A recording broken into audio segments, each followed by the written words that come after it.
We're getting closer.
Yo, what is up, guys? We are back with Graal Spar League Season 2, the first qualifier weekend. I'm here with Poopy Panda, aka Bamboozle. How are you today? Fantastic. As Pika just said, we're here for GSL Season 2, one of the most hyped, actually the most hyped player-made event in this entire game. Season 1 was fantastic. And if you guys didn't tune in for Season 1 a few months back, the gang, Fleshy, who won GST as well, took out Raw or Watt for the championship. That was a few months though. We got to recognize our champions though for Season 1. We will show the arena here in just a second, but Flushy was our Season 1 champions. Huge shout out to them. They will not be participating this week, couldn't make it, but next week they're going to be here. But honestly, Peaky, I am just so excited for Season 2 of GSL. It's been long in the waiting, and you know what? It had to be done. And Yes. it's this season, it's going to be done in a way that's next level. We've never seen anything like this before. Oh, I'm so ready, and already we have so many followers, so many new followers. Thank you guys. I'm gonna read some off real quick. Jacrispy, HRV, BG Mars. Let's see, Jaded Shay, Unu Hub, Wheat, Rena, Sandy, Hoochie Mamax, CFN Lorenzo, and Gabriel. Thank you guys so much for the follows. If you're new here, sir. if you just saw the announcement on Graal or on any Discord server, yes, make sure to follow. Let's go. I do want to mention, we do have a custom arena this year. This isn't a house tournament. We have a custom arena. I want to give some shout outs real quick. Shout out to Toons Lab as a whole, but huge shout out to Hoyt and huge shout out to Juns for putting this together. Hoyt has been helping us with running this stream, with running this tournament. Juns was helping us with the arena itself. Huge shout out to them, but I also want to give a humongous shout out to Commander for helping us create custom tournament prizes, hats, and some other stuff too. But yeah, you know what, Commander, huge shout out to you. These hats, the participation hats that you could see that we have on, are next level. Like this is way bigger than any participation hat should be, so it's awesome. Huge shout out to those people though. This isn't possible without you guys. Anyways, Pinky, do you want to, or should we show the arena, or should we talk about who's playing, or Let's reveal the arena. Let's do it. You guys ready to see this arena? if you haven't already? Ooh, here's the new arena. Yes, sir. Let's go. Oh, I'm so huge ready. shout out to Pinky for all the graphics he's put for the stream overlays. He's going ham. So yeah, our first matchup of the season 2 GSL qualifier is Prospects versus Frosted. Both of these teams have had members participate in GSL Season 1 and also the Wagers. But now they're putting together a new team with a different name, and you know, I'm excited to see how this goes. Did we do a prediction? We did do a prediction. Let me check how that turned out. Let's see. The prediction, 90% for Frosted? Oh, jeez. There's no way. 90% for Frosted. Prospects. You got to take that personal, Oh I my. guess. Before we get into our little predictions and the matches itself, I kind of want to read off a little bit of how the format is going to work today. So, people have been asking what is the match is going to look like. So basically, for the upper bracket, there's a loser's bracket and upper bracket. So if you get taken out, you still have a chance. Best of 3 for the upper brackets all the way till the semifinals, and then that will turn into a best of 5 as well as the finals, unless we decide to change something to best of 7, kind of depending on how these matches go in terms of time. Then if you lose in the upper bracket, you go down to the losers bracket or the lower bracket. or as I like to call it, the redemption bracket. Yes. The first round will only be best of one. So if you go down the losers bracket in that first round, just expect that you need to clutch up, because if you get taken out, you're out of the qualifier. And rounds 2 through 4 for the losers bracket will be best of 3. And I did put the bracket in the chat if you guys want to follow along with that as well. Yes. I'm in charge of going over updating the bracket, so I really do hope that I can keep it up. We'll see what happens. Let's go. Yeah, Peaky, before we start, what is your prediction? Who do you got winning this? I gotta go with the vote. I gotta go with Frosted. Didn't know who they were before, but it seems like everybody's saying they're pretty good. They're pretty hyped up right now, so I think they have some momentum. You know what? Oh, this is tough, because I know a lot of the people on Prospects, and I know a lot of people on Frosted. Oh, but I'm gonna give into the peer pressure, Pinky. I'm going to pick Frosted to win this. This is the best of 3, and I think it's going to go out in 3 for Frosted. Prospects, I would love for you to prove me wrong, because I love all the members on Prospects. Okay, are we ready to go? I'm ready. Ready for anything. Let me just message our tournament hoster, Hoyt. Oh, he's getting everyone ready. Awesome. Let's go. This will be best of 3. I'm ready. I'm so ready. Our first GSL match in the new arena.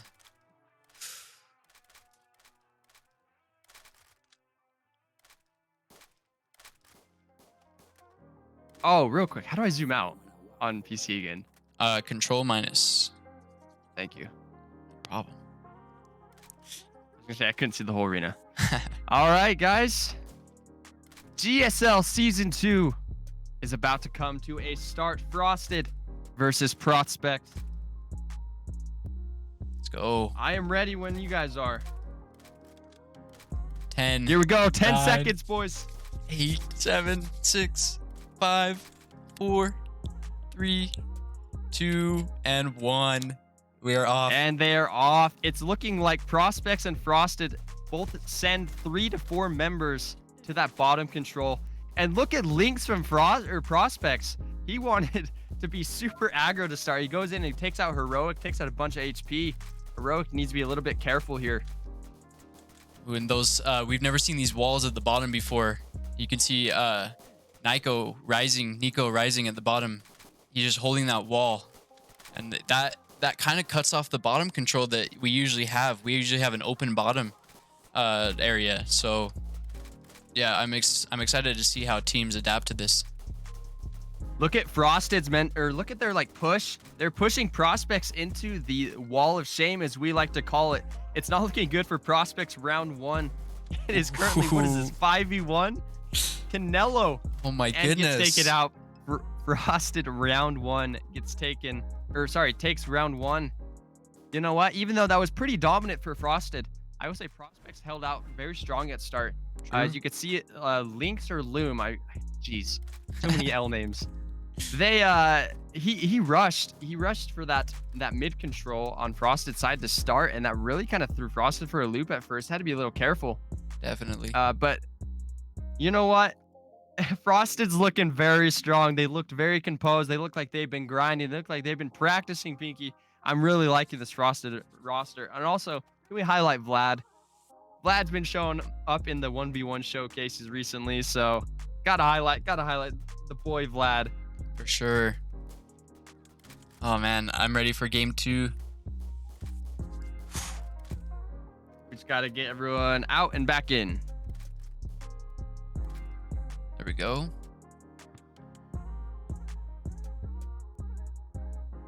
All right. So once again, huge shout out to Hoyt for helping run this stream. He is going to have to be working his butt off. So we really appreciate it. He's going to be summoning in the teams, kicking them, and then summoning them in. So if your team is playing and you see you just get kicked, that is why.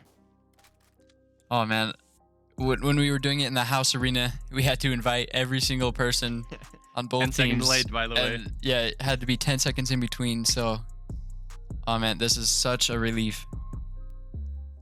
And also, Pink, I really want to highlight a feature that we have in this arena. That computer allows you to change your gun style for MPX. Yes. And Hoyt's going to be switching sides for each team, each game. So everybody gets a different view from different sides. And you could switch your gun side too, which is really going to help us out. You don't have to leave, change the MPX. You have that ability right there. Yep.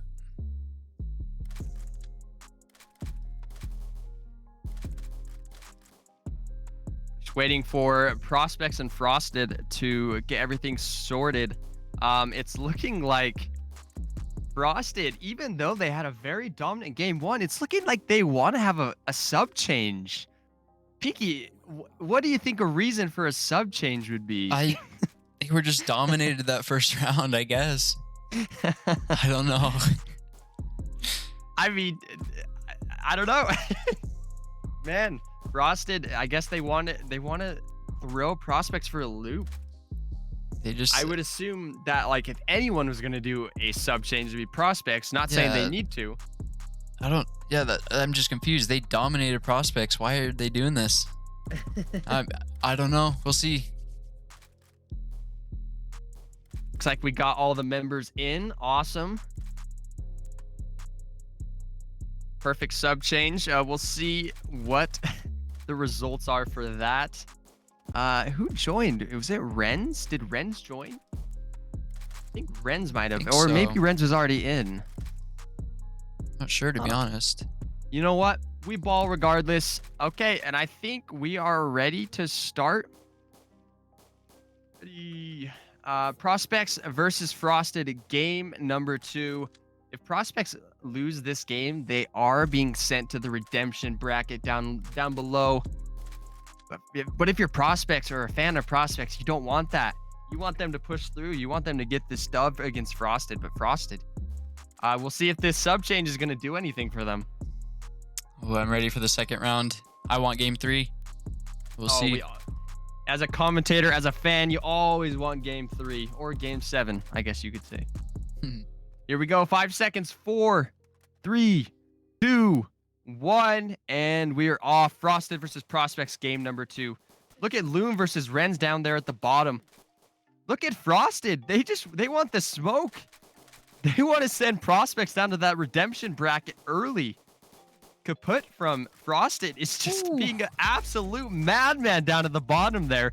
Look at Renz, Red X, and Kaput. They just want all the smoke. They are just pushing bottom as fast as they can, shooting up. Prospects is in such a tough spot right here.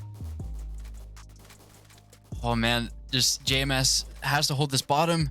Look at Red X Masago pushing bottom. He knows he has the advantage with health. He knows he can push and tank some damage. Taking out JMS, taking out Nico, rising almost. Oh, Nico, oh my goodness, and Lynx. And look at that. That was a crazy play from Red X. Oh my goodness. Gosh. We have to watch that again. We have to watch that again.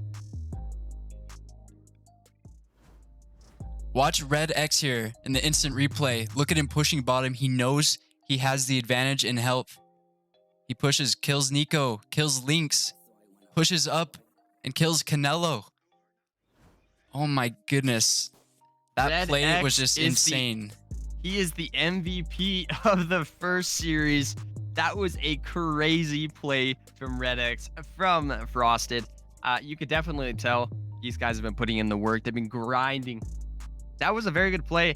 Also, something I want to highlight, this bottom arena, the bottom portion of the arena is so smooth so crucial to take because these walls, you can shoot right through them. So if you get that advantage, you get that position, you have a ton of leeway against your opponent. Definitely. Oh man, what a match. Let's see, who do we have next? We will be we'll be having Maegorb versus Execution. Ooh, I'm ready for that next match, but yeah. I love it. Let's see. Sorry, 1 second.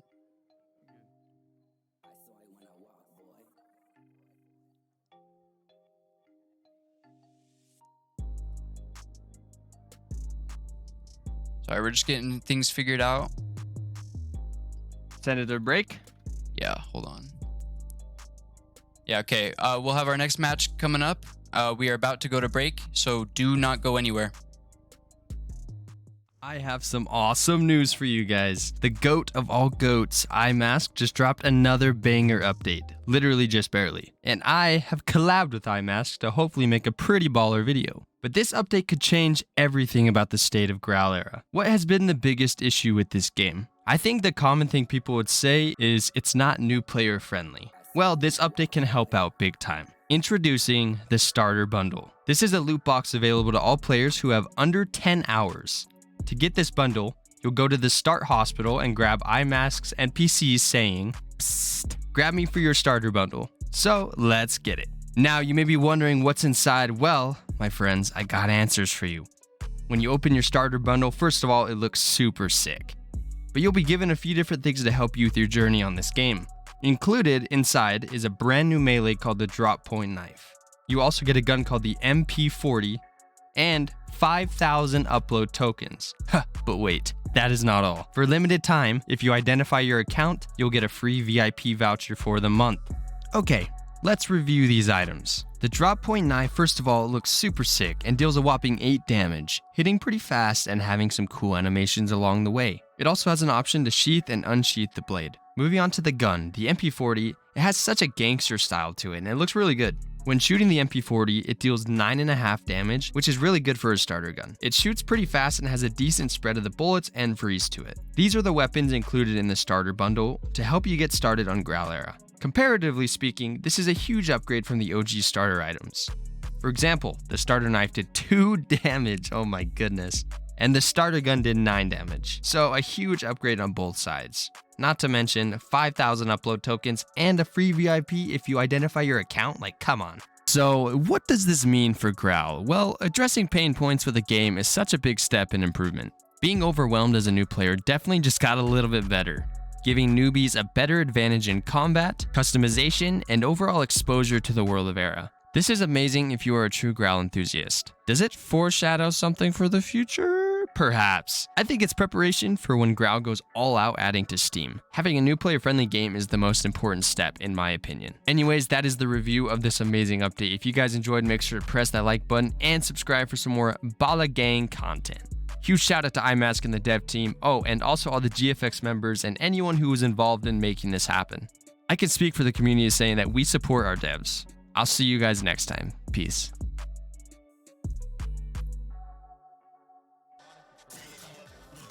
Oh my goodness.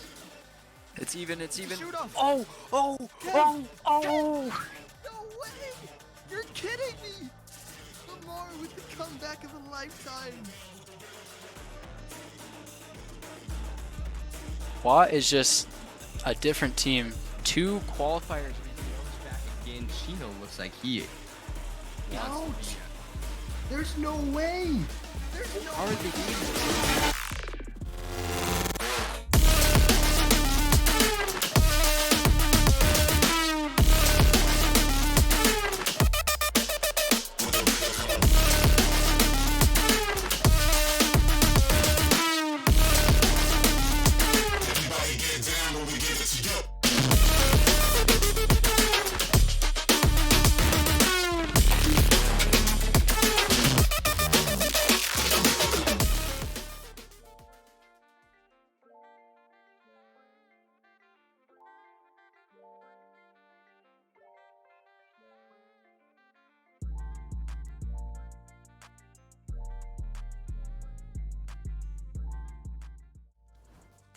All right, welcome back. Thanks for sticking around for the break while we get these teams situated. We have our next match. We have Maegorb versus Execution. Ooh. We've seen Maegorb before. I'm excited, yeah. I'm excited for Maegorb. You know, they're always in GST. They're always in GSL. They did very well in GSL. They were literally like 1 game away from qualifying for the championship tournament. So I'm excited to see what Maegorb can do this tournament. You know, there's been a lot of questions to see what Maegorb can do in GST and GSL. They always have the talent, but sometimes just always come up a little bit short. So I'm excited to see what they can do. And against Execution, a team that it's looking like is has a few NBK members, Ooh. if I'm not mistaken. So it's going to be interesting to see what this execution squad can do. We haven't seen them before. Maybe we've seen some of the members, but as a team, we haven't seen them before. It's going to be a lot of fun. I'm really excited. Vicky, who do you got winning this? Oh, man. I'm going to go with Maegorb. We've seen them before season 1. I want to see them win this series. Ah, that's tough. You know, I want to pick Maegorb, but just because you picked Maegorb, I'm going to go and show some support to execution. Who knows? Maybe this MBK squad can do good. Who knows? We'll see. I'm excited. We're just getting everybody situated, making sure that the gun sides are all to their liking. And yeah, I don't know. I'm kind of torn on this. I don't know. There's a lot that can go right and wrong. Yeah, I'm ready to see this match. I want to see game 3. That rhymed. Let's get it going. See Hoyt down here. Just getting everybody ready to go. Maegorb versus Execution. Execution on the right side, Maegorb on the left. Best of 3, I'm ready. Here we go. I think we're about ready to start. 5v5 Execution versus Maegorb, best of 3. The second round of the second series of the first round. Here we go. As Hoyt says, we're just waiting for that open signal. Here we go. 10 seconds, guys. Maegorb versus Execution, game number 1. What is going to happen? What is going to happen? 2, 1, and 0. Looking like 3 people rush bottom. And you can see Ishmael $. He already is taking Prodigo from Maegorb down very low. Same with Lion. That bottom control for Maegorb is just falling apart. Oh my goodness. NBK! What is happening? NBK, are you good? What is NBK? going on? This is disgusting. What? NBK is disgusting. What just happened? That doesn't make any sense. Do we even talk about this? I don't even know. What just happened? Oh my goodness. Well, and I did run a prediction. Let's see. I don't even know if the prediction had time to complete before that ended, but we got 92% for Execution, 8% for Maegorb. Man, Oh, you guys man. are foul with your predictions today. You Yeah, guys it are looks like foul. yeah, Twitch started the prediction started a little late, like as the match started on Twitch. But yeah, 92% for Execution. I want to Well- see Maegorb take this back though. I don't even, like, as a commentator, I don't think I can expect that. NBK, they're a basing gang. They have really good members, but you never know with basing gangs and Spar. They just have different mindsets. And Maegorb, they have Spars, man. I wasn't sure what was going to happen. But as you can see, getting this bottom control is so very important for these teams. Because these blocks, once again, you can shoot right through them. So if you get that bottom control, it's going to be really tough for the other side. I'm hoping Maegorb can get a grip for that bottom control in game number 2, because that was disgusting. We saw Oh, man. Ishmael just go full on psycho mode. I don't even know, man. He just had zero care for anything and just went for it, and it worked out. Oh man, yeah, like I said, I don't know if there's hope for Maegorb, but I always have hope. I always have hope. I'm rooting for Maegorb. Come on, let's breathe this back.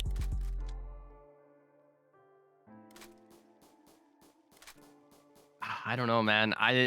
Maegorb needs to change something drastically if they want to get this win, because Execution or NBK, they look too good, man. They look True. way too good. We're about to start. Hoyt says, "Here we go." About to start countdown. Execution. All right, 10 seconds, guys. 10 Execution with seconds. 1 game. Maegorb with 0. Execution can take this series with this next round. It's about to start. We'll see who takes it. $sign taking bottom control immediately along with Lion from Maegorb. You see $sign just shooting up. He knows he's protected from Lion on that right side from that wall. Exactly. I totally agree with you. And this game looks a lot more composed for Maegorb. Prodigo, though, he needs to be a little careful. And Uzi comes in and does the exact thing I was just about to talk about. Maegorb is kind of getting pushed into the wall of shame there. Execution, or NBK, as they're known as in the game. They're starting to push down against Maegorb. You see Lion just trying anything to do anything for his team here. Maegorb really needs a big push, and I don't know, man. That's going to be tough. You see Leo, the Leo $, he puts up an L before the match even can finishes. Oh my goodness, NBK with the full-on sweep against Maegorb. I picked NBK to win this, but I didn't think it was gonna be this bad. Shout out to NBK for getting the W for round number 1. Oh man. Oh my goodness. That's just crazy. I don't know, man, but yeah. Who do we have for our next matchup? Let me check for you real quick. Third match of round 1 today. Ooh, Protagonist versus 40s and Shorties. What a name. I love it. I'm ready. All right. Yeah. But yeah, just to kind of recap this series. Once again, Maegorb is a team that we've seen before, and they've done very well in other sort of tournaments before. But man, NBK, they just looked so aggressive. They looked like they had just no care for any structure. They just wanted to take the team out they're facing, and they wanted to take them out as quick as possible. Yeah, and that's exactly what they did. And you could see that NBK bottom control is just so strong. Very, very well done from NBK. Definitely scary team. I'm excited to see them in the next rounds. We're gonna go do another 4-minute break while we get the next teams ready to go. So don't go anywhere. Guys, in today's video, we're going to be giving random players 10,000 tro. Make sure to watch the entire video, as there will be a secret message and you could win 2,000 tro.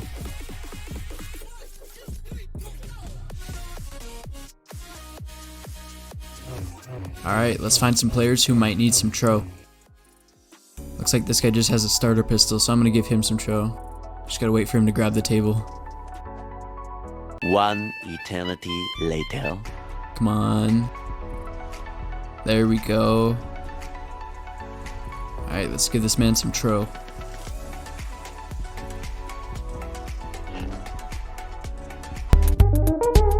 He's so confused.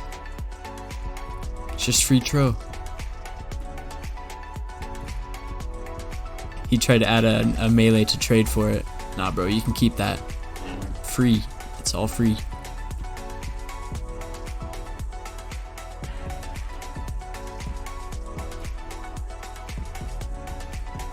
There we go. Our first 1,000 tro given away. Alright, I think I'm gonna give this guy some tro. I don't know where he is though. I think he's over here somewhere. Oh, he just left. Alright, we gotta find him. Tell him to come back.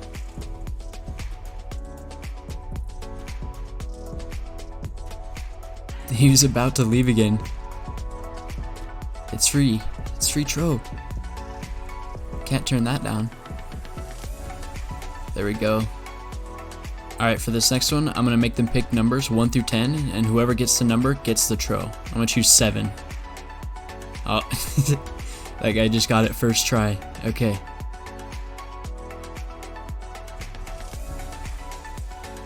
Here we go, 1,000 tro on the table. There we go.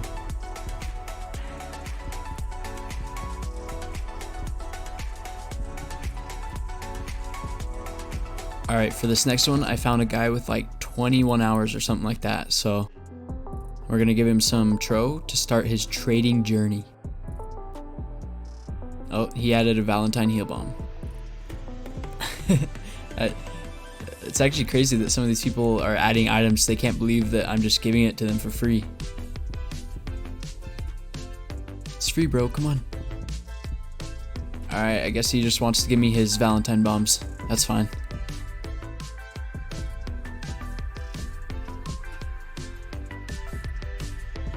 Alright, there we go. Alright, for this next one, I saw this player trying to sell their items for like 45 tro. So 1,000 tro should be a ton for them.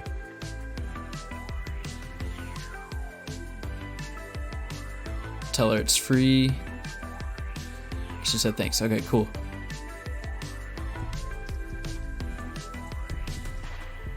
Nice. Let's go say hi to YouTube.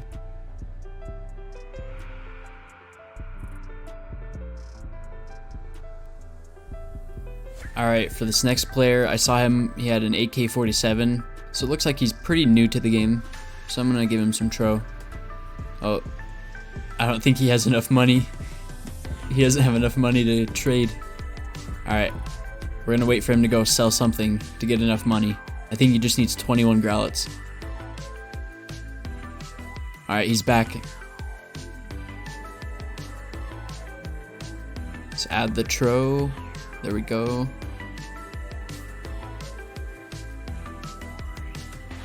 All right, nice. He accepted.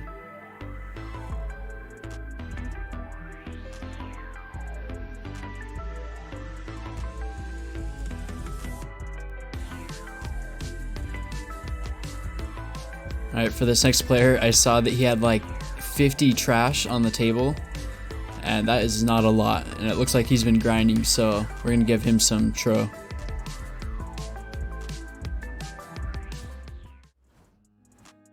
All right, welcome back. Thanks for staying through that 4-minute break. We're about to get started here. Took a minute to get these gangs ready to go, but they should be ready. We have on the left side 40s and Shorties. Then on the right side we have Protagonist. Who you got winning this one? This is tough because both of these teams are, for the most part, new to GSL. So it's a gamble. You know what? I'm gonna support the girls here. 40s and Shorties, I think are going to take this. I'm excited to see what they can do. Yeah, I'd be down for that. I want to see this match. This is gonna be a good one. Let's see who chat has. Predictions should be ending here. 85% for Protagonist. 15% for 40s and Shorties. Come on. You gotta give 40s and Shorties some credit. You know, any team who has any sort of confidence to even step into the GSL arena, you gotta give props to. These are some of the best teams in the world, and we still have teams that aren't able to participate this week that will be. So I'm excited to see what both of these teams can do. Obviously, chat today with the predictions have been very one-sided for both teams, or all the teams that have played. So it's gonna be interesting. I'm excited to see specifically what Shorties can do. We haven't got to see these players play that I know of, so I'm excited. Are you ready? Yeah, I'm ready. Like you were saying, GSL is open to everyone. So we have these new gangs coming in. Huge respect to them for just coming in, having fun. They get the new GSL hat that we're wearing. They get rewards. Woohoo! Super fun. Okay, 5 seconds. Let's go. 5 seconds left. Thank you for the follow, ZX or ZLX. We're about to get started here. Dang, 40s and Shorties. Ooh. I saw Unknown from 40s and Shorties try to go for a bottom control push.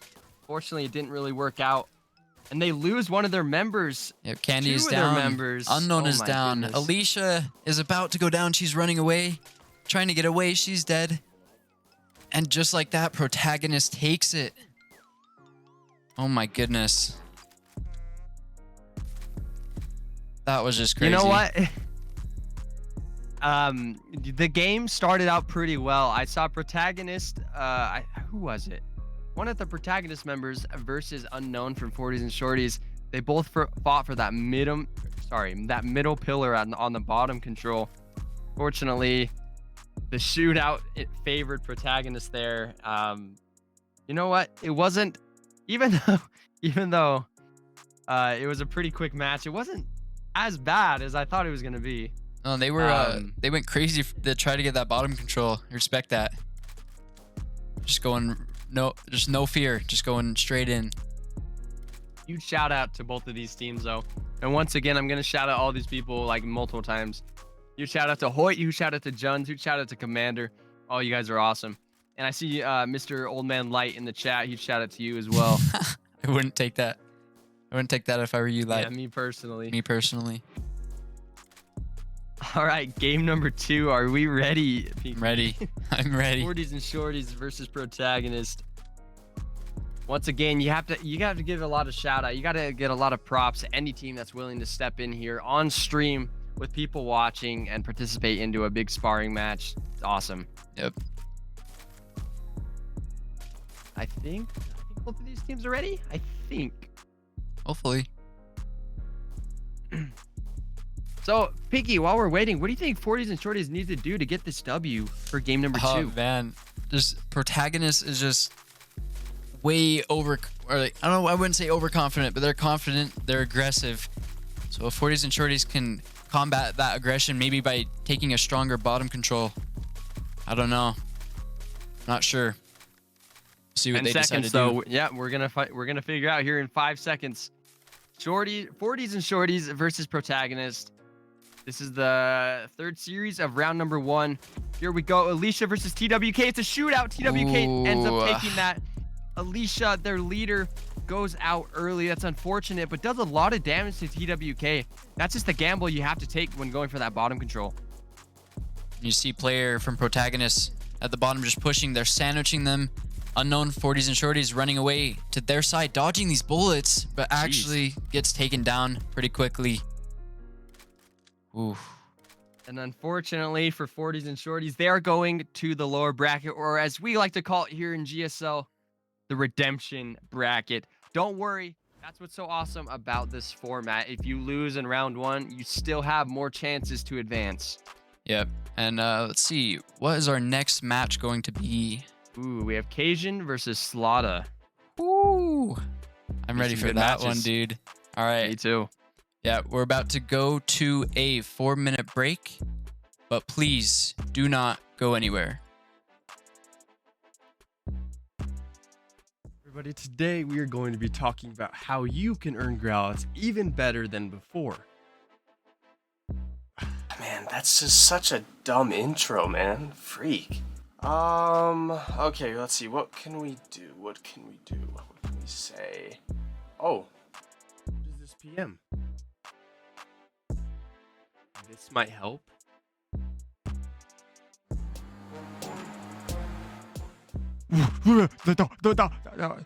One, 2, 3, 4, 5, 6, 7, 8, 9, 10.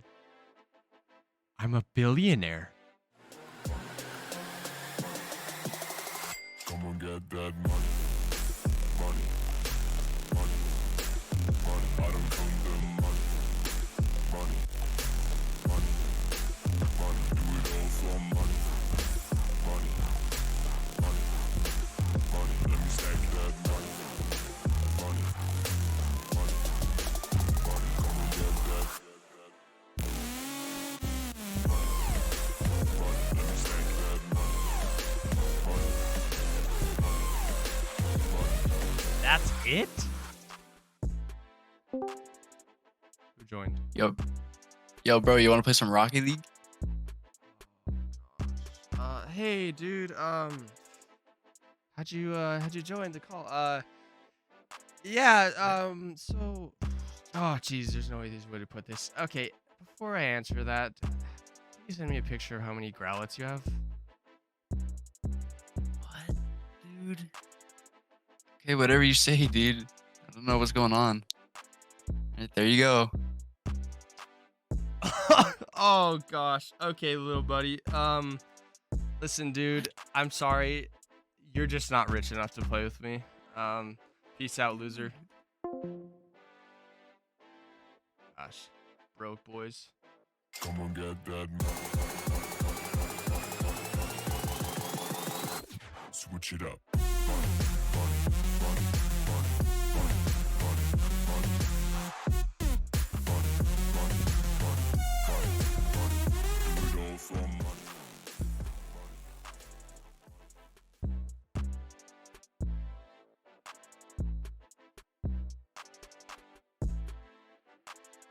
What? Wait, what does that mean? No. What? No, no, no, no, no, no. What's the date?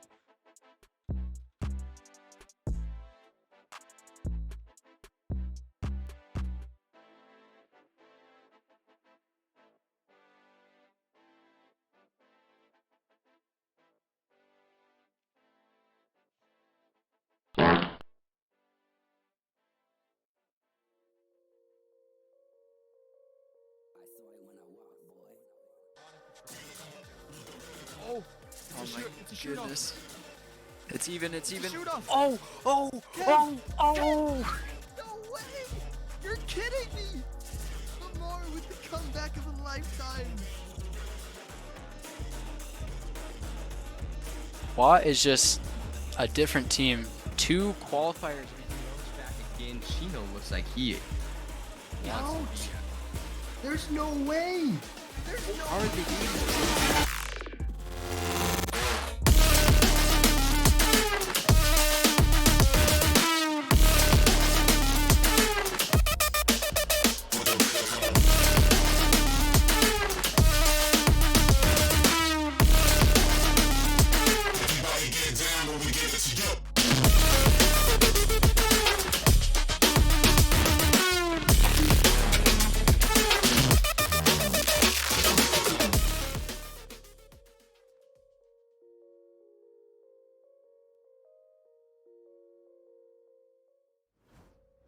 All right, we're back once again from a 4-minute break. We have our next matchup, which is Cajun versus Slaughter. But we are waiting for the gangs to respond to get them in here. But yeah, I believe both of these teams already. We're just gonna get them loaded in, if I'm not mistaken. But yeah, Slaughter versus Cajun. These teams hold members that we've seen before in GSL. For example, let me pull up Cajun real quick so I don't mix up the team names.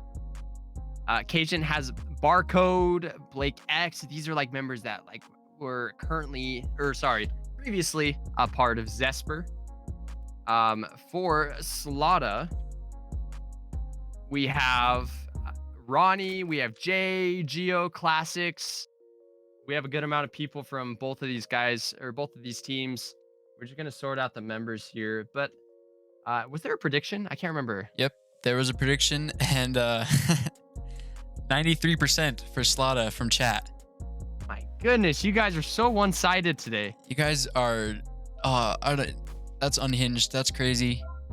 You guys gotta have more Yeah, you guys are based. yeah, you guys gotta have more faith in these underdogs. Come on. Thing is, They're not even So, underdogs. Like, yeah, is Cajun technically an underdog here? I don't mean, know. These guys are kind of newer teams, so it's kind of hard to tell. I don't know. They're underdogs in the vote, but we'll see if they can prove that wrong. I'm excited. Pinky, who do you got winning this?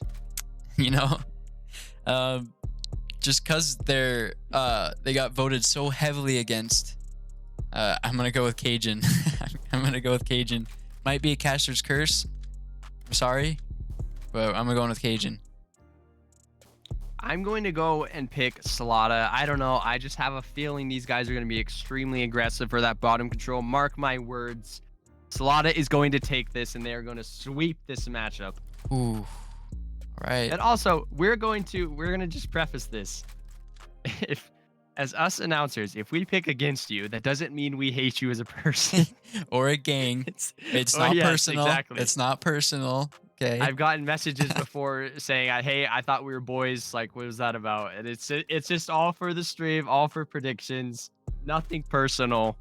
But yeah, Cajun versus Slaughter. I am excited to see this. This marks the last series of round 1 upper bracket. So the tournament is just going to continue to move on and on after this. And it's just after these matches is when it starts to get crazy. Yep. So yeah, 5 seconds. Cajun versus Slaughter. Slaughter on the right, Cajun on the left. Here we go. 1, we're off. All right, and we see Ronnie from Slaughter taking bottom control, almost uncontested. Still takes damage from Barcode. We've seen Barcode before. He's great at holding that bottom control. Ronnie knows he can hide behind that wall, but as soon as you hide behind that wall and stop shooting, Barcode can approach, get closer. Yeah, if you're Barcode here, you got to be a little careful because if you couldn't tell with these bottom control pillars, if you have a little bit of spread on your gun and you're standing too tall, too close to the top of that pillar, the bullet might come and hit you. So you got to be really careful. However, Ronnie on that bottom control is starting to lose damage. This has been a little bit more of a passive game compared to the other ones, so I can't complain about that. That's for sure. Yeah, definitely more strategic. I love these bottom pillars actually because you can take territory with them and move up a pillar once you take space. It's such a good strategy. You see Barcode and Ronnie just switching places. Yeah, even to kind of go off of what you just said. Oh, Ronnie! Barcode takes out Ronnie, but does take a lot of damage. He's got to be really careful here. It is currently 3v4. Jeez. No, wait, whoa, what just happened? Wait, Slaughter's about to win. Unless Amari? 1v4. If Amari does this. There's no escaping that. There's no escaping that, unfortunately. I was going to say, to go off of your point there for that bottom control territory with these pillars, you can start to move and take territory. Yeah. But like that can go in a blink of an eye. Yeah. It's so crazy how fast you can lose that. You have to be so careful. Even if you take all 3 pillars, you have to be so careful because within a second, one wrong move and you can lose all of that territory. But Definitely. yeah, Slaughter takes game number 1. All right. Let's see. Hoyt just spawning him back in for game 2. Switching sides too. If you guys don't know, we are switching Yep. sides between matches. People don't complain.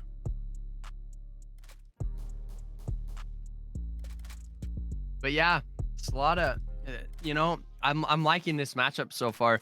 I feel like both of these guys, both of these teams are very good, and I could definitely see more strategy. Yep. We keep highlighting Ronnie versus Barcode down at the bottom. They would both take turns taking 2 pillars, taking 2/3 of the pillars on the bottom, and then both have to retreat because the other one would get aggressive. That matchup was very important. But yeah, hopefully we can see some more development up top and maybe even the mid control. Yeah. Because I feel like we were so focused on that bottom. It's Yeah, so for hard, sure. man. Those pillars at the bottom just provides such good strategy for either teams if you can take them. We saw Barcode do that last round. See if he can do the same this round. I'm gonna highlight some things that have been said in the chat while we're waiting. Someone asked, how can you get the GSL hat? This is a participation hat, so anyone who plays and doesn't like purposely throw will get a participation hat for GSL. For the viewers, we might work on something to see if we can do something like that. Don't quote me. We'll see what happens. It's YOLO says, don't underestimate Slaughter. Yeah, we can't. They're looking very good, very strategical. Definitely not. I'd love to see a game 3 forced from Cajun. We're about 5 to see seconds. Cajun really needs to win this if they want to get to game number 3. And we haven't seen any team, Pinky, go to game number 3. though. Nope. We have not. I want to see it. Cajun, they just have such a weird strategies to start. They don't want to push that aggressive bottom control like you see the majority of these teams do. Yeah. You see Classics there in the mid. He's down to 2 HP. He's got to be really careful here. Cajun, though, looking like they're advancing. Like their entire team is in a line advancing. And look at all this Slaughter into damage. That wall of fame. All that Wall of damage. shame. Oh my goodness. Oh my. Slaughter's taking heavy damage on this left side. You see Gio Damso just pushing. What is he doing? Oh my goodness. He's a madman. What did he just do? Oh my gosh. That He was might have unreal. just won. That was He unreal. just won the series for Slaughter. Everything was against Slaughter that game. They were up against the wall. And who was it? Gio? Yeah, it was Gio. Gio just went crazy. We're gonna. He went. Yeah, we're my gonna. gosh. We're gonna watch this one again. Oh my! Watch this right here. Watch at the top. Gio Damso just pushes with no fear. Takes out Rizzo and Amiri, and then I believe he ends up taking out Barcode. That's just insane. Oh my goodness. Gio. My man's going crazy. That is unreal. All right. Yeah, we do have our next matchup. Let's see. Ooh, wait. We're actually going to be moving on to round 2 of the upper bracket final. Let me explain this real quick. We have some matches, obviously, in the redemption bracket down below. But before that, we're going to get to our round 2 upper bracket. And the first matchup is going to be a shootout. We have Bikini Bottom, also known as Raw, the second place winners of last season. They're going to be facing Frosted. And Frosted, if you don't remember, first matchup of the day, looked very aggressive, very, very composed. So I'm excited.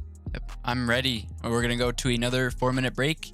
Don't worry, we got some videos for your entertainment. And don't go anywhere. Oh my goodness. It's even. Oh, Oh. no way! You're kidding me! Lamar with the comeback of a lifetime. Watt is just a different team. 2 qualifiers. Back again, Chino looks like he wants to be. There's no way! There's no way!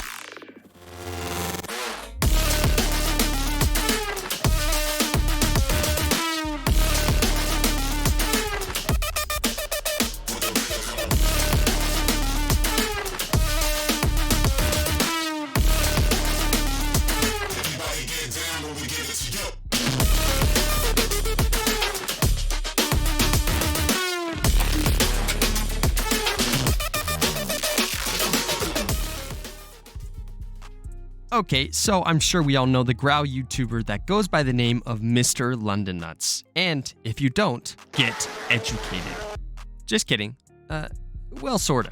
Mr. London Nuts was a YouTuber who made Graal era animations. Mr. London Nuts' videos started to surface in the early stages of 2014. The earliest video on his channel is his 100 subscriber special with 13,000 views. The rise of Mr. London Nuts was nothing short of amazing. Growing at rapid rates, he quickly became the face of Graal Online YouTube, gaining over 19,000 subs. Mr. London Nuts' future on YouTube seemed to be very, very bright. But what happened to this GraalTube phenom? His last video he ever made was a video titled Graal Era Milk and Cookies Prologue, which was uploaded March 10th of 2018. That is literally almost 5 years ago. A lot of people have since questioned where he went, but I am here to ask the question, what if Mr. London Nuts did not quit YouTube? Now, this is pure speculation, we don't really know what would happen, but let's just play around with some concepts here. So, once again, Mr. London Nuts' growth was crazy. His most viewed video got almost 200,000 views. Not only was this beneficial to the channel and his growth, but also towards Graal Online as a whole. His videos would reach out to all sorts of new players. Graal at the time probably wasn't advertising, but Mr. London Nuts was. Whether you realize it or not, people who make content for a game are essentially advertising for the game. His content reached further than active players, and I know that for a fact. It was a hook for players to come in and try the game out. He was even on the Arago billboard, so he was literally the face of Graal if you think about it. Now, let's think about what would it be like if Mr. London Nuts didn't quit YouTube. I do think if he kept going, he would have been well over 40,000 subs, if not more. And I do think the game would be in a better place in terms of the player base. His influence on the game went beyond his advertisement and his channel. It also served as an inspiration to others. I know that so many YouTubers were started because of Mr. London Nuts. I know for a fact if his channel didn't exist, then neither would I. And if that happened, you all wouldn't be watching this video. Wait a minute. Obviously, the more content creators the game has, the more natural advertising it puts out, and said game benefits from all that. His channel growth since 2020 has dropped quite a bit, losing over 400 subs since, which isn't all that surprising since, he hasn't posted in 5 years? But regardless, Mr. London Nuts, if he had continued making YouTube, would have continued his GOAT reign on the Graal YouTube scene and probably would have been highly successful. Truthfully, no one will ever do what he did on the game. That is the ultimate GOAT right there. A lot of people have asked, where has he been? And to be honest, no one really knows. I'm assuming he found what he wanted to do in life and is pursuing it, which in that case, I wish him nothing but the best. I've talked to him a few times here and there in the last year, including this message. Wait. Cut the camera. Cut the. Other than that, he has moved on, and I'm super grateful for the inspiration he had on all of us. Thank you for joining me in this discussion. Consider hitting that sub button, because you know what? Why not? And I'll give you a big hug. Hee hee. I'll see you all next time. Peace.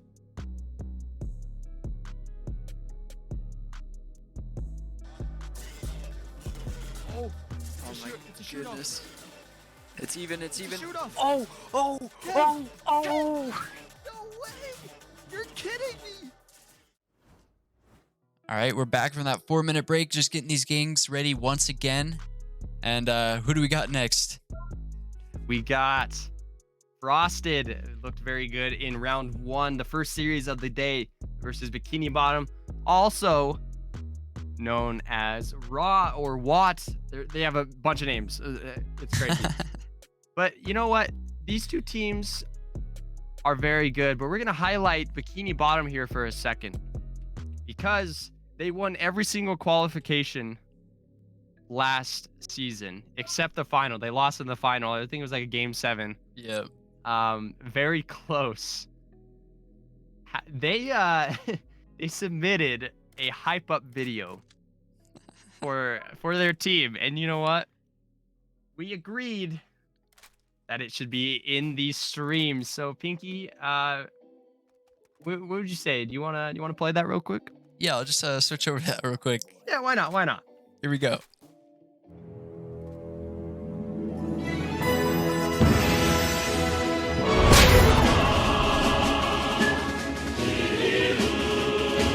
This guy's surrounded on all sides. He takes one down though. 2 down. That one open. Drew is just exposed.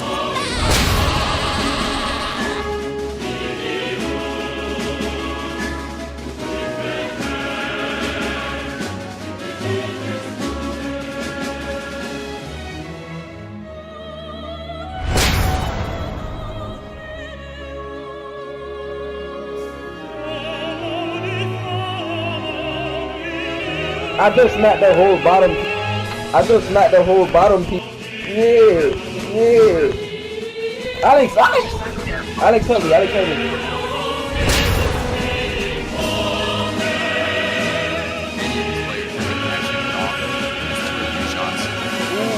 Master of Arts goes down.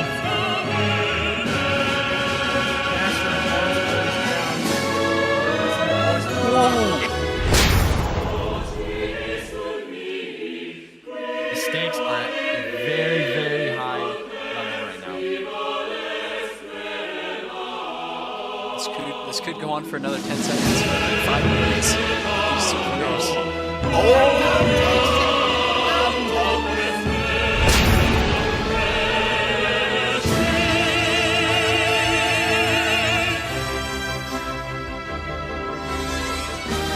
no.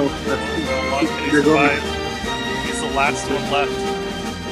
Yeah. Oh, look at him go! He's going.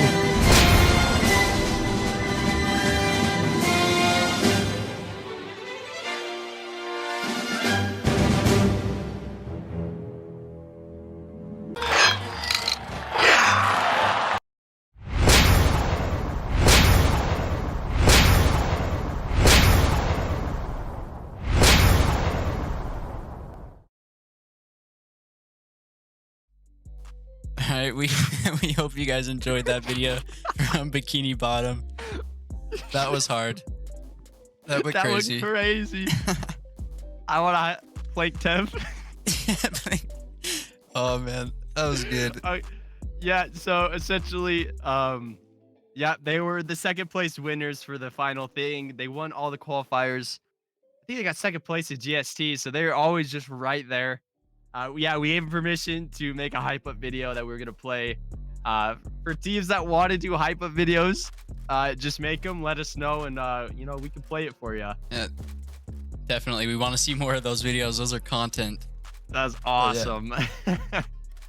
Shout out to Bikini Bottom. It's gonna be weird calling him Bikini Bottom rather than, you know, Raw, Watt, whatever you want to call them.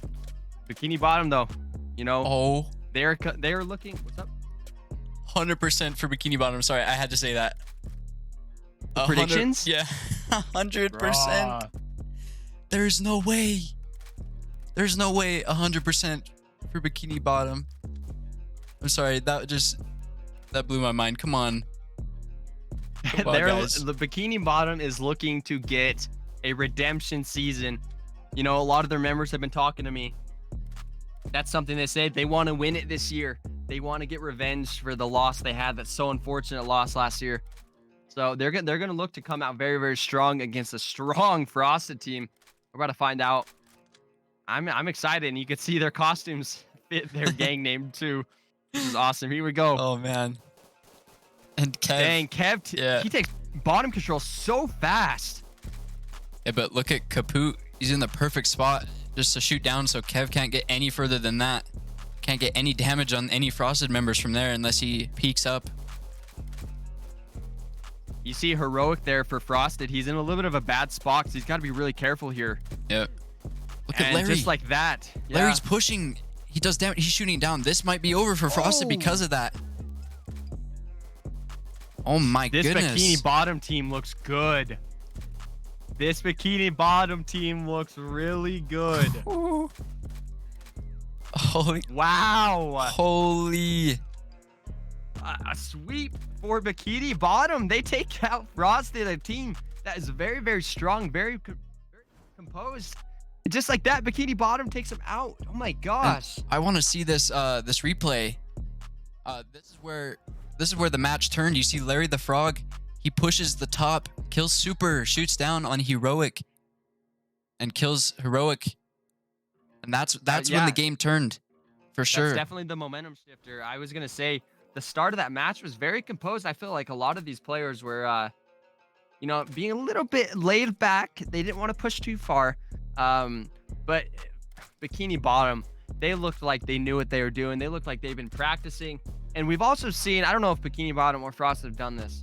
We've also seen some of these players have recreated this map in their house to just practice these strats. It's crazy. I hope to say that Bikini Bottom did that because they looked like they were running the map to perfection. Their movements, their decision making was just perfect.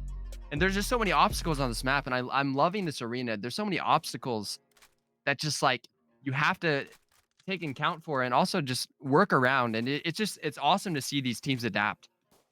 For sure. Yeah, I'm ready. I'm ready for the second game.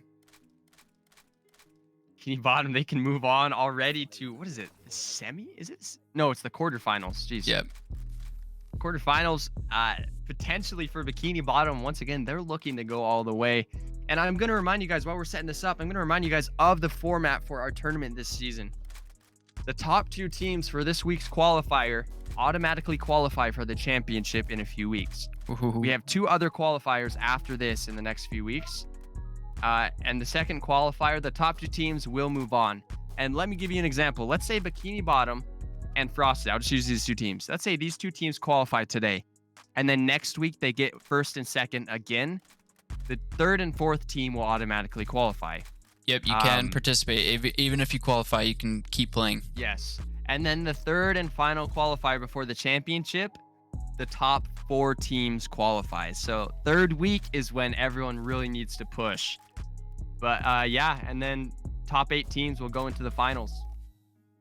Let's go. It's hype. Yeah, we're just getting ready. We're about to start the second game of this series between Bikini Bottom and Frosted. We'll see if Bikini Bottom can take this second game, take the series, or if Frosted can come back and take it to a game 3. And I think Frosted, they've realized they need that bottom control.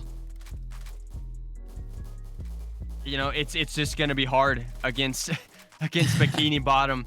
You know what? Look at Voodward or Vood. Sorry.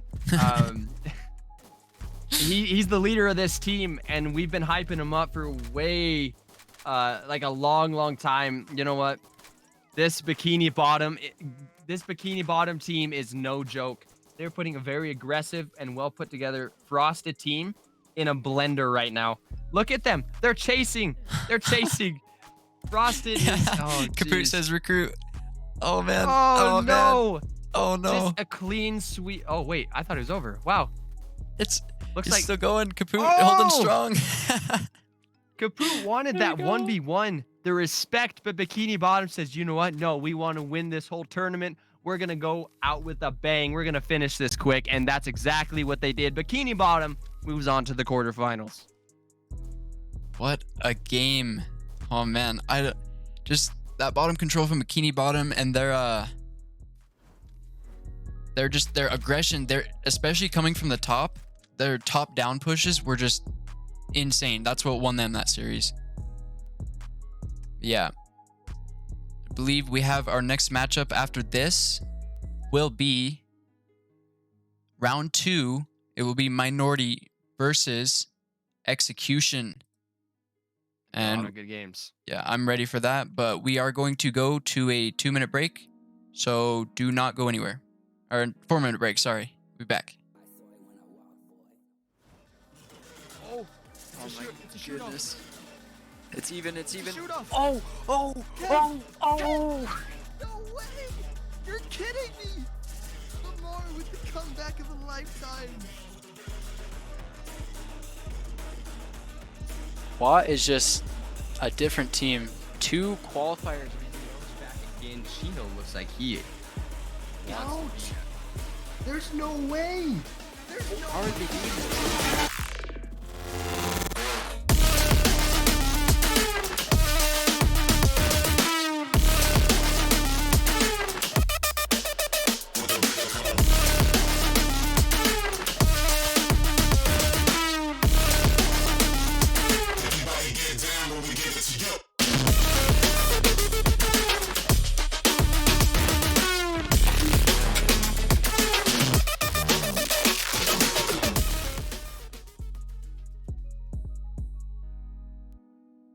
I may have found the key to fixing Graal, and it might not be what you think. Now, I'm going to backtrack a little bit to the phrase I just said, probably not what you think. I'm mentioning this because I know what a big majority of you guys are going to be saying the key is to fixing Graal. And also, let me start by saying this.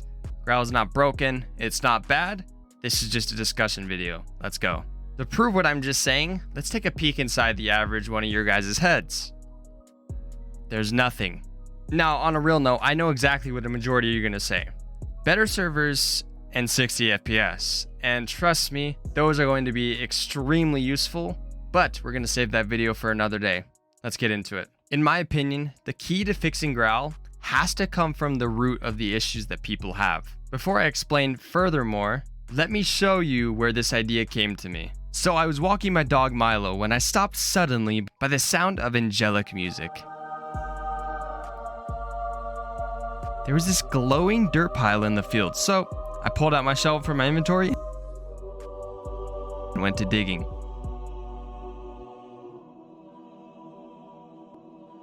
And this is how I found the key to fixing Graal. Just kidding. I studied other games. That's how I found the key. Something I've noticed about most of these games are their leveling systems. So yes, I do believe the key to fixing Graal is an overall leveling system. You can call me crazy all you want, but let's talk about it. Now, Graal has some levelings in terms of mining, fishing, etc., but not an overall leveling system. Games like RuneScape, Growtopia, Clash of Clans, World of Warcraft, they all have overall leveling systems and then side leveling systems in terms of mining, fishing, you know, all that stuff. But why is an overall leveling system important?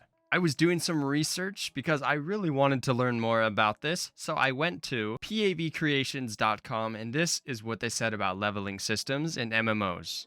In this article, it says, why do we need level systems in RPG? And I really want to talk about this point right here. You are giving the player a sense of progression.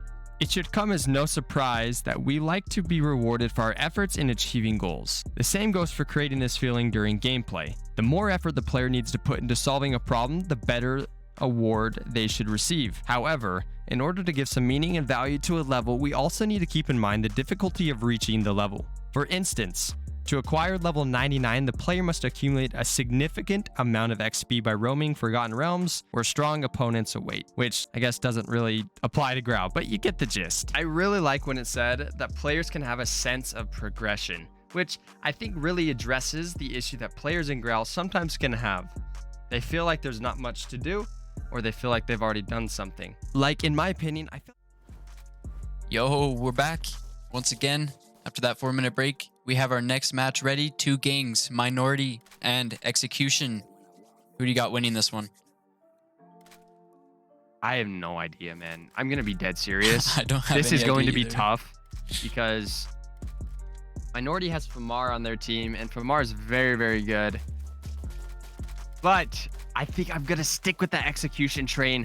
The NBK boys were looking very good in that first series. It's gonna be really tough to beat them. I don't know. This is gonna be tough. I'm gonna pick Execution though. And you know what? I'm just gonna go with whatever chat says. Chat says Minority will win 83% to Execution Gosh. 17%. You guys are Holy. crazy today. That's insane. You guys are absolutely crazy today. Yeah, we got I'm Minority on the left excited side. to see this. Yep, me too. Oh, I'm so ready. Already in round 2, the upper bracket. It's crazy. I know, right? I mean, I would say, you know, qualification round day 1 looking pretty good. You know, going pretty well. Let us know in the comments in the chat, guys. Like, how are you guys liking this? All right, 10 seconds. 5 seconds. Ooh, now it's 5 seconds. Here we go. Ooh, and it looks like there's a shootout down at the bottom. Minority, one of the minority, or 2 of them just go out early. Man, this NBK pressure is crazy. Ishmael and geez, they all have like dollar signs and stuff. I can't read the names, but we got dollar sign. Execution is on this left side now. They're just shooting down.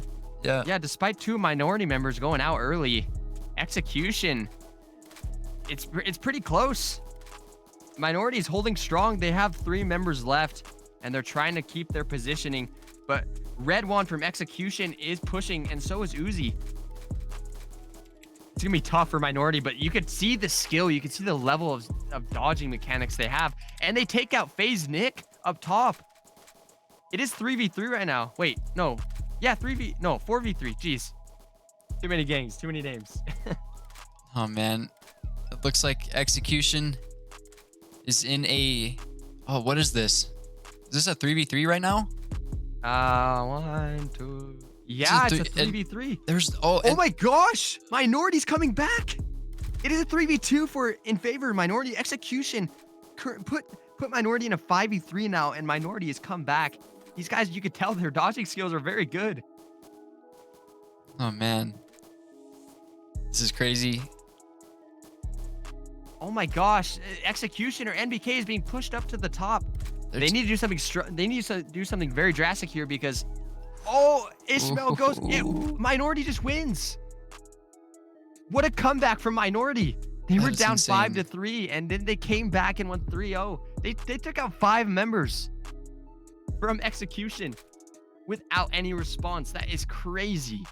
GG's to Minority. All right, this is best of 3, so we got another matchup coming up. Just got to get them back in here.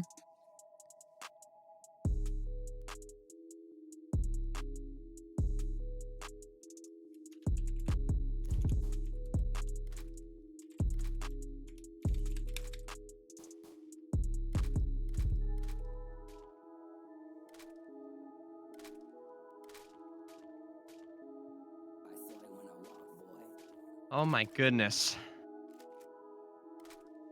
Minority versus Execution. Game number 1 did not disappoint. They looked very, very good. You could see the level of skill these 2 teams both had.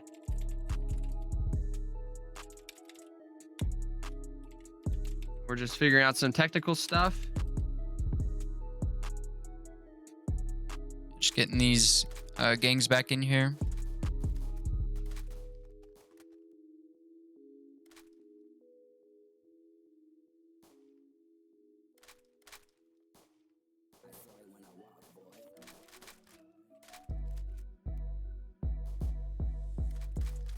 All right, looks like we got both gangs ready to go once again. Execution on the left now. Minority on the right. We're about to start it up.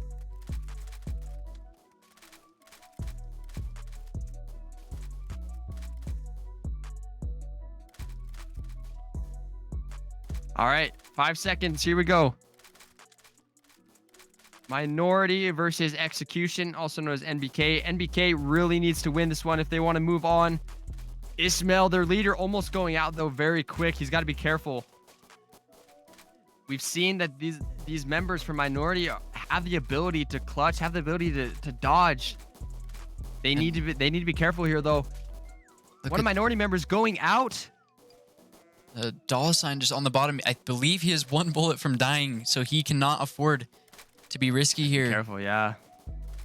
He has to kind of stay around his team, support his team, but kind of stay back a little as Cocoa Puff pushes up, takes some damage. Redwan moving up to support Nick at the top. It looks like Redwan is trying to find an opportunity to maybe shoot down.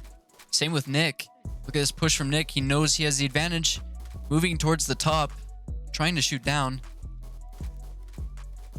Yeah, you can definitely see that these Execution boys, they know what they need to do. They see the grasp of victory is close, but they need to be careful here because this is the same story. And Cocoa Puff goes down. This just evens the playing field just a little bit. Ishmael is 1 HP. Uzi is close. FaZe Nick is 2 HP. They got to be careful. A lot of the Minority members are low as well. And Uzi goes out just like that. Minority is looking to potentially sweep this series. Ooh. There's still two members. Minority has been the definition of go down early but come back stronger. And just like that, they take out the series. Wow. Execution had the advantage the first half of each game, but then Minority came out and clutched up.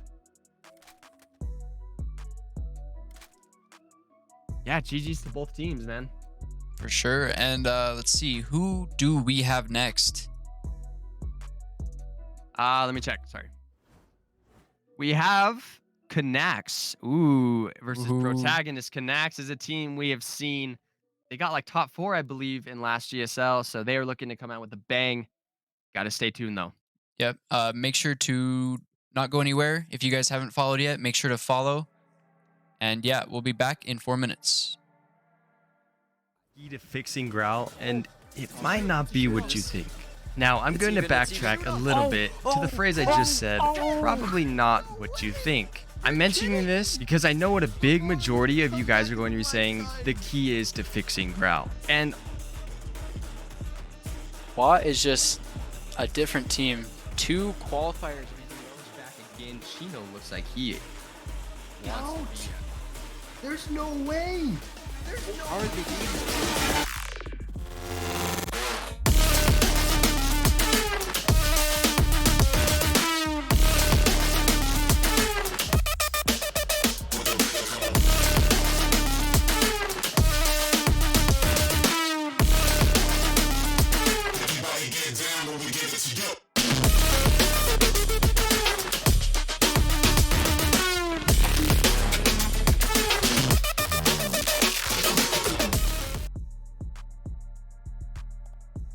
Yo, what's up guys? Welcome back to another episode of Road to Gold Umbrella. In this episode, I made 150k in profit, so make sure to watch the entire video to see how I did it.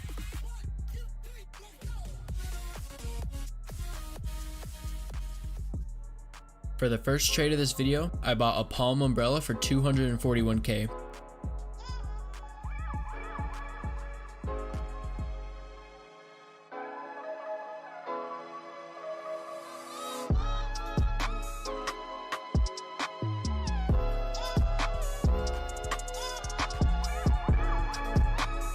Then I sold it for 280k, making 39k profit.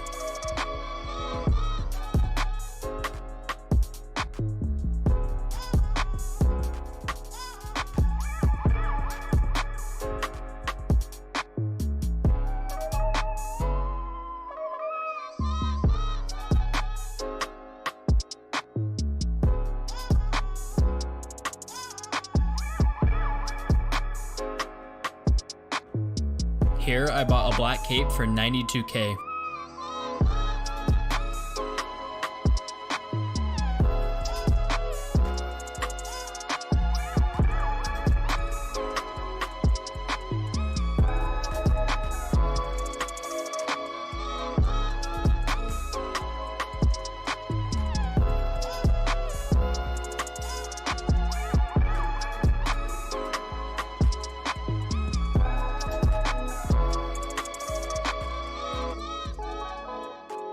Then I sold the black cape for 125k, making 33k in profit off of this one item.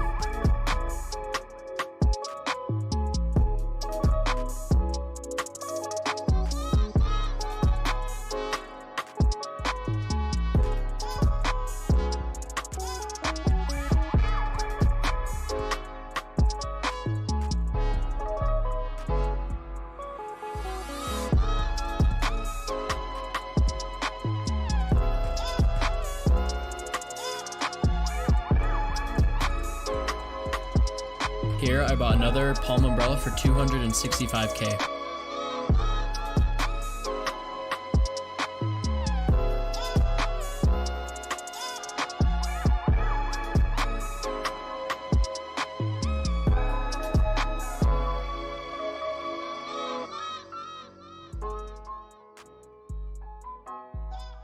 Then I sold the palm umbrella for 276k, making 11k profit.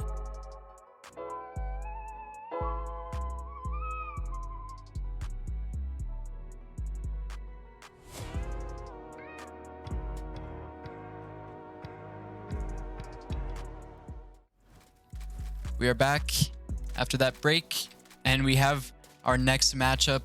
And I believe this is the last. No, this is not the last match of round 2. It is the second to last. After this, we will have Valentino versus Slaughter. But right now, Canax versus Protagonist. I'm excited for this. Canax, once again, I believe a top 4 team from GSL Season 1. Very, very good and veteran team. I'm excited for this. Looks like we have some new faces on the team, so we'll see how that pans out. But Protagonist, they did extremely well in round 1. I'm just excited to see these teams play out. Me personally, I'm picking Canax just because I know more about them. Okay. Yeah. I gotta go with Canax here for this. Oh, we're starting. Dang. Okay, here we go.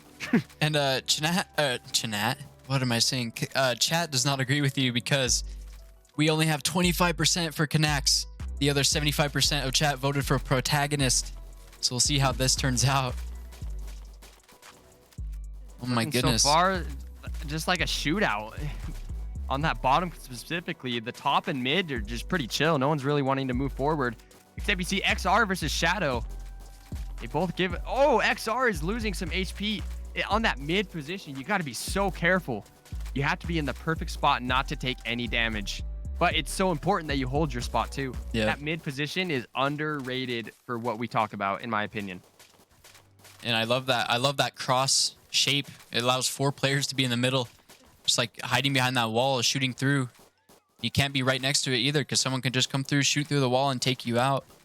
Exactly. And also, I don't know if you just saw Jet from Protagonist goes out. 3 members from Canax just take him out. This is going to be very interesting to see what happens. I'm liking this more of a structured gameplay so far that we're seeing. But you can see XR, who currently held that mid position, he had to switch with Unknown because he's so low. And that mid position, we've seen it just be so deadly. You have to be very careful. Yeah. Let me see. Unknown pushing Tevin at the top, gets one bullet off. Tevin still trying to hold his ground. He's trying to push the top, trying to get closer to XR, but Unknown is not letting him take some damage, but also gives some damage back to Tevin. Tevin pushes, gets a bullet on Unknown. He caught him off guard. And they're just holding this position. Neither one wants to go out. They're both 2 bullets from dying. Up at the top, Tevin and Unknown.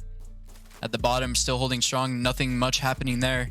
Oh, but we see Adam Electro moving closer. Takes a step. Yeah, so as you can see, there's 5 Canax members opposed to 4 Protagonists. However, anything could switch because like 3 out of the 5 at least are extremely low HP. And Protagonist lost a member. Shadow goes down at that mid position. It's looking like Canax has a potential of pushing forward, and you can see XR doing so. Tevin's in a little bit of a tight spot there. Player got taken out too, and Tevin, one shot from dying. He dies as well as on... Wait, he didn't... Wait, what's happening? What's happening? What just happened? There's... Canax survives with 4 members. Yeah, they just survived with 4 members, but that wasn't an easy match for Canax. They had 4 members, but all of them were like 1 HP. Kind of the same thing for Protagonist. It just came down to who can get the last shot, and it looks like Canax did just that. Crazy. Oh my gosh, that was so confusing because Tevin, he died, but he was still moving around. It kind of... Oh man, it confused me like crazy. Yeah, crazy game from both teams. Canax took out the win. We have the next game in this series. They're going to switch sides here. You know, this is tough because Canax, obviously, they take game 1. Protagonist, they look really good too. It all comes down to that mid position, in my opinion, because if you could see, that bottom control and the top control was pretty even. They were holding their ground. But that mid position, as soon as you get a disadvantage from that mid, you have to be in that perfect spot from that crossroad barrier we got there. You have to be in the perfect spot, because if not, you can lose so much HP. But at the same time, mid position is so crucial. We don't talk about mid that much. No. You know, I feel like bottom control is so dominant. You need bottom control.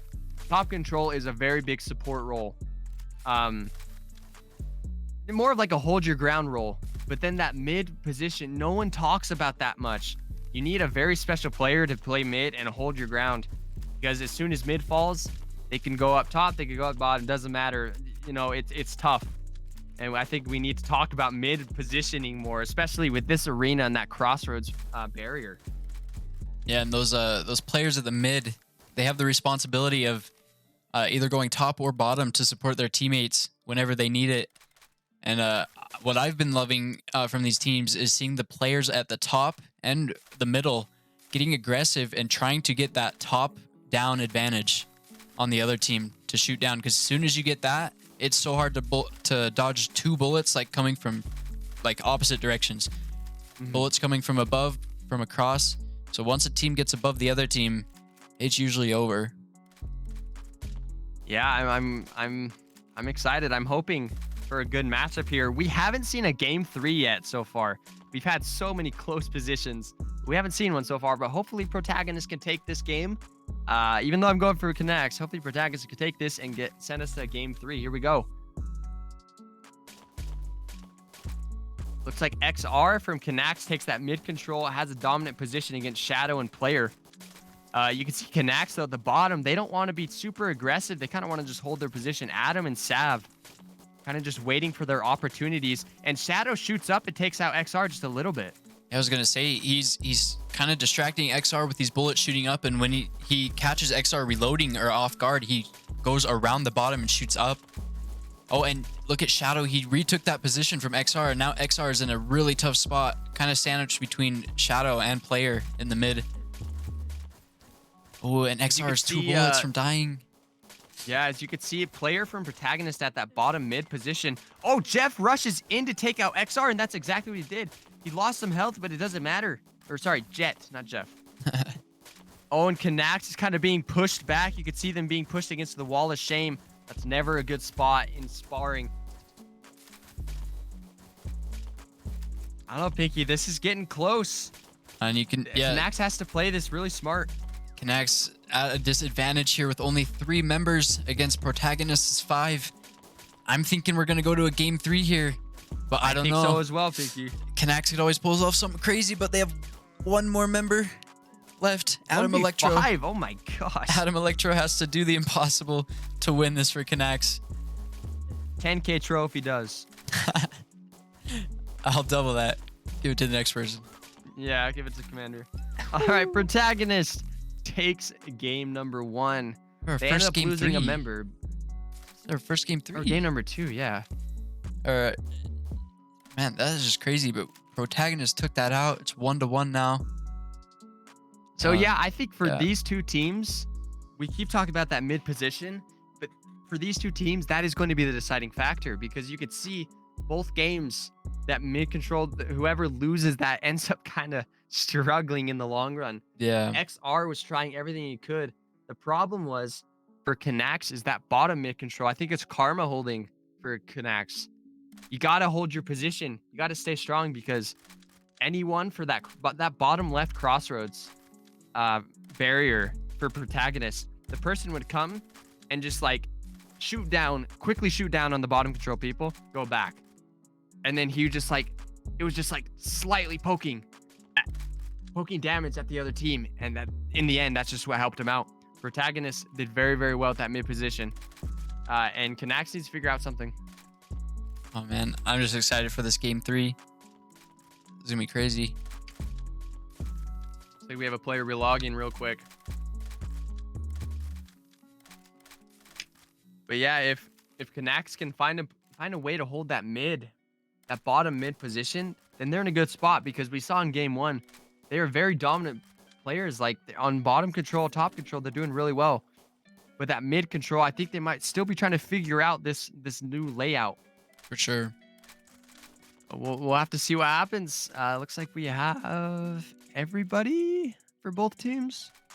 Hope so. First game 3 of the day. That's crazy to think about. Oh man, I'm excited. I'm excited to see who wins this. Either one could take it. It could go either way. Obviously, Exactly. we have 25% of chat voting for Canax, 75% for Protagonist. So Protagonist projected to win by chat. Let's see if they prove them wrong. YOLO said Canax got to push more at mid. That's the issue they're having. Ooh. Yep, kind of to go back to what we were saying, this mid positioning for Canax is a struggle for them right now. But it's so hard. No dismissal on their players. It's so hard to hold this. I think Protagonist just has a really good positioning, a really good format for how they wanna go about it. Canax just needs to figure out a way to defend that. We'll see what happens. We're 1 second from starting. Game 3 is underway. Jeez. We have Jet from TWK. Protagonist. Did you see that? Did Jet just wanted all the smoke. push in middle like everyone? Oh my gosh. Canax got to be careful here. Got to be really, really careful. You see TWK and Adam Electro both holding these bottom pillars. Neither one can quite move up to the other one, but they're sending bullets. Cover fire for their teammates. Player versus XR, kind of in the bottom mid. You see Karma and Shadow battling it out in the mid. Shadow pushes, and Karma's 1 bullet from dying because of that push from Shadow. Yeah, I was just about to say, player from Protagonist was shooting up at Karma, kind of putting some pressure, and then Karma looked down at player for a split second, and Shadow EYB saw the opportunity, came in, did some damage. Very, very smart positioning, very smart communication from Protagonist here. And I think FRS at the top has the right idea. He's trying to get above Tevin and above Shadow to just get any damage. And he can go on that top wall and shoot down through that to get Shadow. But then as soon as he does that, you see Tevin go up to defend. And so FRS can't really do much here. You see Shadow takes that position, taking the aggressive stance. And FRS takes 1 bullet of damage. I think right now, for Protagonist, Shadow and player are just carrying. Everyone else is doing their jobs, but Shadow and player are the ones that are being the menaces, being the annoyance for Canax. They're putting in damage. They're working together so fine in that mid position. I'm really liking these two players and their play right now. Oh man, it's just neither team wants this loss. Because as soon as you go to that lower bracket, you have 1 chance, you have 1 round in that first round to win and to move on through the lower bracket to have a chance at coming back to the finals. But it looks like Protagonist is just pushing so hard on this bottom, and Canax just doesn't stand a chance. Yeah, that is gonna be it. Protagonist played almost a perfect game 3 against Canax, a former top 4 team, I believe. Wow. Once again, we gotta highlight Shadow and player, man. They held that mid position, and they played that so well against Canax, who I think was Not expecting that level of aggression at mid. That was just insane. Oh my goodness. And for our first game 3 of the day. Oh man. Yeah, we do have our next matchup, which will be the last series of round 2 of the upper bracket. That will be Valentino versus Slaughter. Who you got winning that one, you think? I don't know. I personally think that we'll discuss it after this break. Yep. All right. See you in 4 minutes. Yo, I opened Graal's first free house shop. Make sure to stay to the end for a surprise. No way! You're kidding me! Lamar with the comeback of a lifetime. I opened a shop where everything is free. And I also hid 2 secret items, What is just a toolkit and a different 3,000 team? tro. 2 qualifiers. I'm just going to invite random people at the trade tables to come and take a look at the shop and pick out whatever they want. No way! Anyway, let's head to the trade tables.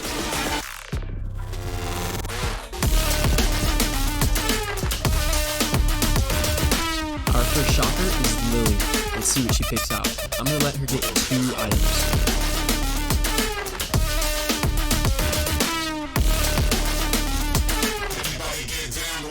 She wants the Hugging Teddy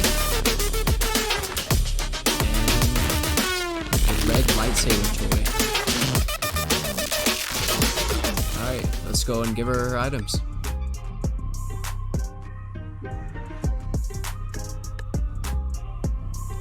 Alright, our second shopper is T. I'm actually going to let him pick 3 this time. See what he picks. Is he gonna see the tro? Ooh, he wants the ice pickaxe.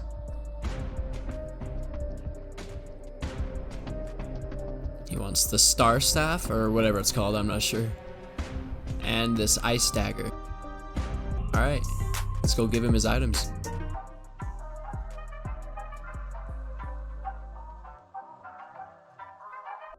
Alright, our third shopper, Zira. I'm gonna let her pick 2 items here.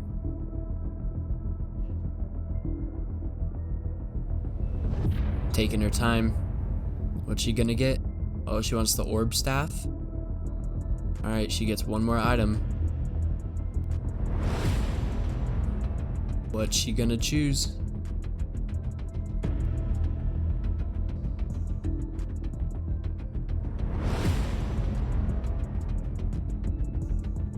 She might want this lantern. Yep, that's what she wants. Alright, let's give her her items.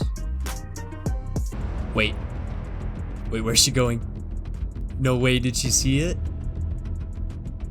She saw it. What's she gonna say?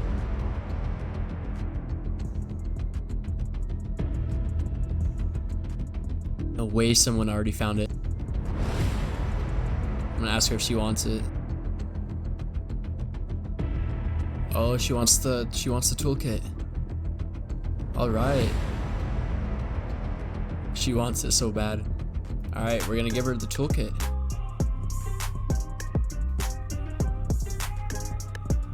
That's so crazy that somebody found it already. All right, she gets a free toolkit.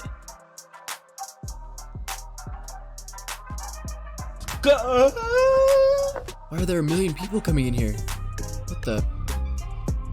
That was weird. Anyway, enjoy the free toolkit.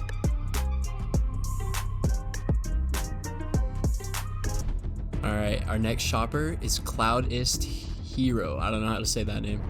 I'm gonna let him pick 3 here.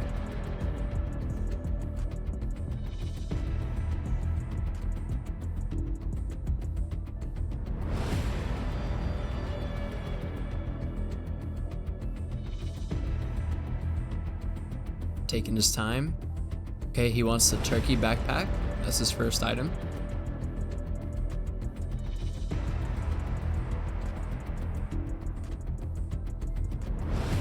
And he wants the plush toy.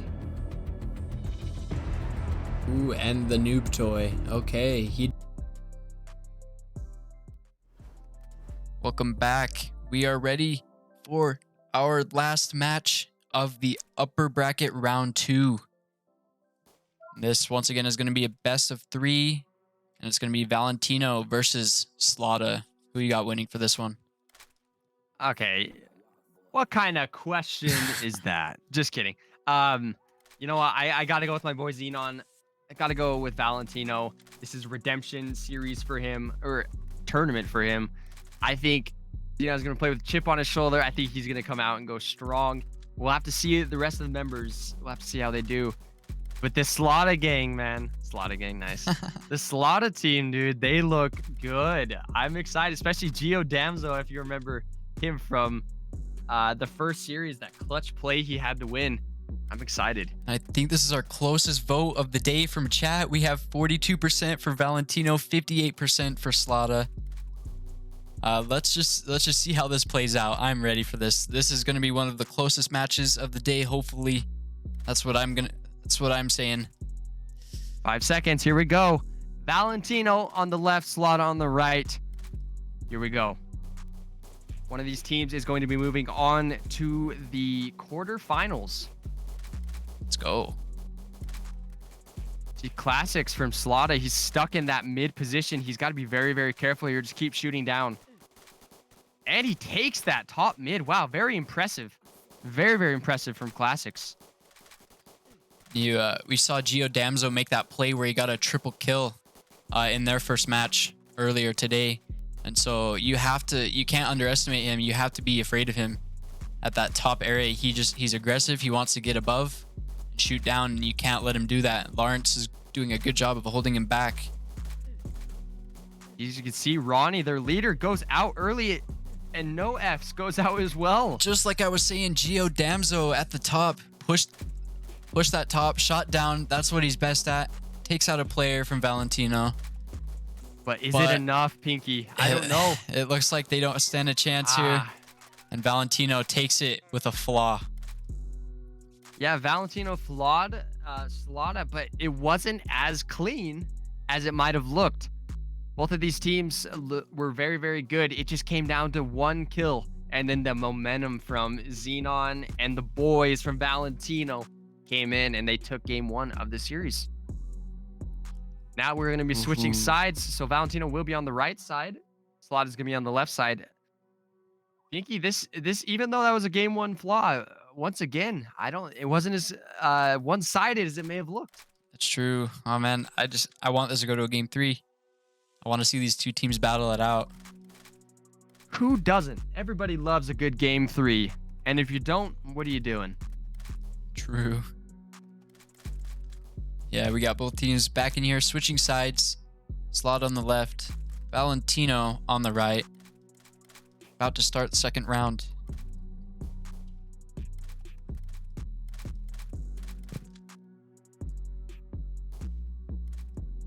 Yeah, so Slaughter, they need to win this if they want to have a chance to go on to the quarterfinals. Have an easier way to potentially get into the championship. However, Valentino, they're looking to stop that. They want to get the momentum. They want to move on to the quarters, semis, whatever it is. Too many. But Slaughter, yeah, they need to win this or they're getting sent down to the lower redemption bracket, which is harder to fight out of because everybody wants it. Here we go, 10 seconds until we find out who is moving on to the next round. Here we go. Last series of round 2. Roni taking that bottom. Look at classics. Oh my. No fear from Gio Damso. Taking a lot of damage. 2 bullets from dying. Just pushing down on Valentino. Fiend is also 1 HP from dying. That was clinical start for Valentino, and they continue to show their dominance here.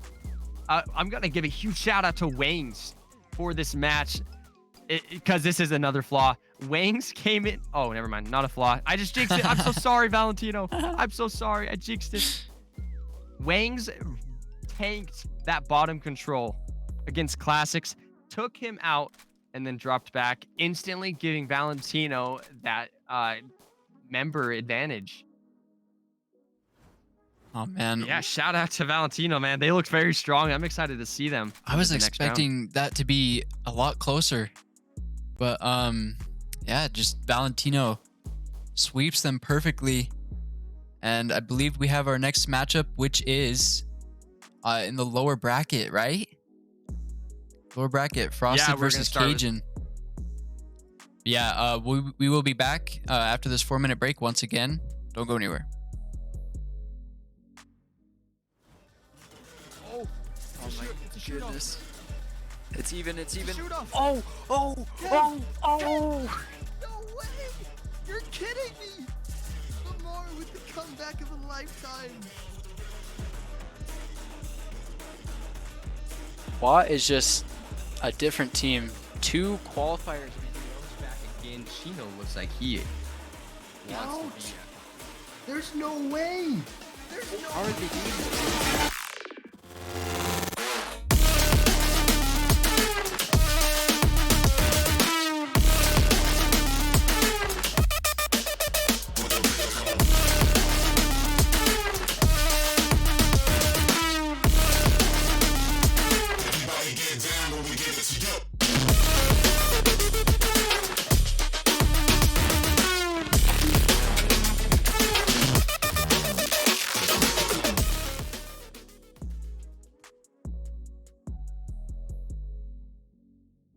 Oh, do I have some awesome news for you guys. The GOAT of all GOATs, iMask, just dropped another banger update. Literally just barely. And I have collabed with iMask to hopefully make a pretty baller video. But this update could change everything about the state of Graal era. What has been the biggest issue with this game? I think the common thing people would say is it's not new player friendly. Well, this update can help out big time. Introducing the Starter Bundle. This is a loot box available to all players who have under 10 hours.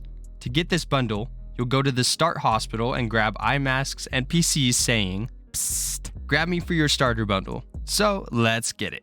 Now you may be wondering what's inside. Well, my friends, I got answers for you. When you open your Starter Bundle, first of all, it looks super sick. But you'll be given a few different things to help you with your journey on this game.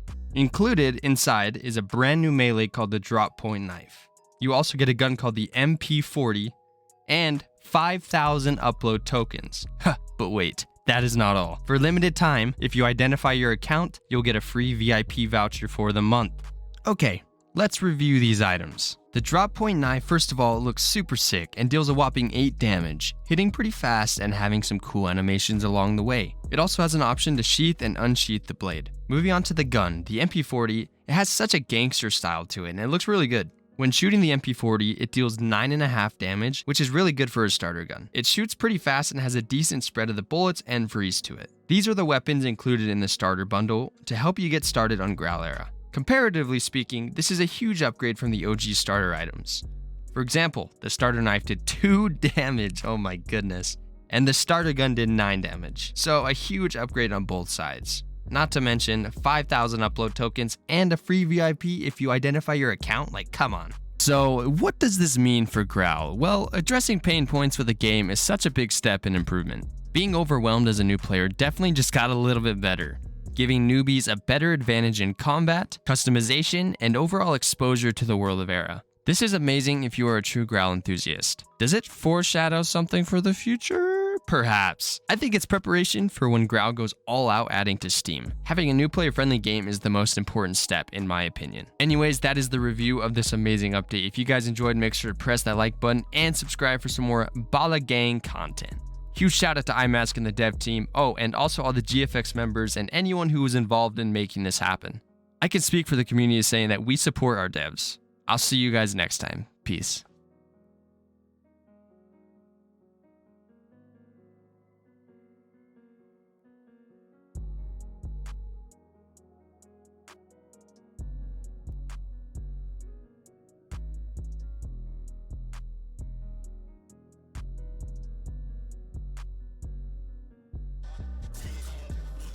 Oh my goodness. It's even. Shoot off. Oh. No way! You're kidding me! All right, thanks for sticking around. We are back after that break. Just getting these gangs in here. On the left side, we have Frosted. On the right side, we are going to have Cajun. And yeah, these guys get 1 game. These teams get 1 game to redeem themselves. If not, They are out completely of this qualifier. Yeah, you know, this is going to be tough. Cajun versus Frosted. Both of these guys are very, very good. Both these teams are very, very good. Yeah, like you said, there is a little bit of an added pressure because in that upper bracket, you lose, or you go into a match and you go, you know what, we're going to win, but if we do lose, we have a redemption. Now, lower bracket, or the redemption bracket, as we like to call it, round 1, adds a little bit more pressure, Pinky, because you don't have that backup. Oh. It is, especially the first round when it's just one game. We're not doing a best of 3 here. This is one game to get the tournament moving along. And yeah, so not only do you have no backup, you only have one game. One game. I hope the players know that. We've been mentioning a lot, but yeah. We're about to get started here with one game. Winner takes all. Moves on to the next round of the lower bracket. We have Frosted on the left side. Cajun on the right side. It's a lot of pressure. A lot of pressure. It almost makes me upset that one of these two teams is going home for the first qualifier. That almost makes me really upset. Yeah. Here we go, though. Frosted is. versus Cajun. Oh, unknown from Frosted, realizing that player had that position advantage on the bottom. He's got to be careful here. Unknown's got to be careful, too. He's getting caught on these pillars. Oh, man. Both teams, so much pressure. Looks like Krebs is lagging quite a bit at the top. Oh, no. We do have a ping limit. I hope you guys know that. Yeah, we do. So if it gets too bad, they will be sent out, and they have a few warnings, but regardless. I can't tell who has the advantage. Oh, never mind. Frosted takes the player advantage. They are currently at 5-4 against Cajun. Oh, it's about to be, potentially. And look at Mike on the left side just trying to survive. 5-3. It gets taken down, and Frosted has the advantage over the 3 Cajun members just trying to hold on, but they're being pushed to that far right wall. This is truly unfortunate for the Cajun members. They just kind of had a little bit of a rough start. Actually, I take that back. Cajun looked like they had the better start in terms of damage. But then it's just kind of all falling apart. And unfortunately, this is not looking good for Cajun. They need to have the clutch of their lifetime, but it's a 5v1. Ooh. Will they respect the 1v1, or are they just going to go to the next round? They will. And Amiri gets taken out. GG's. Frosted is going to move on to the next round of the losers bracket. And once again, guys, the next round will be a best of 3.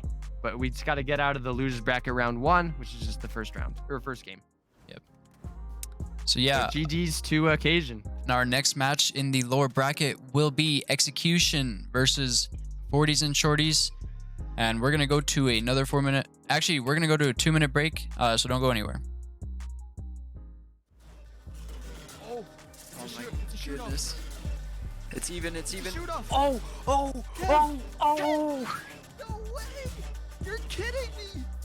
Lamar with the comeback of a lifetime. Qua is just a different team. 2 qualifiers. Back again. Chino looks like he wants to be. There's no way! There's no way!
What's going on, everybody? Today we are going to be talking about how you can earn Graal. It's even better than before.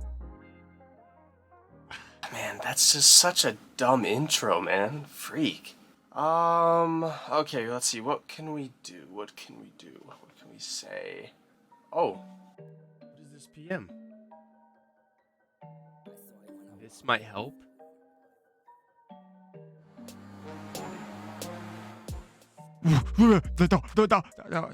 One, 2, 3, 4, 5, 6, 7, 8, 9. We are back with our next matchup. Remember, this is a best of one. We have Execution versus 40s and Shorties. Both these teams lost in the upper bracket. Now they have a chance to redeem themselves. Whoa. They have a chance to redeem themselves. Dude, my throat just died, basically. My bad. Refill time. Yeah. Yeah. Execution versus 40s and Shorties. Both of the teams really good, but Execution has been popping off with the aggression recently. You know me, I've been picking Execution every single time, so that's what I'm going to do again. I'm going to pick Execution on this one. No hate towards 40s and Shorties, but Execution is just very aggressive. We'll see what happens, though. And who do you got? Oh my. Wait, chat's got 100% on 40s and Shorties versus Execution. Hey, okay. Let's go.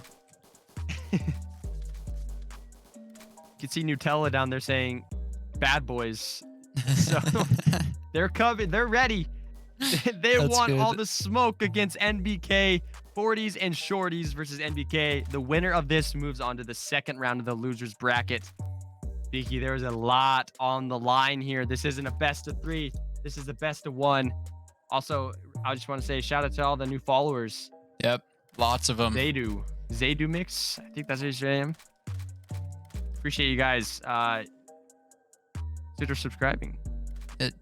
DX dub season, I guess. Lynx wins 1. Here we go. Emmy Red. Yeah, we're about to start. And the single game is off. It is underway. It looks like 40s and Shorties are just being pushed to the right already. An Execution shooting down from the top. You see Redwan killing Nutella. Oh, man. It's unfortunate. Redwan really pushed the tempo for Execution. Just chasing down, having zero respect for positioning. And unfortunately, 40s and Shorties go out. Huge shout out to them. Once again, any team that steps into the GSL arena, you have to have mad respect for. It's not easy, that's for sure. When you have 5 people shooting bullets at you in game. Definitely not. It's just a lot. So huge shout out to 40s and Shorties. Their tournament, though, for this week, it has come to an end. Yep, and for our next match, it will be another single game. We have Canax versus Maegorb. So do not go anywhere. We're going to go to a 2-minute break. Oh my goodness. It's even. Oh! No way! You're kidding me! Lamar with the comeback of a lifetime. Watt is just a different team. 2 qualifiers. Back again. Chino looks like he wants to. There's no way! There's no way!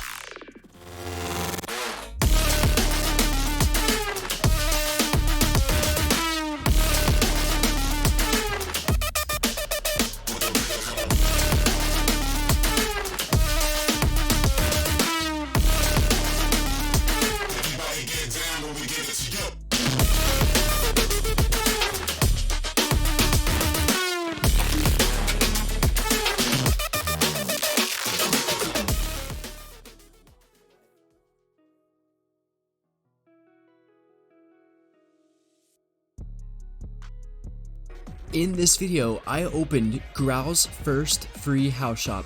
Make sure to stay to the end for a surprise.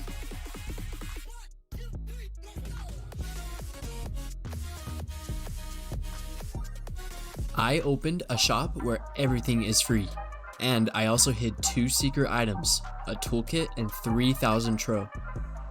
I'm just going to invite random people at the trade tables to come and take a look at the shop and pick out whatever they want. Anyway, let's head to the trade tables.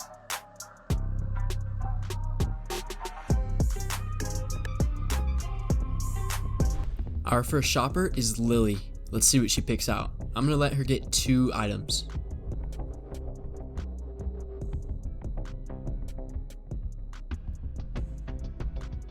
She wants the hugging teddy and the red lightsaber toy. Alright, let's go and give her her items.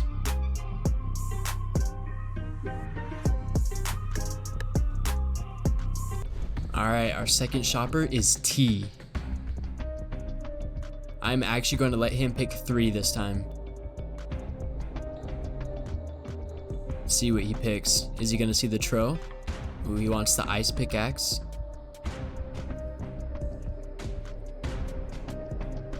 He wants the star staff or whatever it's called, I'm not sure. Alright, welcome back, guys. We have another matchup, and this one I'm excited for. We have Canax versus Maegorb. Both these teams lost in the upper bracket. Now they have one final chance to redeem themselves. Looks like we have both gangs in ready to go. I'm excited. Once again, one match. It's just weird to say. I hate the redemption bracket round 1 so much because you have like 2 amazing teams that has the potential of going out. Real quick, I want to highlight Lion from Maegorb going with the spread, the massive spread gun layout. So I don't know, man. This is gonna be tough. We've seen Spars struggle with that spread, so I wonder if that's gonna play a part. But yeah, Canax versus Maegorb, both of these teams are really good. I don't even know, man. If Canax can figure out their mid positioning, which lost them their first match, then I think they have a good chance of winning this, but we'll see. And it looks like chat predicted 100% for let's see, for Canax. 100% for Canax. Unfortunate for Maegorb. I want to see Maegorb prove them wrong. Yeah, I'm excited. Do you got Maegorb winning this? I'm just gonna go with Maegorb. Yeah, I want to see them. I want to see them take this. But we know how insane Canax is. It's gonna be hard. Shanghai Sharks are calling Maegorb. That's foul, Ranger. That is foul.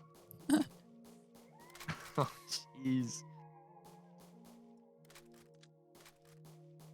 Yeah, I think we're just about ready to start.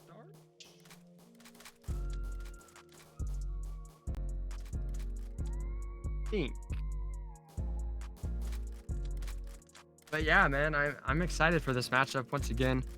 Keep mentioning it. The losers bracket round 1 just is so tough. There's so much on the line. The amount of pressure, like good teams. Unfortunately, one good team always has to go out early. Yep. That's the sucky part about. Anyways, I think we're ready to go, Pinky. Yeah, I'm ready.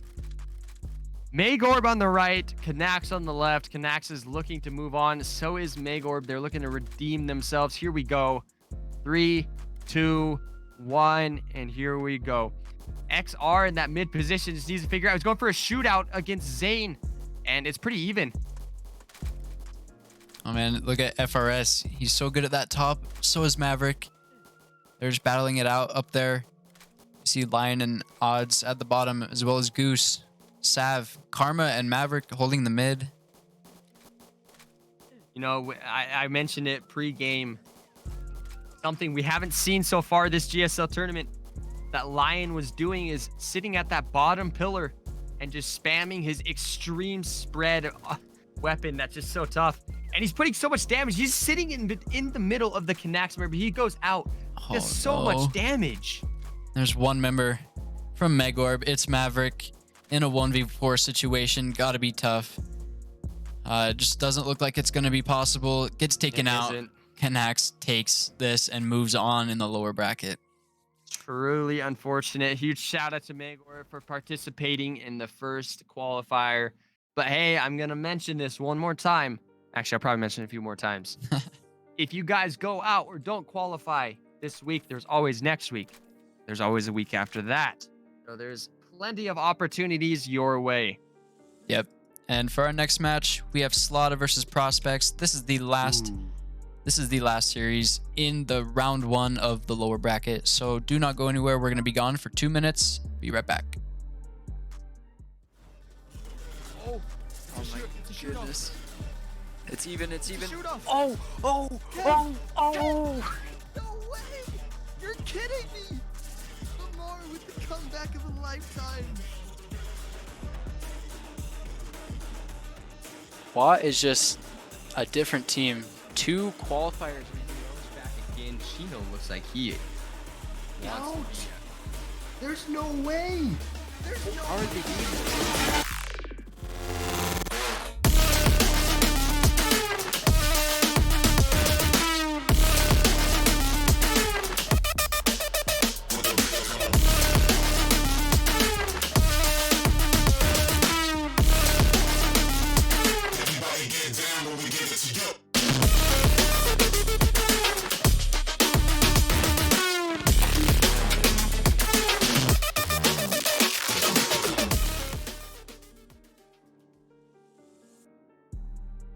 What's going on, everybody? Today we are going to be talking about how you can earn growlouts even better than before. Man, that's just such a dumb intro, man. Freak. Okay, let's see. What can we do? What can we say? Oh. What is this PM? This might help.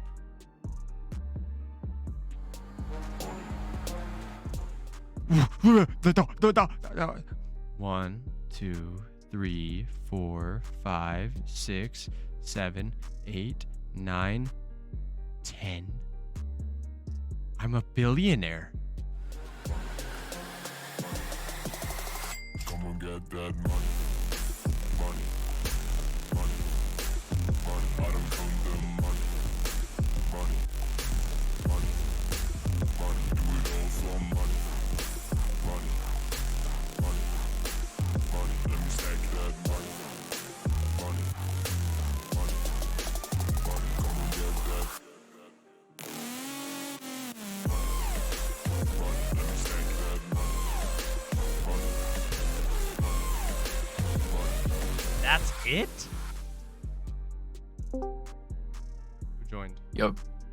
Yo, bro, you want to play some Rocket League?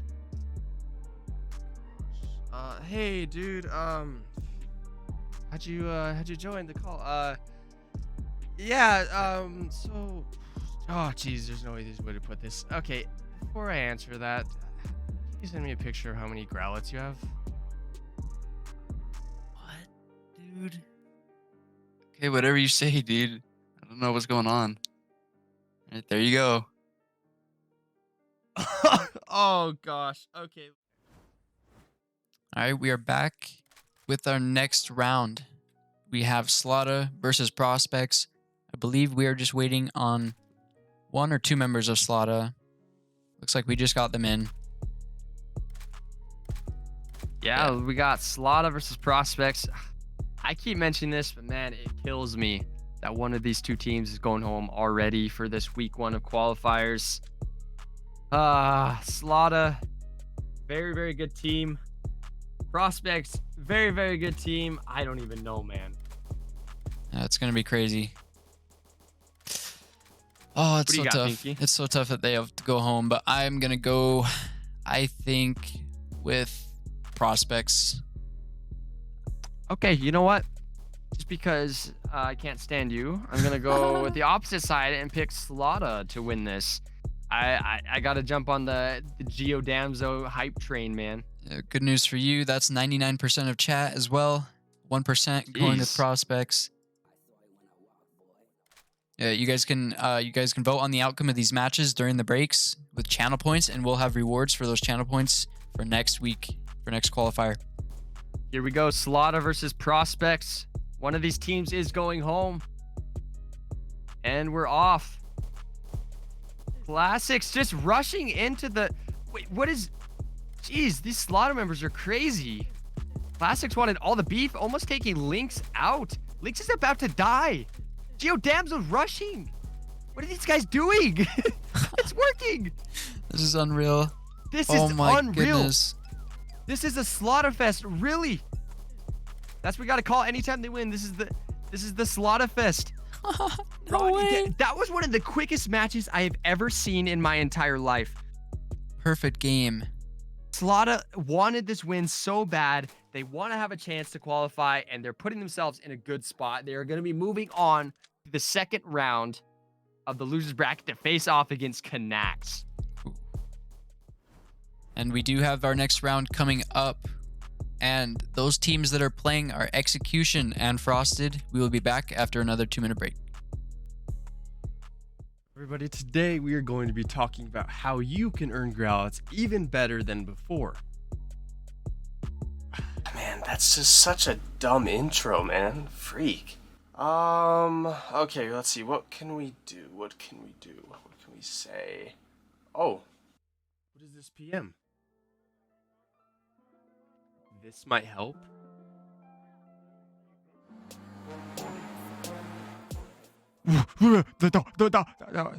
One, 2, 3, 4, 5, 6, 7, 8, 9, 10. I'm a billionaire. Come on, get that money. Money. Money. Money. I don't come the money. Money. Money. Money. Do it all for money. Money. Money. Money. Let me stack that money. Money. Money. Money. Come on, get that. Money. Let me stack that money. Money.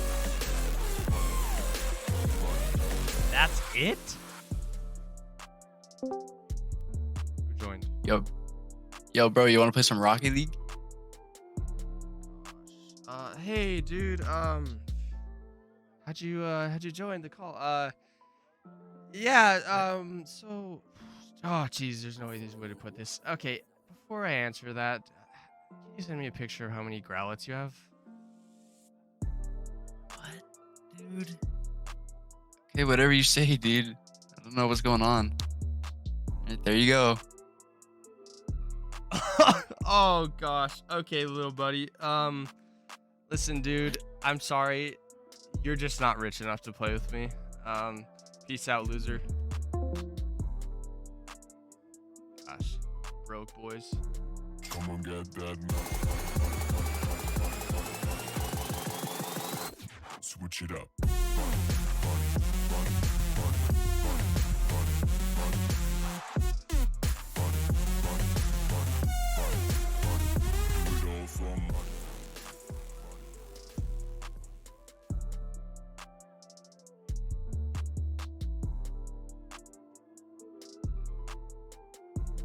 What? Wait, what does that mean? No, what? No. What's the date?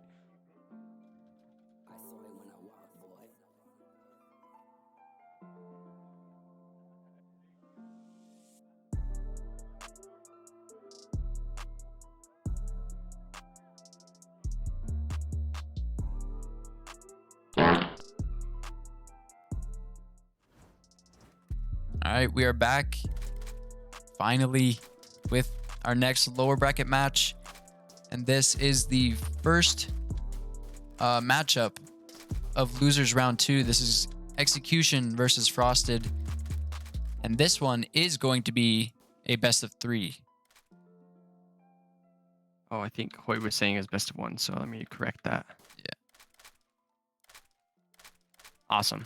Yeah, Frosted versus Execution. This is not a one go home. You have two shots to get to 2 wins for the best of 3.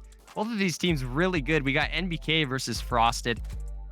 I don't even know, man. I have to pick Execution because I pick them every time. I have to just continue the train. So I think Execution is gonna win this one. Oh man, man, both teams are insane. I'm just gonna go opposite of you, go Frosted. See how it turns out. If Hoyt setting all this up, both teams should be ready. To start, yeah. guys are enjoying the stream, make sure to press that follow button. If you have a Twitch Prime or anything, Twitch Prime. Yeah, if you have Twitch Prime. Jeez, I stream on YouTube. I don't know. If you have any of that, you know, that's always an option. But that's totally up to you anyways. Hextor, yes, it is a best of 3 for this round number 2 of the loser bracket. Here we go. 5 seconds. 3, 2, 1, and we're off. Execution going against Frosted, and both of these teams started to look a little aggressive to start, but then kind of peeled back just a little bit, realizing the strength of each other. Yeah, you see Kaput from Frosted in a pretty risky position right here. But we saw him holding that before. He's just holding Cocoa Puff. And you see $sign moves up, takes 2 or 3 shots at Kaput, does some damage. Kaput back at his position. Same with $sign. I think what we really need to highlight here is Heroic and Super for Frosted up top. Red One, who's done very, very good for execution throughout this entire tournament so far, is having a hard time with Heroic and Super. Their combos, their combinations against Red One has been really, really aggressive. You can see Tank Davis, who's fighting tonight. You see Tank Davis come in and have to kind of switch up to help out Red One because he's in a tough spot. And did Execution lose, remember? I believe they did. Well, dang, how did I not see that? I didn't see it either, but now it's a 5v4. $sign at the bottom. I believe he's 1 or 2 shots from dying. I want to see what Red One can do at the top here for Execution. He needs to bring it back for them. Oh, but he's 1 bullet from dying. Heroic put some damage, and you see Super taking the advantage, trying to get a shot down, decides it's not worth it, moves back. He's going for it again. Up at that top, taking 1 shot, moving back. He takes a shot himself. Yeah, Super is being super annoying for Execution here. He's coming up, trying to just take a few shots down, whether or not he takes some damage or not. Look at that positioning, that understanding of just a tiny bit of a gap that he can shoot down to that bottom mid. And Ishmael $sign goes out for Execution. They're currently down to 2 members against Frosted's 5. It's not looking very good for Execution here.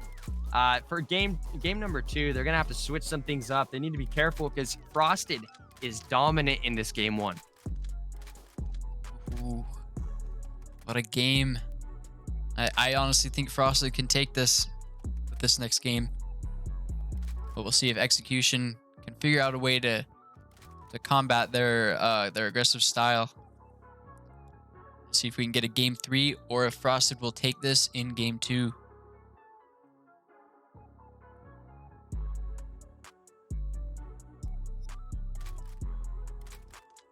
Frosted might be trying to switch up a member. I'm not really sure. But yeah, we kind of got to go back. Cocoa Puffs, who we didn't even realize got taken out, apparently was taken out pretty quick at that bottom mid, according to chat.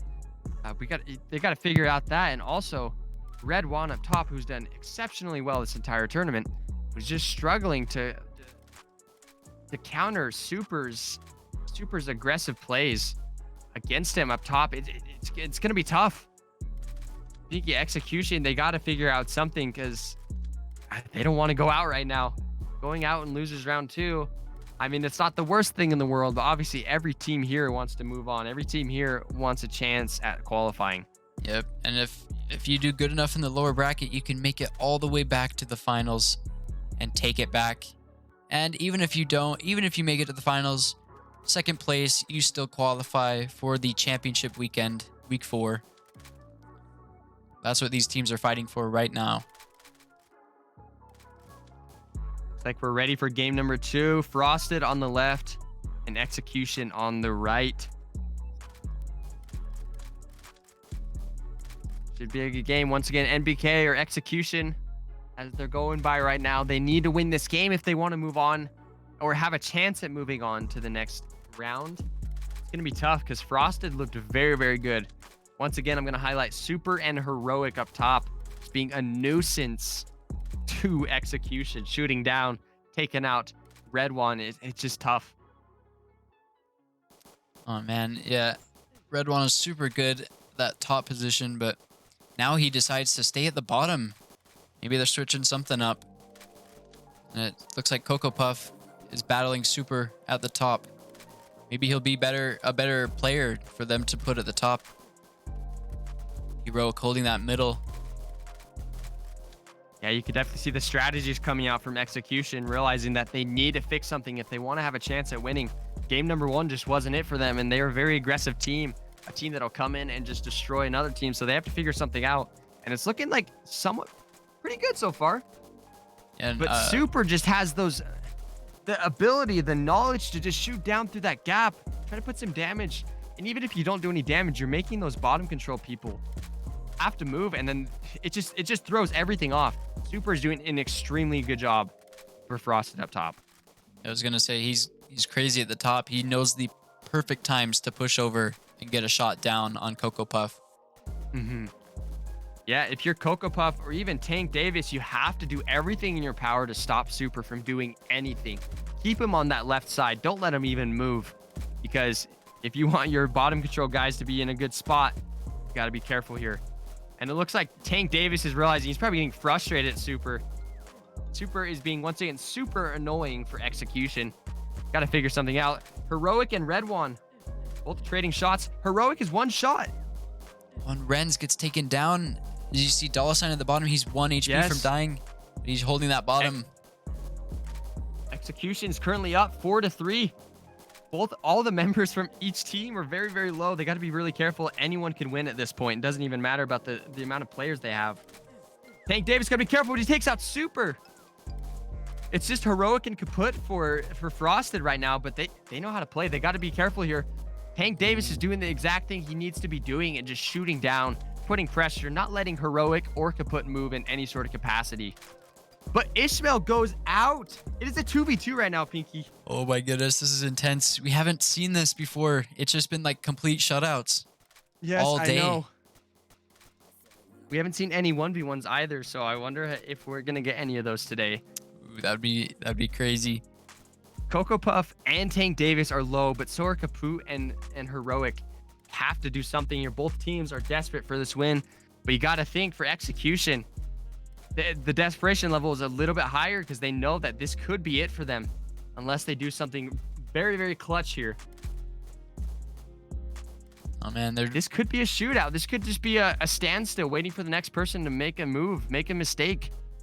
No one wants to make that first mistake where you take damage and the other team will just push you with so much aggression, and it's hard to come back from that. So both teams are just taking it slow.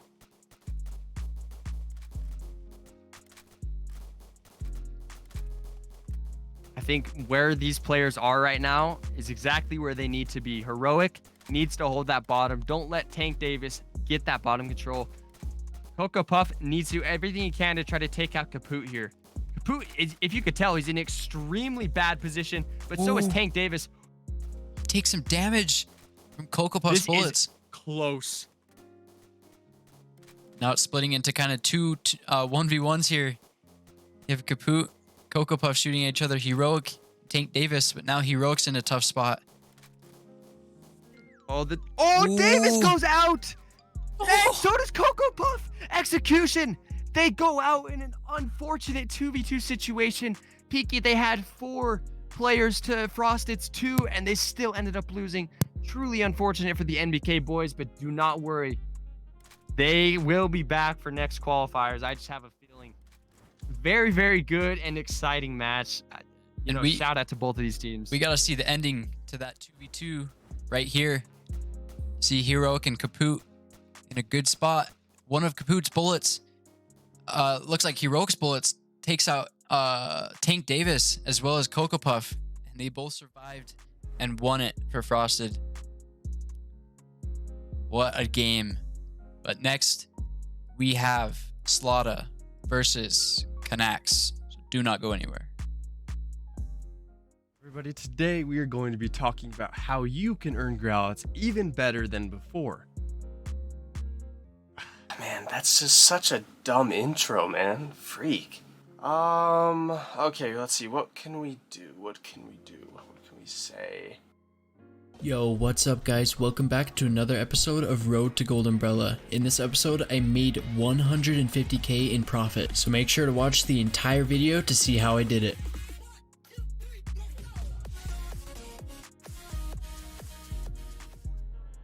For the first trade of this video, I bought a palm umbrella for 241k.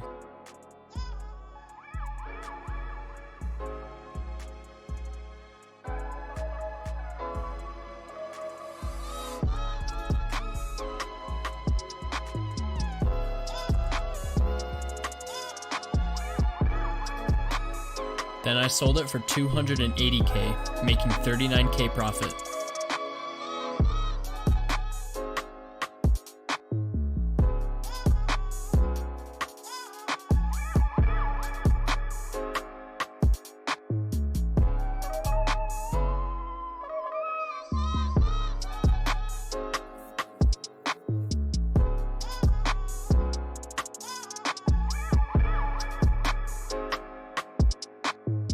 Here, I bought a black cape for 92k.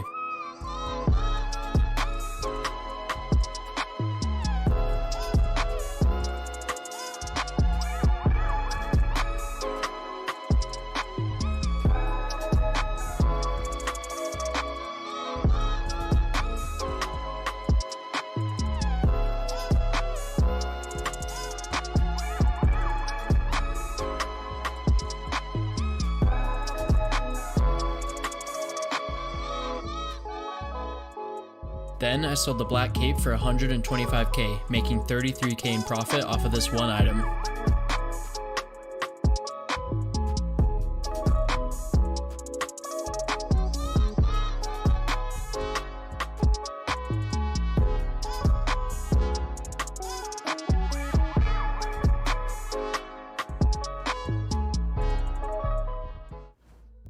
All right, welcome back.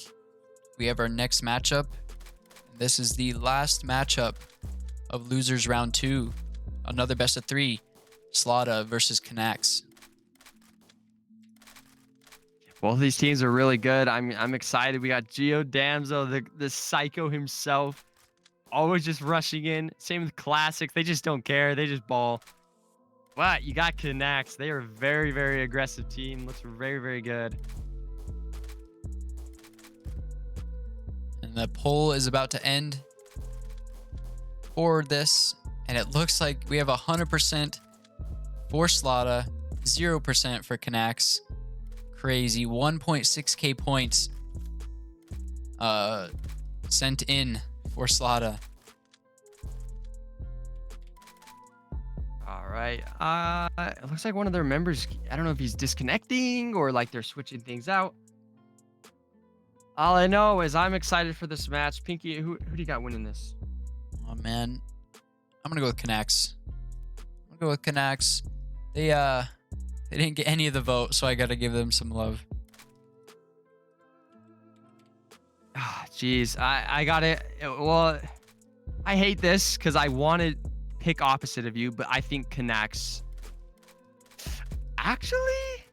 Might cash his curse then. Give me Slaughter. You know, I've just seen Geo Damso be extremely aggressive, and I just wonder how that's going to work because he rushes that mid position, and we've seen Canax kind of struggle with that mid position. So, yeah, give me Slaughter for this one. Sounds good.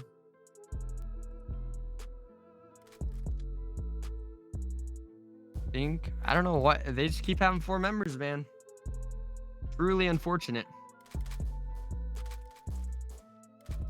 And this is also going to be a best of 3. If you guys were wondering, it's going to be the last match of the losers or redemption bracket round 2.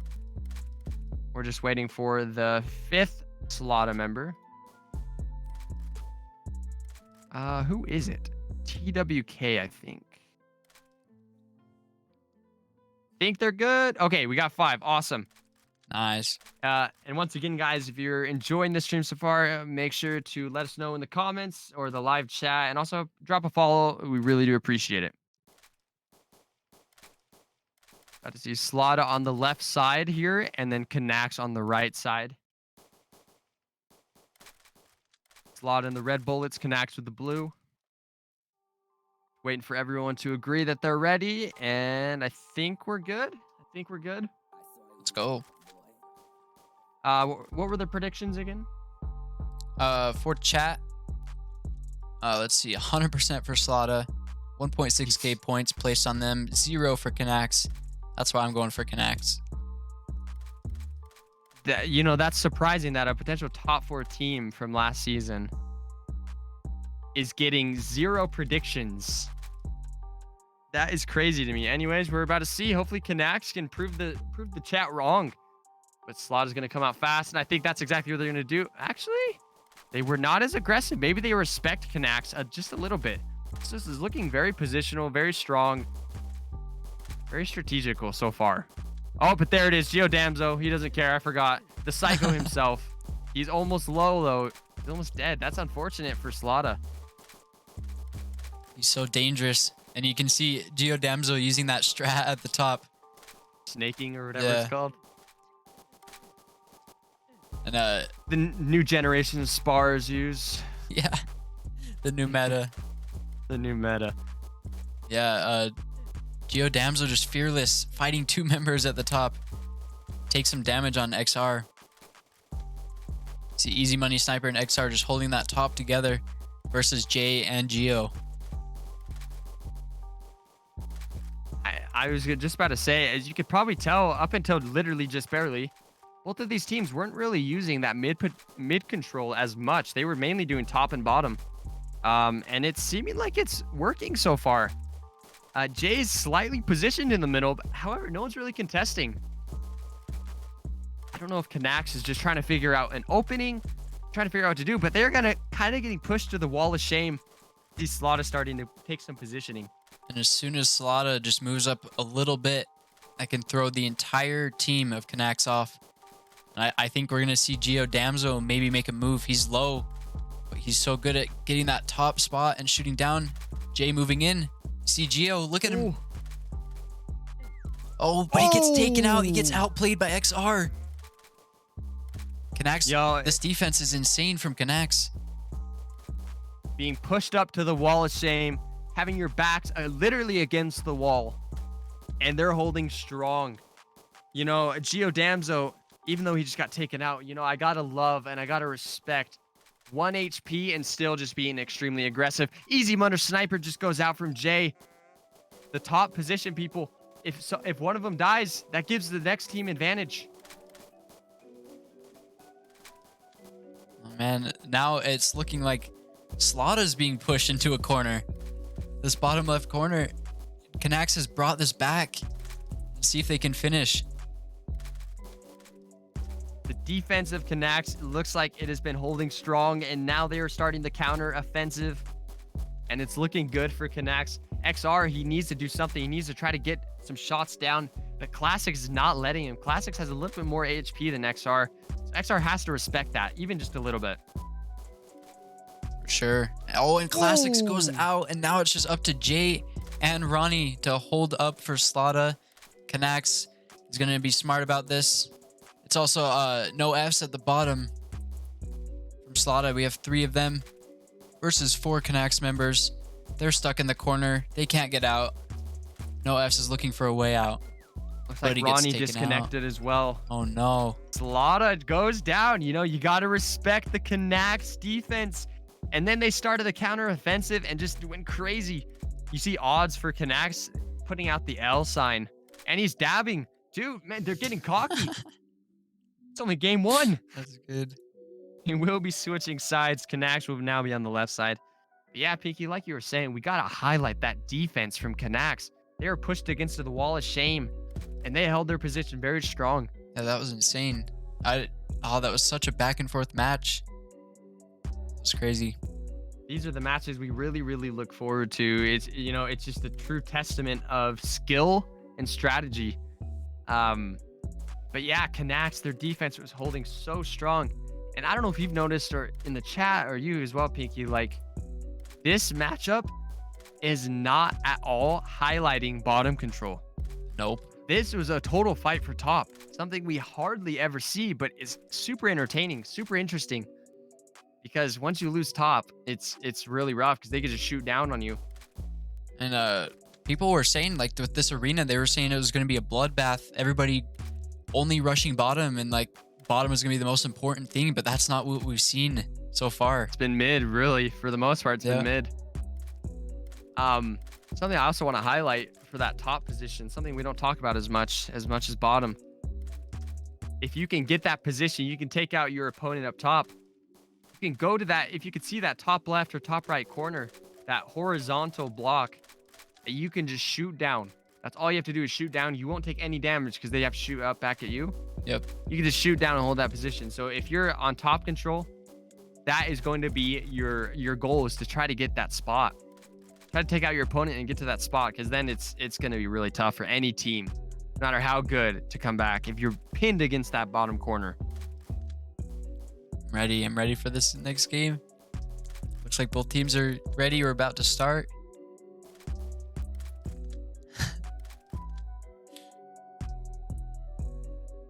I think Hoyt was there with a threat, turning someone into a toad. Oh my goodness. Uh-oh.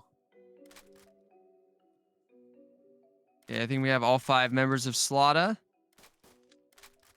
Slaughter, they looked very good at the start of the, like 75% of the game. They were, technically dominant. They were winning. Yep. But now Canax has put them on match point. Slaughter's got to do something. They got to figure out how to counter this insane defense Canax has. I want to see game 3. These two teams are both insane. Exactly. And a game 3 would just be crazy. It's also like Canax is showing that you don't need to be this extremely aggressive team to win. You can play the defense. You can wait for your opponent to make a mistake, and that's just pure strategy. And a lot of the times it works. It's true. We have think a we're ready. 10-second countdown on to game 2. Will Canax take this, or will Slaughter force a game 3? We're about to see. They have to. They don't want to go out this early in the tournament. I say early, but it's already tournament's already halfway over. Yeah. As you can see, Karma from Canax having to take a step back. Karma's very aggressive. The Karma has to take a step back because they're 2 or 3 HP, I think. Easy money Sniper from Canax is like 1 or 2 HP. Slaughter's doing something right this game. Taking a lot of HP out. Look at odds and Sav, as well as Karma holding that bottom. Shooting over towards no Fs, and it looks like Classics gets taken out at mid. XR replaces his position at mid. Shooting at Geo and J, both holding that top and middle position. This is just unreal. The fact that Slaughter started off so strong, putting like 3 of the the Canax members into 1 or 2 HP, but just Canax is just so good at defending, so good at staying composed, and it's really showing Canax just putting Slaughter to the wall of shame at this point. Something Geo Damso is very not used to. Looks like Odds is calming with his team to say rush bottom, because no Fs is 1 shot from dying. Oh, and he does. Sav with the shot against no Fs. Sav might take out Ronnie. He does. Ooh. Sav might take out Jay. That calm from Odds has to be rewatched, Pinky. That Definitely. was insane. Oh my There's still one more goodness. person. Oh my goodness. Canax takes it. Shout out to Odds for that calm to his team, telling Sav, hey, you gotta rush this guy. And that's exactly what Sav did. And then Sav continues to take out like 3 more people. Yeah, we'll watch it right here. You see Sav takes out no Fs, pushes up, takes Ronnie, and then gets some damage off on Jay. Oh my goodness, that play was crazy. Huge shout out to both these teams. Unfortunately for Slaughter, their time in week 1 qualifiers has come to an end. Don't you worry if you're a Slaughter member or a fan, because they got more qualifiers coming up soon. We'll be back in 2 minutes. Oh, I'm sure we all know the Graal YouTuber that goes by the name of Mr. London Nuts. And if you don't, get educated. Just kidding. Well, sorta. Mr. London Nuts was a YouTuber who made Graal era animations. Mr. London Nuts videos started to surface in the early stages of 2014. The earliest video on his channel is his 100 subscriber special with 13,000 views. The rise of Mr. London Nuts was nothing short of amazing. Growing at rapid rates, he quickly became the face of Graal Online YouTube. gaining over 19,000 subs. Mr. Londonut's future on YouTube seemed to be very, very bright. But what happened to this GraalTube phenom? His last video he ever made was a video titled Graal Era Milk and Cookies Prologue, which was uploaded March 10th of 2018. That is literally almost 5 years ago. A lot of people have since questioned where he went, but I am here to ask the question, what if Mr. Londonuts did not quit YouTube? Now, this is pure speculation, like, we don't really know what would happen, but like, let's just play around with some concepts here. So, once again, Mr. Londonuts' growth was crazy. His most viewed video got almost 200,000 views. Not only was this beneficial to the channel and his growth, but also towards Graal Online as a whole. His videos would reach out to all sorts of new players. Graal at the time probably wasn't advertising, but Mr. Londonuts was. Whether you realize it or not, people who make content for a game are essentially advertising for the game. His content reached further than active players, and I know that for a fact. It was a hook for players to come in and try the game out. He was even on the Arago billboard, so he was literally the face of Graal if you think about it. Now, let's think about what would it be like if Mr. Londonuts didn't quit YouTube. I do think if he kept going, he would have been well over 40,000 subs, if not more. And I do think the game would be in a better place in terms of the player base. His influence on the game went beyond his advertisement and his channel. It also served as an inspiration to others. I know that so many YouTubers were started because of Mr. Londonuts. I know for a fact if his channel didn't exist, then neither would I. And if that happened, you all wouldn't be watching this video. Wait a minute. Obviously, the more content creators the game has, the more natural advertising it puts out, and said game benefits from all that. His channel growth since 2020 has dropped quite a bit, losing over 400 subs since, which isn't all that surprising since, you know, he hasn't posted in like, what, 5 years? But regardless, Mr. Londonuts, if he had continued making YouTube, would have continued his GOAT reign on the Graal YouTube scene and probably would have been highly successful. Truthfully, no one will ever do what he did on the game. That is the ultimate GOAT right there. A lot of people have asked, where has he been? And to be honest, no one really knows. I'm assuming he found what he wanted to do with. Hey everyone, we are back with our next matchup. This matchup is going to be Protagonist versus Valentino. We got Protagonist on the left, rocking the pirate hats, as you can see. I see you guys.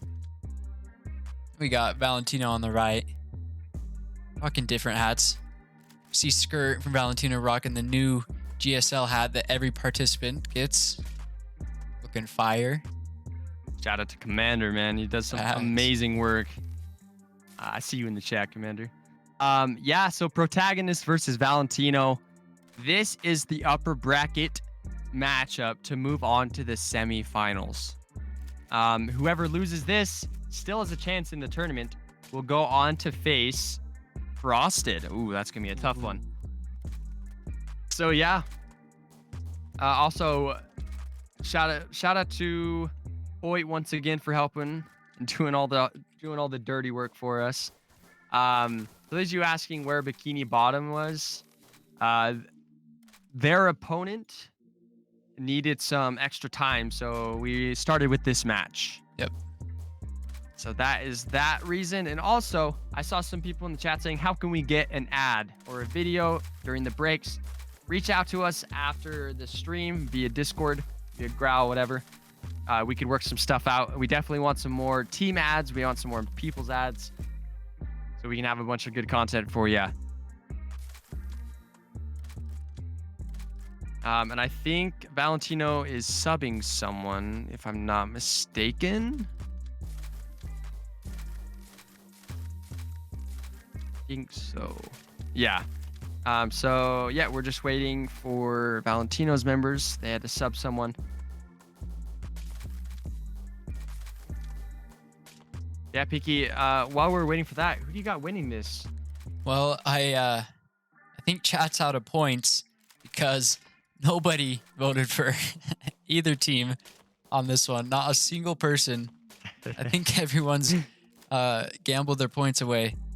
But I'm going to go with Protagonist. Okay, you know what? I'm not even saying this to counter you. I genuinely do think that Valentino is a team that has the potential to go to the championship.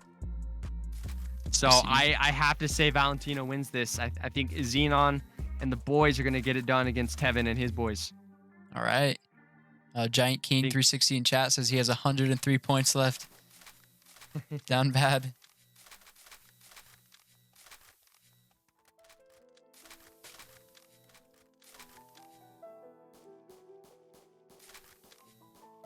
Looks like we're going to be kicking and resummoning Protagonist real quick.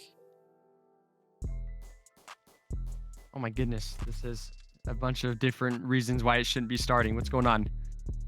Sorry, Hoyt. I think we're good now. So yeah, this is another... Wait a minute. Oh wait, no, it is not semis. Yeah, best of 3. This is a best of 3. I thought it was going to be best of 5 for a second. Guys, we are coming down to... Oh my gosh, we are almost at our top 8 teams. No, top 6 teams. I think we're at our top 8 right now. Yep. Ooh. Ready? It's going to get exciting from here on out. All these teams want a chance to qualify early because, hey, if you qualify early for GSL in a few weeks, then that means you can just participate for fun, for practice, for rewards. You don't have all the stress of having to participate. So you want to participate, or sorry, you want to qualify early, and that's what both these teams are thinking about right now. Anyways, let's go. Protagonist on the left, Valentino on the right. And we're off. Xenon, Player, and Wangs on the bottom versus TWK, Sage, and Ness. Looking like both teams are having the same formation. 3 people go bottom, 2 up top. It looks like Valentino's pushing aggressively on that bottom. You see Wangs pushing, but Ness does a great job of defending. Sage holding that middle. TWK, we know how good TWK is, holding that bottom against Exxon.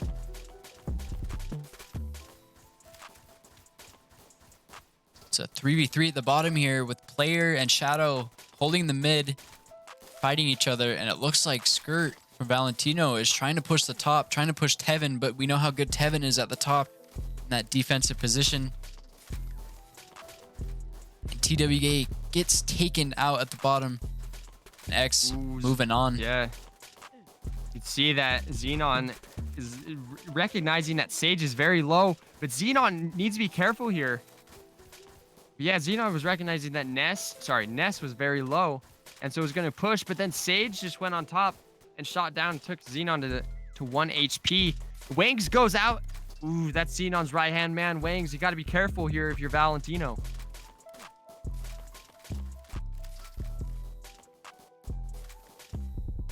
Man, this is getting close, man. This battle from Tevin and Skirt at the top 2 is interesting to watch. Both insanely good players. One tries to make a push. Tevin trying to push down. Look at all of these bullets he's sending from above. Takes out Skirt. Continues to shoot down towards X. Oh my. Currently a 4v2. Valentino has to play this absolutely perfect. And look at the dodging coming out from Player. Unfortunately, he does go out. Truly unfortunate for game 1 for Valentino. I think they had the right idea, but then just took some unnecessary damage at the mid and the bottom. Kind of messed with their heads. Protagonist takes game number 1 against Valentino. Wow, that was crazy. That play from Tevin, when he pushed that top right there, that was what changed that game. And it just did so much damage from above, it just confused them. It confused Valentino. They couldn't escape. They got it done. So yeah, Valentino is all out of nowhere put onto match point.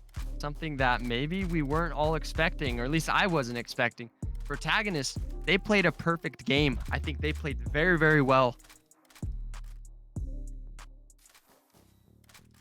It's going to be interesting to see what Valentino needs to switch up. And speaking of that, Pinky, what do you think Valentino needs to do if they want to take out Protagonist and go to game 3? And I think they need to stop Tevin from that top push. That's what won them that last round. They can have a little better defense at the top. I think they can do better this round. I also think in terms of the bottom control, I think Valentino played it very well, but they got a little too aggressive at times when maybe they shouldn't have. Took a little bit of unnecessary damage. Yeah, here we go. 10 seconds to decide if Protagonist on the right side is going to move on to the semifinals or if Valentino is going to force a game number 3. Here we go.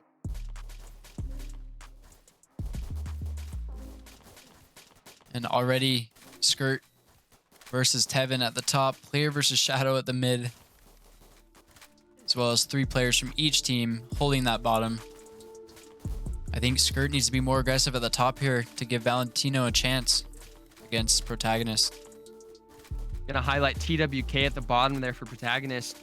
He's been a fly, like a fly in the summer for Wings right now, because TWK has pushed Wings back just a little bit and has been very annoying, taking Wings down 2 HP.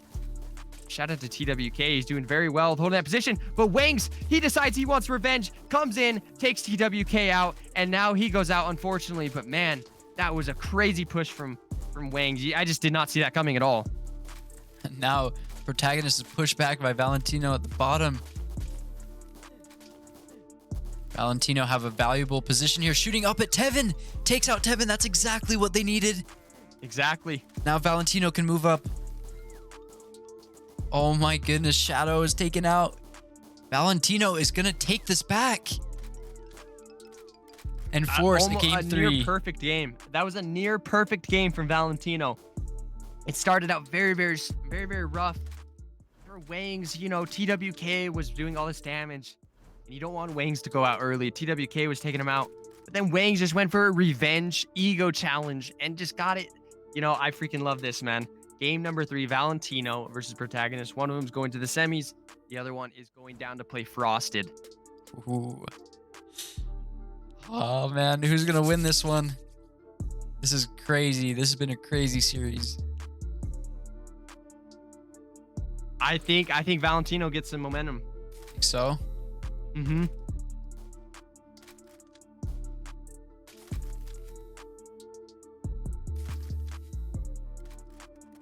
Setting everyone up. Looks like everyone's just changing gun sides, getting prepped, maybe talking about some strategies. I know a lot of these players are in voice calls talking right now. This is serious stuff. GSL is no joke. Season 2, the talent is already so phenomenal, and we don't even have some of the best teams in here. Oh. That's the crazy part. We don't have a Flushy, all those members. Like, that's crazy. All right, it looks like both gangs are ready to go. You're totally right, though, Pinky. As soon as they put pressure on Tevin, potentially taking him out or even pushing him back a little bit, that's just so game-changing for these guys. For sure. Tevin is so good at holding that top. Those bullets from below, he didn't even expect them. He just was completely caught off guard by them, and that's what won them that round, as we saw in that instant replay. Now we're about to see who will move on. See Exxon at the bottom, TWK, Ness from Protagonist. Everybody in their usual spots. I can already tell that Wangs is being a little bit more aware of TWK, and he's trying to do the same thing that TWK did to him. And it's working. He pushed him back to that bottom left corner. Just clinical from Valentino on that bottom control. Wangs and Xenon, they just know what they're doing. Pushing TWK and Ness and just putting him in such an uncomfortable position. Look at player from Valentino shooting up, trying to get that same damage that he got last round on Tevin, but Tevin, he's learned his lesson. He's watching that bottom, making sure he dodges those bullets like right there. But then that forces him over to take damage from Skirt and from player. Tevin is in a bad spot right now. Wangs from Valentino gets taken out though at the bottom. Ooh, that was very unexpected. I did not see that coming at all. Suddenly, Protagonists kind of have an advantage. However, Ness and TWK are down to 1 HP, so they have to be careful. And I know Tevin up top is also kind of low as well. Sage is 2 bullets from dying from Protagonist on the left side. Skirt still has 3 bullets of damage to work with. He can be a little aggressive towards Tevin. Yeah, despite the numbers game here for Protagonist, Valentino still somewhat has an advantage. They just have to play this to perfection. See both players switching for Valentino. When Sage is one shot from dying, player from Valentino realizes he has the advantage. He's trying to get a little more risky, a little more aggressive, pushing Shadow. And Shadow shooting up. Tevin is taken out. Player's one shot. So is Skirt. Player gets taken out. Everything's happening all at once. It's a 3v2. 3v1. Valentino takes it. Move on to the semifinals. You're kidding. Dude, this series was absolutely the series of the day, in my opinion. These two teams, they just matched up so well. Holy crap. Protagonist, they had the numbers game. They had a slight momentum shift, but then Valentino, they just played it to perfection. They had their top just rush Tevin, who was very low, and unfortunately for Tevin and Protagonist, they get eliminated from the upper bracket. They move on to the redemption arc. They will be playing Frosted in the next lower bracket round. Well, we do have our next matchup, don't we? Oh, this next one's going to be crazy. We have Famar and Minority versus Bikini Bottom. Stay tuned. Yo, what's up guys? In today's video, we're going to be giving random players 10,000 tro. Make sure to watch the entire video as there will be a secret message and you could win 2,000 tro.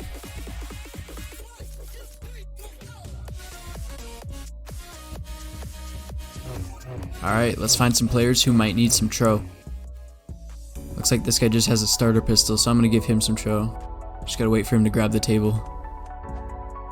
One eternity later. Come on. There we go. Alright, let's give this man some tro.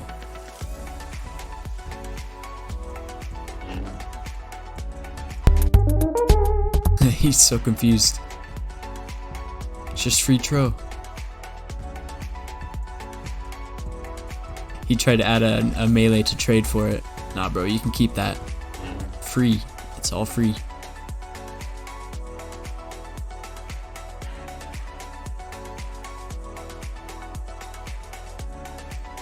There we go. Our first 1,000 tro given away. Alright, I think I'm gonna give this guy some tro. I don't know where he is though. I think he's over here somewhere. Oh, he just left. Alright, we gotta find him. Tell him to come back.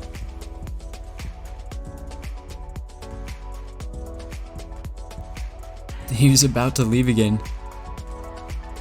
It's free. It's free tro. Can't turn that down. There we go. Alright, for this next one, I'm going to make them pick numbers 1 through 10, and whoever gets the number gets the tro. I'm going to choose 7. Oh, that guy just got it first try. Okay.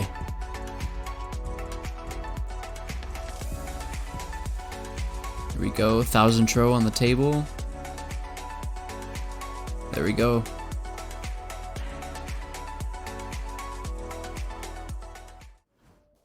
Alright, we're back. Thanks for sticking around. We have our next matchup. In the upper bracket, we have Bikini Bottom and Minority. You know, this is going to be an extremely tough match. Bikini Bottom, formerly known as Raw, formerly known as Watt. They are looking extremely strong. In their other round 2 upper bracket match, they looked unstoppable. You know, a lot of people could say this is their tournament to lose. But Minority, they looked very good too. They have Famar. They have all these people. It's going to be tough. They're all named unknown. So commentating this is going to be a little bit tough. But you know what? it's going to be fun. Yeah, Bikini Bottom versus Minority. Pinky, who we got? You know, I got to go with Bikini Bottom.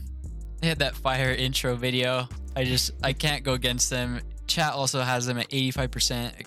Against Minority, 15%. You know, yeah, I totally agree. With an intro like that, you almost can't lose. Also, once again, guys, if you're a team watching and you want an intro made or you want an intro put into GSL, we will do intro videos for you guys. Just got to send it our way and let us know. Anyways, but Minority versus Bikini Bottom. I personally got Bikini Bottom once again. You know me, I'm a Vood fanboy. I can't pick against Vood. Definitely not. Oh, And someone with the name of Planktev. Okay, that's just too good. that's so good. Yeah, minority. They want to silence. They want to silence this this bias from us, and I would love to see it too. One of these teams is going on to move to the semifinals to play against Valentino. 10 seconds. Here we go, Pinky. Let's go. Bikini Bottom versus Minority, game 1. And we are off. It's like Bikini Bottom, like they just have practice strats of like positioning. However, Minority is very aggressive to start, pushing Sandy Cheeks all the way to the left. Larry the Lobster is also very, very low. The top for Bikini Bottom is kind of falling apart. Look at this. Oh my gosh, I did not expect this at all. Minority's doing such a good job, but Larry the Lobster somehow gets away. Ooh, unknown for Minority up top, though, is 1 HP. Sandy Cheeks gets taken out. It's a 4v5.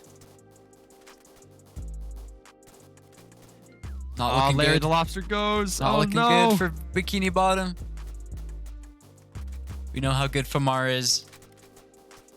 Just leading the team here. And Kev is... Oh, Kev takes out Pluto. Oh, SpongeBob. He takes out Famar and almost takes out one of the unknowns. It's 3v3, Pinky. No way they brought this back. The fields have been leveled. It is currently anybody's game. All of these players are very low. I will say, I think Minority has the advantage in terms of HP. I will say that. I think so. Yeah, and Voodward, Kev versus Unknown. Both two unknowns with Unknown at the top. And looks like Unknown gets taken out on that left side. Bikini Bottom, look at SpongeBob rushing. He takes out Unknown. Oh no. He doesn't even care.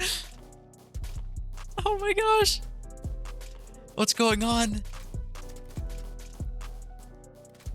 Would you ever expect, for the start that Minority had against Bikini Bottom, would you ever expect that they turn around and get the game 1 victory? Oh my gosh.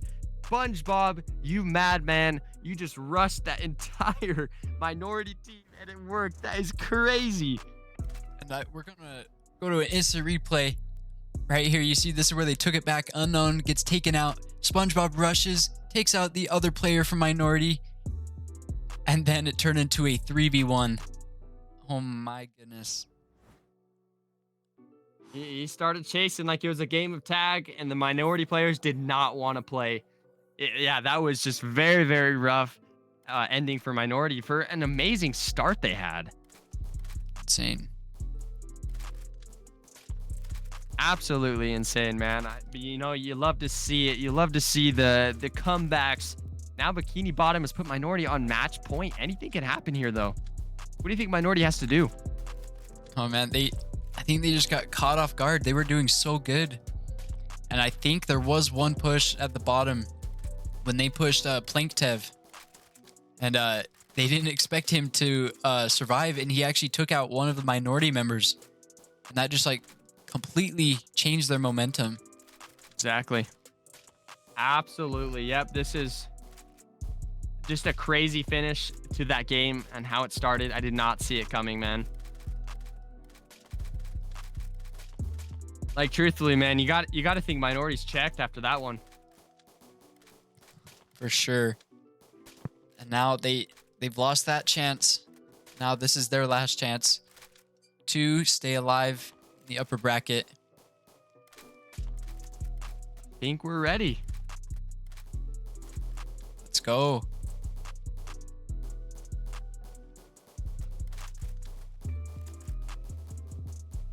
Oh, it looks like someone from Bikini Bottom might have dipped out. I don't know what's going on.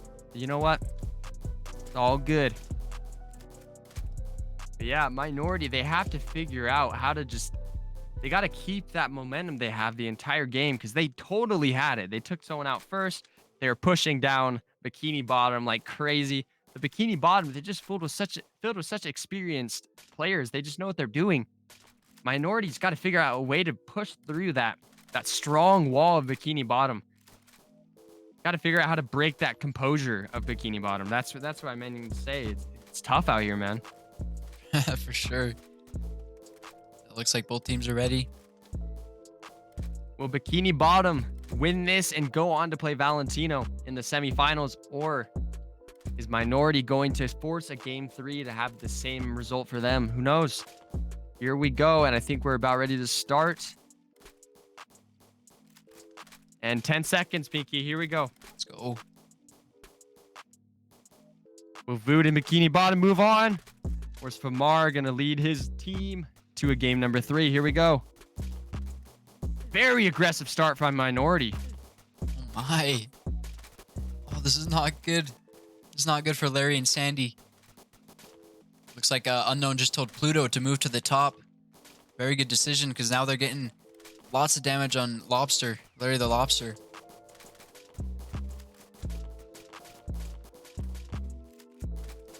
Yeah, just this aggression from Minority. It's tough for Bikini Bottom to kind of handle. Obviously, they're good at keeping their composure, but man, Minority they just want all the smoke. Look at Vood, he's 1 HP, the leader of the gang. The glue of the team is 1 HP. You don't want him to go out first. They're just slowly being pushed back to this wall. Minority pushing back. Larry the Lobster puts up a fight, but ultimately dies. Unknown takes top, shoots down. SpongeBob again! SpongeBob again! No way! SpongeBob could bring this back. But Ted gets taken out. It's now a 1v4.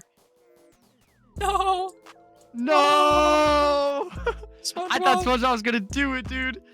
I saw the chat says SpongeBob the main character. Facts. That is very true. And now we go to a game 3. Wow, these teams are good. Now we're put in the position where we gotta ask, what can Bikini Bottom do to stop this Minority aggression? Because Minority did exactly. Minority did exactly what we had mentioned. You got to stop this composure of Bikini Bottom. That's exactly what they did. And Bikini Bottom just couldn't stop them from taking that top control, because then they start shooting down. Like I've said before, that's when it gets scary. It's hard to come back from that. Both of these teams know what's on the line. Easier semifinals run. Not the team they have to play, but they want to stay in that upper bracket. Other than that, whoever loses has to go play Canax, and that's not an easy match. Commander said this is anyone's game. That's facts.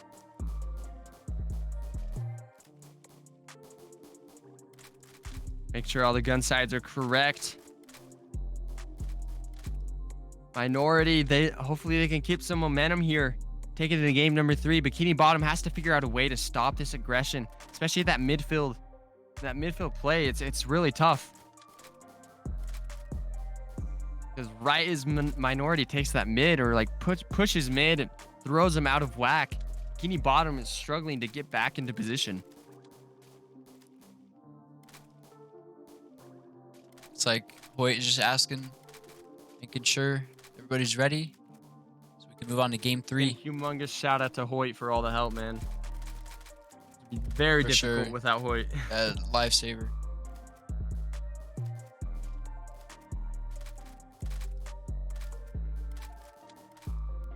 Here we go. There's a lot on the line here. Game number 3 to go to the semifinals to face off against Valentino. One of these guys is going there. The other one's going to play Canax. Not easy matches either way. Looks like we are off. Bikini Bottom looks a little bit more composed in that midfield play.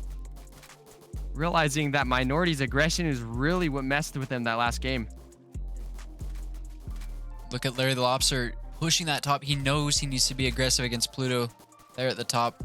Sandy Cheeks as well, holding that middle, also going up to help Larry. Famar just holding that middle, shooting up, making sure Larry can't pull a fast one on Pluto. Yeah, this is automatically a million times better from Bikini Bottom this match. However, Minority Looks like they're trying to push up against that midfield. I keep saying midfield like it's soccer. that mid positioning. They keep trying to push that mid positioning against Vood and Sandy Cheeks. They know that they need to take him out. They know that's what's so crucial. But Famar, the leader of Minority, is down to 1 HP. Gotta be careful. Oh, and right as we're in this game 3, Bikini Bottom versus Minority, we got a raid from Graal Online Era. Thank you guys so much for joining. Hey. If you're new here, whoever wins this match right here that you were watching moves on to the semifinals of Qualifier 1. These are two of the best teams in the world right now. Minority versus Bikini Bottom. Man, these guys are just so good. And all sorts of structure that we've seen, this match is kind of falling apart here. Everybody's just scrambling to find an advantage. And everyone in chat saying, Bams is stinky. Oh, gosh. What? That's true, actually, now that I think about it. Oh, unknown for Minority gets taken out from Kev. That's a perfect play from Kev there at the bottom. Playing Tev, as he's called in game. Bikini Bottom is kind of putting themselves in a good spot here. However, they just need to be careful. I know Famar, bottom right, is very, very low. He needs to be careful with what he does. His decisions. Unknown needs to kind of carry him at that bottom control. Oh, man. Look at Larry trying to take it back from Pluto at the top. Unknown for Minority gets taken out at the bottom. Look at SpongeBob. 1 HP from dying, but pushing with no fear. Oh, Minority. They are going to probably be taken out. It is a 3v1, and that is it. Bikini Bottom is going on to the semifinals to face off against Valentino. GG's to both teams. But hey, if you're Minority, don't worry, this doesn't mean your run is over. You get a chance to redeem yourselves in the lower bracket finals against Canax, which is where we're going to be going next. Yeah, stay tuned. We'll be back after a quick 2-minute break. Oh my goodness. It's even. Oh, oh.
If you're unfamiliar with how a loser's bracket looks like, essentially there are two teams in the top two, or sorry, the semifinals up top in the upper bracket.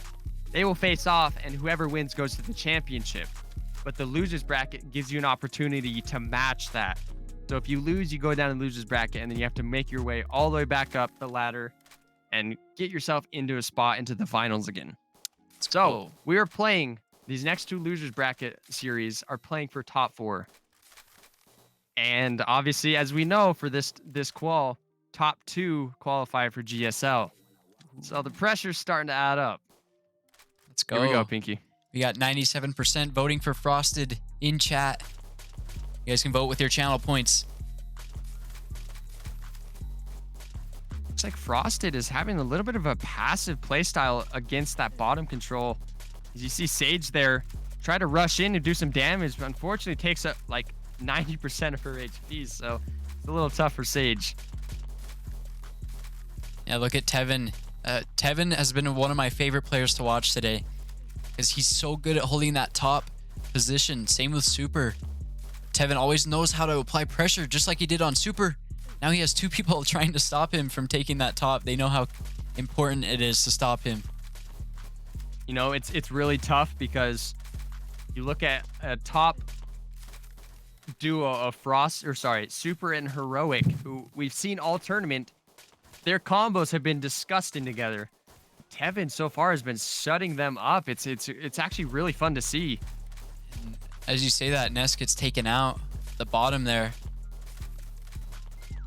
And it looks like Heroic from Frosted gets taken out. Tevin taking the flank. That throws everything off for Frosted. They have to adapt completely. And he's taking no damage. His dodging skills are crazy. And he's destroying everybody. But he gets taken out. Wow. You know, I thought the Protagonist train was going to go crazy there, but the Frosted boys hold strong.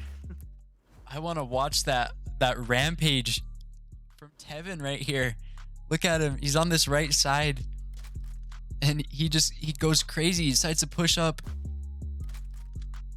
Takes out Super. Takes out Shadow, but then gets taken out. And Frosted takes that. Now we are going to game 2.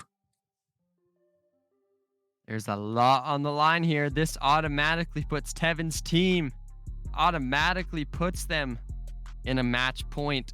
Unfortunately, someone is going home right here after this series. So who knows? Frosted could go on to make top 4, have a chance to go on to the finals, potentially.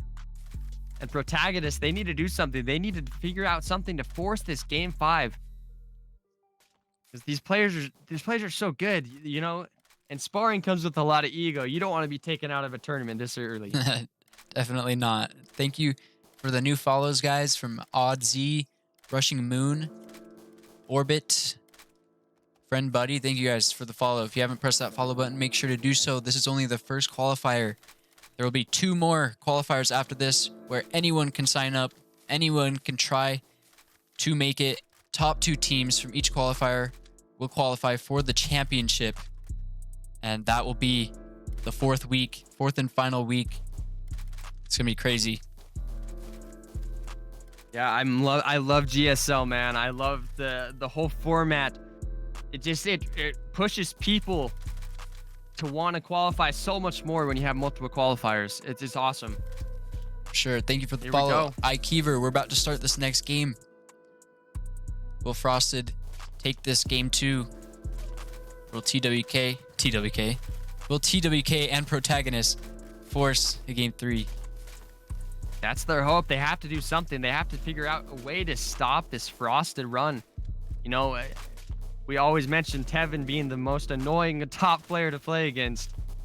But Super and Heroic are the people that could potentially counter Tevin up top. Their combos are so awesome. You could tell the chemistry's there. The synergy's on top. And, oh my gosh, Tevin's dodging is just crazy. Yeah, Tevin and Super, the matchup I've been loving to watch at the top here. Both insane players who are just so good at holding that top. As soon as one gets taken out, That's usually the turning point of the match. Exactly. You know what? This is starting to get crazy. This is starting to get intense. Protagonist, you can see they know this could be their last game, so they got to do something. See Tevin trying to pull out the snaking strategy. Gotta get some faster bullets out in super. Down bottom, like, things are starting to fall apart. Not as much structure, but TWK is taking that mid pillar back. Slimy Dude's forced to retreat. We got Shadow at the mid. 2 bullets from dying, as well as Ness. Both on Protagonist. They have to be careful here. Shadow is just trying to support Tevin from above. And Shadow is 1 HP. 1 bullet from dying. As soon as that mid person goes out, it's hard to come back from that. Neither team has lost a member, but everyone's so close to being dead. And I say that, but Protagonist loses Ness. Slimy Dude gets the green light to go push in. Needs to be careful, though. Put versus Sage here in the middle. It's not looking good for Protagonist. Their season might be over. Or sorry, their qualifier might be over. And it looks like it's going to be a flaw for Frosted. They are going to be moving on to play potentially Minority or Canax.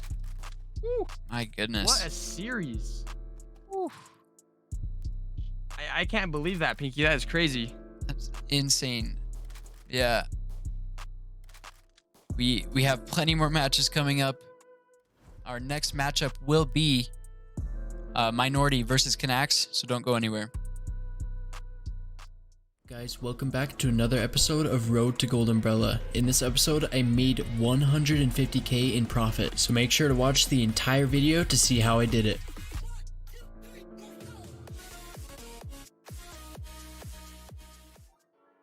For the first trade of this video, I bought a palm umbrella for 241k.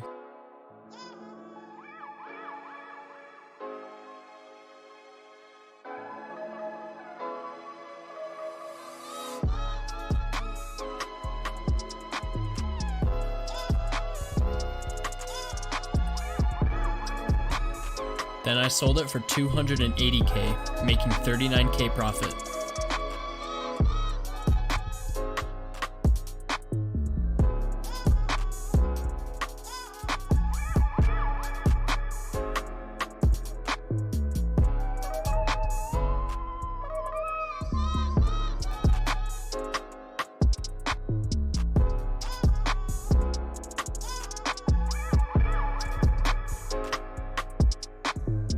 Here, I bought a black cape for 92k.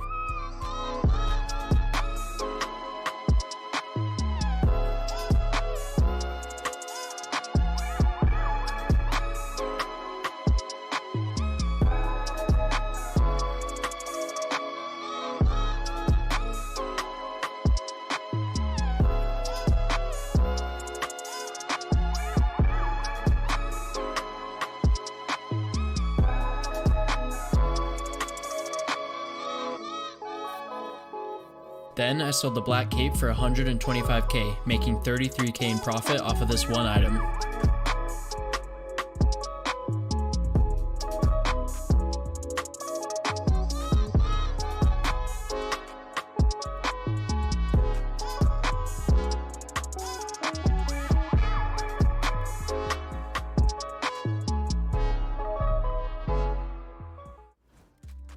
Alright, we are back once again. We have Canax versus Minority. 2 insane teams today, and this match will decide who moves on and who is out of this qualifier. Lots of pressure. When you put it that way, yeah, that made me nervous. Yeah, Minority versus Canax. Both of these teams have been popping off today. Minority barely lost to Bikini Bottom, which, I mean, I guess you could say are the tournament favorites. Minority took them to a game 3. They're looking extremely strong with Xenon there at the bottom and Wings. But Canax, a very aggressive team, a very smart team. Their defense has been top tier today, so I'm wondering how this plays out against a very strong Minority team. I'm excited. Once again, whoever loses this is going to be out of this week's qualifier. Whoever wins is going into top 4 to play against Frosted, which is going to be crazy. Let's go. And yeah, the more we get through this, man, the the further we get in the tournament, just the more pressure gets added. Here we go. We do have 93% in chat for Minority. Jeez. Just crazy. Minority's looking extremely aggressive. I don't think Canax was prepared for this level of aggression. You see line for Minority top left. He just rushed into their position, took out XR. Look at Canax was able to defend for a minute, but now they're being pushed into this corner.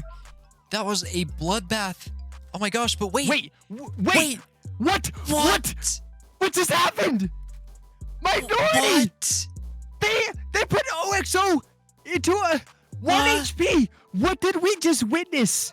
Now it's up Odds and Sav. They just took that. Oh no. Are you kidding me? What just happened? What just happened? I don't understand. We have to watch that again. I have to understand this. We got to go to an instant replay for this. I don't understand what just happened. Look at this. How did Canax survive this? Look at this at bottom left. Oh my gosh. There is no way that just happened. I don't believe it. I don't believe it. I feel sick to my stomach just witnessing what I just witnessed. What just happened? So good. What just happened? Canax is suddenly put Minority on game point. That was insane. I don't have any words. I just don't. We're about to go to game 2. The aggression was just like nobody expected that from Minority, but Canax somehow survived it. I don't know. We've been saying this all tournament. Canax's defense is built different. Wow. Not even an army can stop Canax's defense. Let's see what Minority does. Will they stick with that aggressive playstyle and kind of looking like maybe not as aggressive? Realizing that there's just a lot that could go wrong. Giving up way too much damage. Ooh, wow. Look at this aggression at the top from Minority and this defense from Canax. At the same time, Minority has the complete advantage here, pushing them to this far right wall. Odds goes out for Canax. Suddenly, Minority just Minority just swept them. Dude, this series is making me giving me a migraine, man. What just happened? There's no way. This is gonna be an insane game 3. I don't know what's gonna happen. I have no idea. We witnessed one of the craziest comeback defensive plays from Canax ever.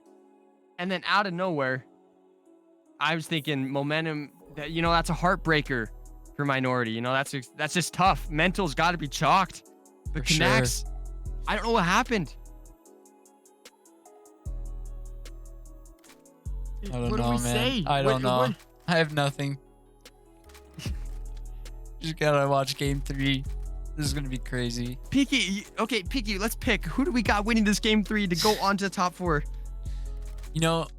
Okay, I like Minority's aggression, but I think Canax's defense, if they step it up in this third round, I think they will punish Minority and take the win. That's my prediction. I think it's quite the opposite. I think Canax is going to be struggling here, and I think Minority, they had game 1. It fell apart for them. They know that was a flop on their mistake, but then game 2, they came out and flawed them. I think that has to do something to Canax's heads. In terms of momentum, it has to be on Minority's side, you'd assume. We will see.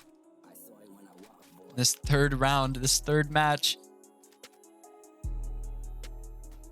And we're off.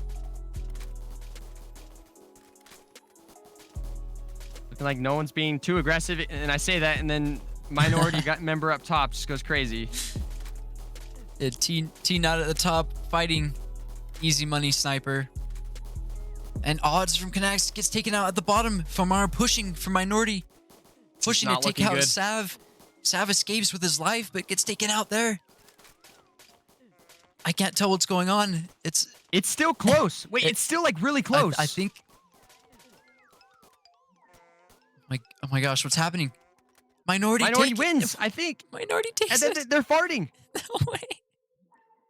Wow, what a game. Minority is going to be moving on to the losers semifinals to play Frosted. Oof. That's going to be a crazy game. Oh, man. But not as crazy as the matchup we are just about to get. Ladies and gentlemen, Bikini Bottom versus Valentino coming up next. Guys, welcome back to another episode of Road to Gold Umbrella. In this video, I opened Graal's first free house shop. Make sure to stay to the end for a surprise.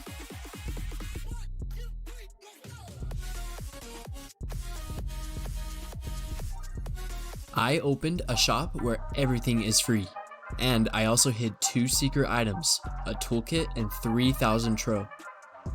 I'm just going to invite random people at the trade tables to come and take a look at the shop and pick out whatever they want. Anyway, let's head to the trade tables.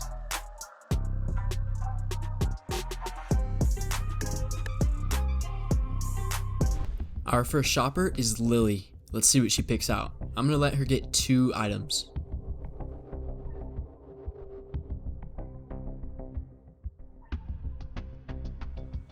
She wants the hugging teddy and the red lightsaber toy. Alright, let's go and give her items.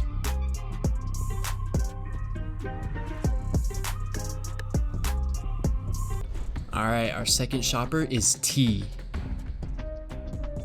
I'm actually going to let him pick 3 this time.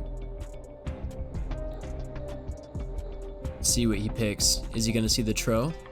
Ooh, he wants the ice pickaxe.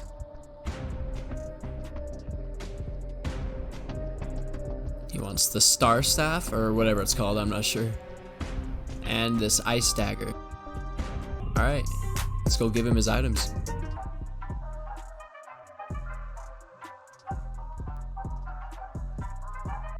Alright, our third shopper, Zira.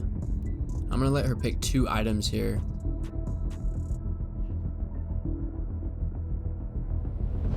Taking her time. What's she gonna get? Oh, she wants the orb staff. Alright, she gets 1 more item. What's she gonna choose?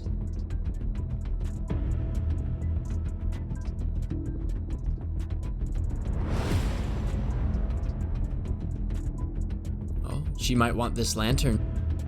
Yep, that's what she wants. Alright, let's give her items. Wait, where's she going? No way, did she see it? She saw it. What's she gonna say?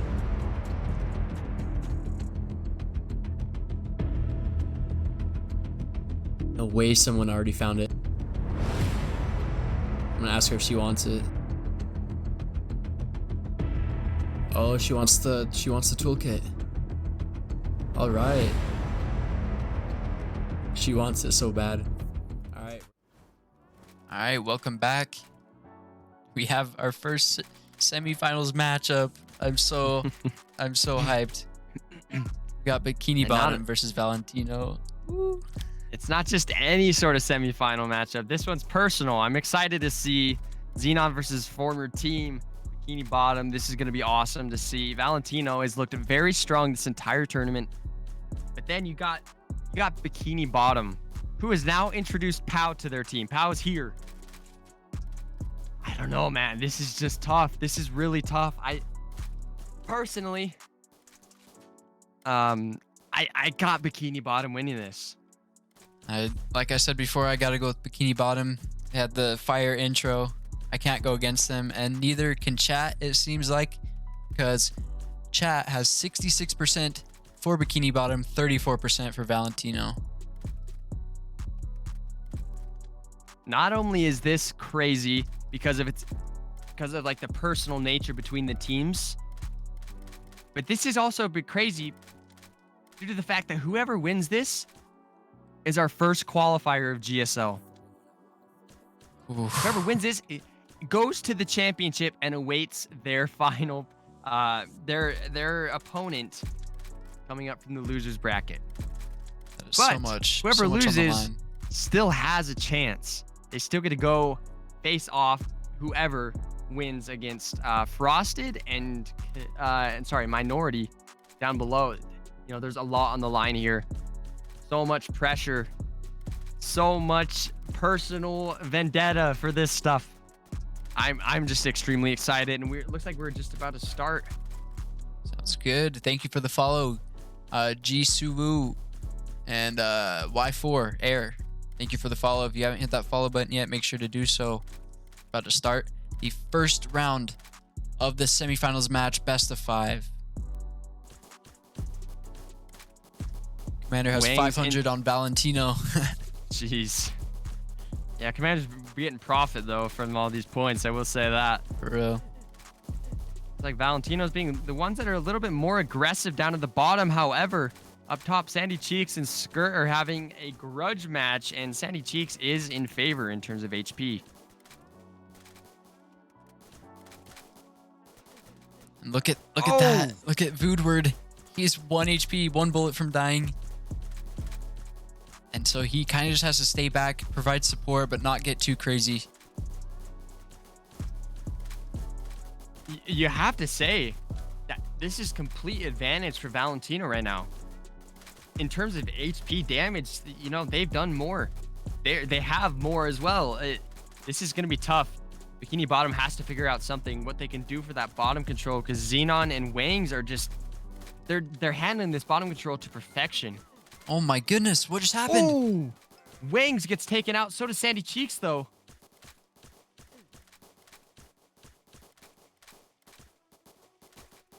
Now it's still even a 4v4. What is happening, Pinky? This is crazy. I feel like there's just so much going on. Such a good matchup already. Absolutely, that's for sure. But I don't know if Bikini Bottom is ready for Skirt. I think Skirt is gonna try to take that top position and shoot down. He just, you know, it's definitely interesting with the position of Pal up top / top mid. He's always a player that just dominates that bottom control. So seeing him up top is interesting. But hey, you know what? You got to switch things up every once in a while. Yeah, for sure.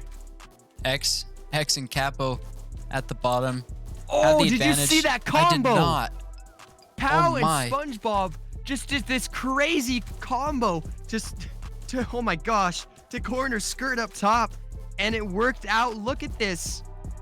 We're gonna have to watch that again. Valentino is pushed bottom. Yeah, you absolutely. That was the deciding factor so far. I mean, series is still going on. 3 versus 2. Capo versus Xenon. Bood, SpongeBob, and Pow are trying their best to get this game 1 victory against the Valentino boys. That was crazy, man. It may be a 3v2, but X and Capo are holding their positions perfectly. But now they're pushing in on Capo. Oh my gosh. Now it's a 3v1. Little hope for X, but he's going to try to stay alive as long as possible. Try to pick them off one by one. Gonna be super hard to do. And he gets taken out. Bikini Bottom takes game 1. We're going to go watch that again. On another level. Pow is on another level. Oh my gosh. You'll see right here. I got to watch this again because I didn't see this happen. Look at this combo. Oh my. Pow kills Skirt at the top.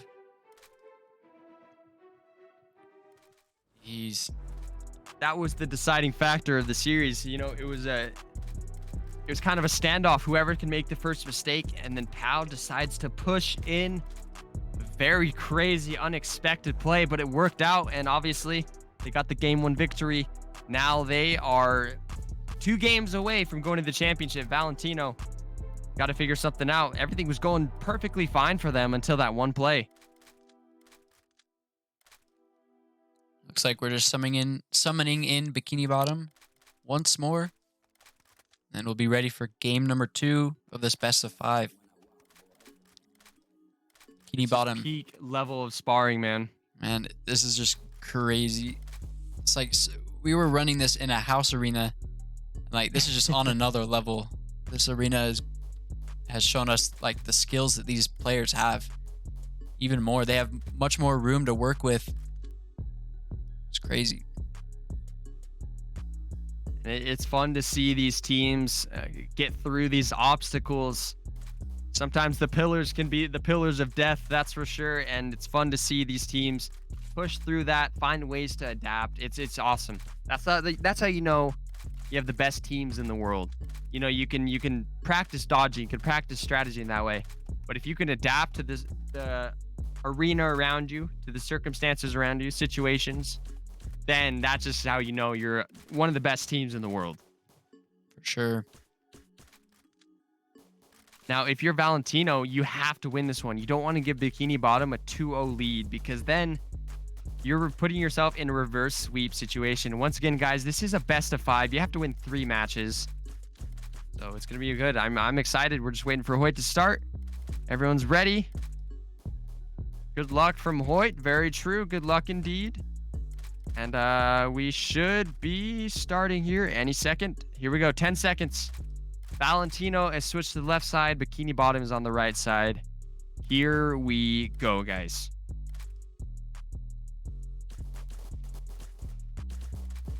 Sandy aggressive, showing aggression at the middle, pushing forward, getting some damage on Valentino. Skirt responds by trying to take that top, but Pow just holding that perfect defense at the top. This is crazy, man. I've noticed with Bikini Bottom, they don't like to be super aggressive on that bottom. Like, they're willing to take the pillar that's closest to them. They don't want to get more ground. They're willing to just hold their ground and let the midfield, let that mid position just go crazy with aggression. And that's kind of what we've been seeing so far. See, Sandy Cheeks has actually moved from the mid position, trying to help out Pow. I think they're starting to understand how important that top control is. Sandy trying to get some shots, shooting down from above on Valentino. Skirt defending. Perfect dodging from Sandy Cheeks. Yeah, indeed, Skirt is defending, and he's defending perfectly well, not letting Sandy Cheeks get any more ground than they already have. This is tough, but Skirt is doing an excellent job using all the obstacles and all the things around him to his advantage. And SpongeBob was actually Skirt, yeah, I'm not taken out. Sorry. So it's now a 5v4. Oh, really? Yeah. Oh, shoot. How did I not see that? He was taken out at the bottom. It happened so quick. Kev just ego challenged Xenon, put him down to 1 HP. Xenon's forced to stay on that 1/3 pillar there on the left side. Whew. Eating up, man. Oh, Capo and Kev have a trade-off, and Kev wins it. Kev has put 2 of the Valentino members, forcing them to go to that bottom left corner. His aggression, he's holding his position is awesome. Kev is being very good for that bottom control. And looks like Skirt just took damage at the top, trying to fight against Pow. Player just took some damage from Sandy Cheeks at the mid. He decides to back off, give Sandy Cheeks that mid control. Skirt is backing off as well. This looks like the perfect opportunity for Bikini Bottom to move forward, move to the left. They have to take out Skirt first. Skirt is in a 1v2 at the top here, holding it down for Valentino. And down at the bottom, Kev, he had that middle pillar position, but player from Valentino came in, ego rushed him, put Kev in a spot where he was forced to go back. Kev is currently at 1 HP. Wow, this is just crazy. None of the teams want to give each other more and more room. We're playing very good defense, but Skirt up top takes out Sandy Cheeks, somehow survives. No way. It is currently a 4v3. Oh, man. It's crazy. 42. Boot and Pow, the combo, the duo that we've seen so long. And he takes out Capo. Oh. This could be good. No way. Player from Valentino. Look at this dodging at the bottom. That's unfortunate. Oh, my goodness. Woo. Valentino takes it. And that was not an easy win for Valentino. All of their members had like 1 HP, They did very, very good. Got to give respect to both teams. It is currently 1-1 in this series. Bikini Bottom goes down, falls to this game, and is tied. Oof. This is a championship level match. Facts. Without a doubt. Goodness. Looks like we're just waiting for teams to be respawn back in. There we go.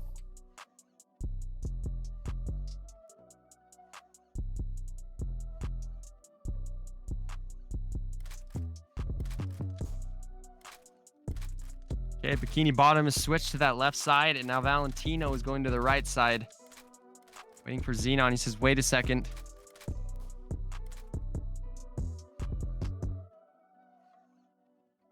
But yeah, man, this has been a crazy series. You can see the level of skill these guys have. And you know when two teams are really skilled, when the matches go more than like 30 seconds. Yeah. That's how you know two teams are extremely skilled. They have respect for each other.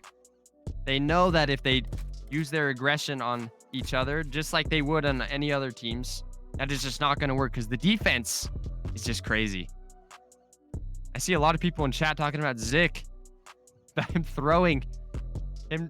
Zik better not fumble, says Orbit. Zik on smoke wheat. Everybody's rooting for Zik and also hating on him. And thank you for the follow, Cyrus. 7 minutes ago. Thank you.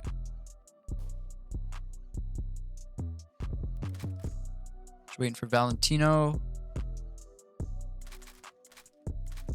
Yeah, everyone's talking about Zik now. That's awesome.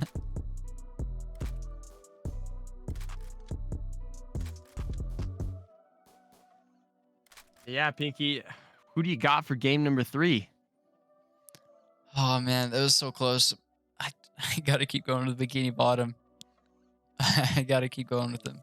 Do you think they can take game number 3?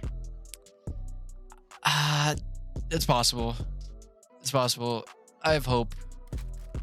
I think, you know, I don't even remember what the turning point was of that game. But I don't know. I think they can do it. You know, I thought that Bikini Bottom had the advantage. Even just a little bit throughout it because of just Kev taking out so much damage on Valentino on the bottom. But that top, like Skirt defending up top against Pow and Sandy Cheeks is so overpowered. He's holding off extremely well. Looks like we're about to start game 3. The Zik slander in the chat continues. Everybody has high expectations for Zik. Is he going to redeem himself? Who knows?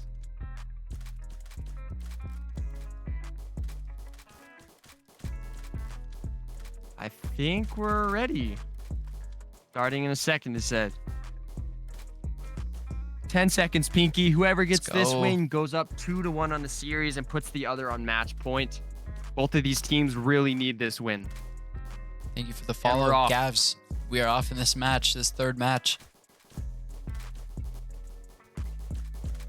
So far, I'm seeing a little bit of a positional change for Valentino. Usually, Wangs grabs that bottom middle pillar, but instead, he just drops straight bottom, and Xenon drops straight back. Look at player Sandy Cheeks fighting at the mid, and look at Pow. Pow versus Skirt is the matchup I'm watching the most at top. Gotta highlight it. Everyone else is being very passive almost in a way. You can see like a level of respect this game that they didn't necessarily have their other two games. They realize the skill of each other and they realize what is on the line here. Skirt taking some damage though from Pow, taking multiple things of damage. Skirt is almost gone. Oh my. Oh, Vood goes. Wang's ego rushes and takes out Vood. That is not good for Bikini Bottom. Your leader goes out, the glue of your team. SpongeBob almost takes out player though.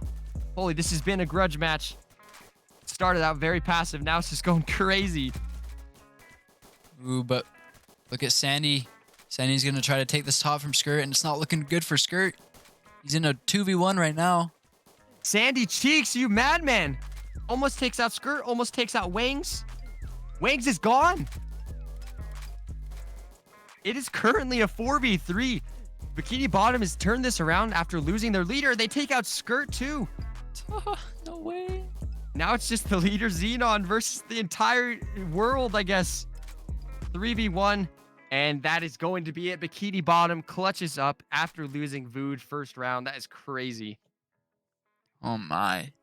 So Bikini Bottom has a chance to go to the finals if they win this next round. And be the first team to qualify too. I'm Let's loving go. the Zik talk in the chat. So funny. I've noticed every time that the 2 times Valentino has lost, Xenon is put into like a 3v1 at the very end. Yeah. Gonna be tough, man. Valentino is trying to force a game 5 and they have to. They don't have any other choice. Yes, they can go down to the losers bracket final and have a chance to potentially play Bikini Bottom again, but they want to get the easier route. They want to get to the championship first. Bikini Bottom, even losing Vood, even losing one of the best players in the world, they still just clutched up.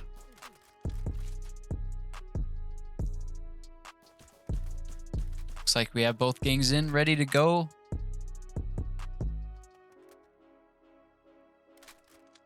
I think, yeah, one of the Valentino members got loose and wanted to do some early damage to the Bikini Bottom members. So, shout out to Hoyt, man. He's really helping us out with this stream. He's carrying, that's for sure. Yeah. Hey, yo, disqualify that guy. If he does it again, then that's a DQ. I will say that's a warning. Probably shouldn't have done that skirt, but he knows. Hopefully. Actually, I don't even know if these bars get that concept, to be honest. Holy.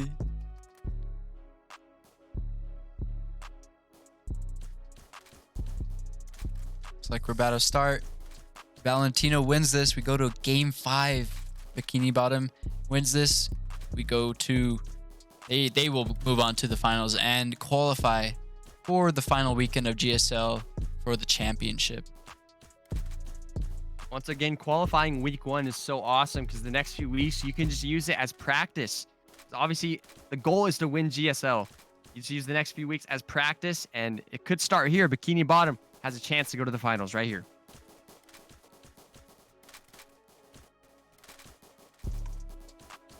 Looking like the same kind of formation from Valentino, Wangs, and Xenon. Not being as aggressive as they've been before. Wonder why. I wonder if it's a respect thing. Could be. But Vood being very aggressive, pushing onto their side. That's crazy.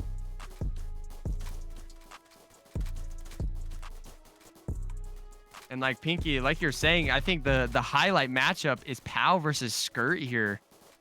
Their 1v1s up top are crazy. I would love to see these two in a 1v1 wager. For sure. We gotta set that one up. We gotta set that up for sure.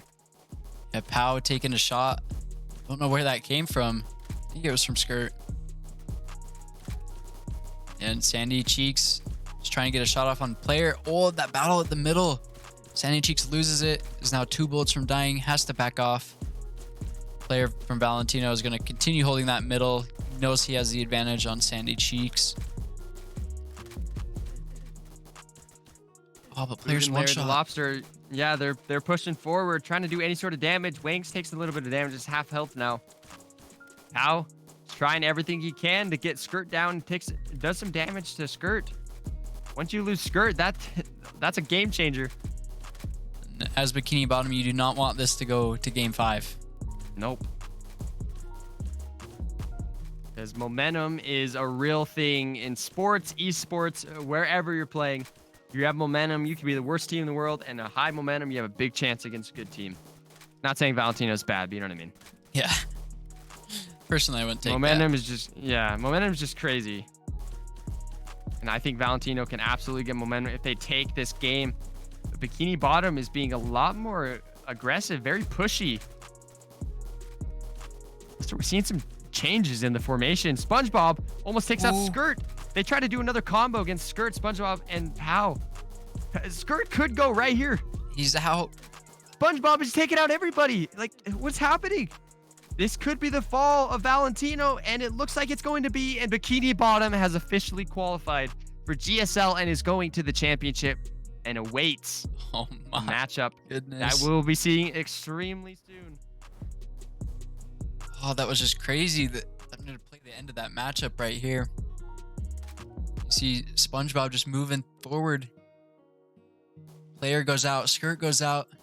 SpongeBob moves to the bottom, shoots down. And that's when Wings got taken out. Bikini Bottom took the W. All right, for our next matchup, that concludes that semifinals. Next, we have losers round 4, Minority versus Frosted. Don't go anywhere. Oh my goodness. It's even. Oh! No way! You're kidding me! Lamar with the comeback of a lifetime. Watt is just a different team. 2 qualifiers. Back again, Chino looks like he wants to be. There's no way! There's no way!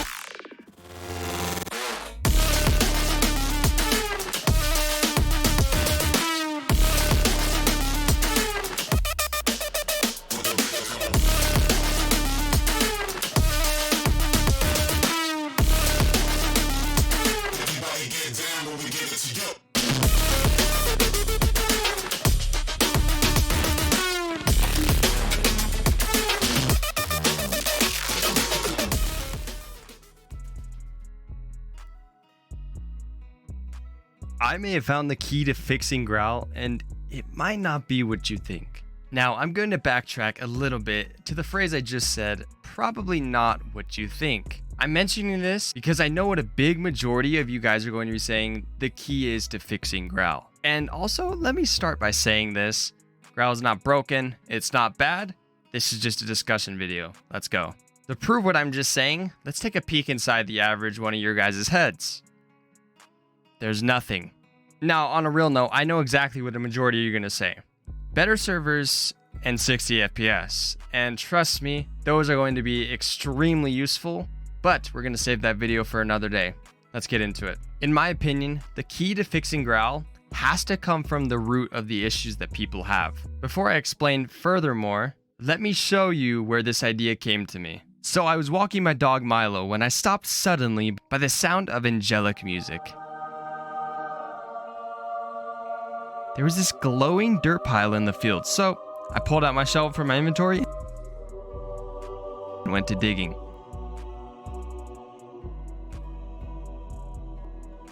And this is how I found the key to fixing Graal. Just kidding. I studied other games. That's how I found the key.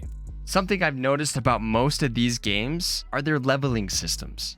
So yes, I do believe the key to fixing Graal is an overall leveling system. You can call me crazy. All right, welcome back. We are now going to watch the, what is this? Losers round 4, Minority versus Frosted. This is going to be a best of 3 since it is the lower bracket. Whoever wins this moves on to play Valentino. Whoever plays against Valentino, the result of that match, they will play Bikini Bottom in the finals. Oh my goodness. And qualify for GSL. And qualify. You know, there's a lot on the line here. This is loser bracket semifinals. Whoever gets this goes into the top 3. And, you know, getting 3rd place is going to be heartbreaking for any team. 1 place away from qualifying.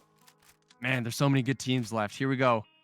Minority versus Frosted. Minority's on the left, Frosted on the right. Ooh. Let's go. I'm ready for this. Famar holding that middle control as usual. Heroic also holding the middle against Famar. Super's dangerous up at that top, but Pluto knows how to counter him. Exactly. But yeah, basically, once again, whoever wins this is going to be staying to play Valentino after our break. This is a best of 3, so winner has to take 2 games. Minority and Frosted, they've kind of gone back and forth.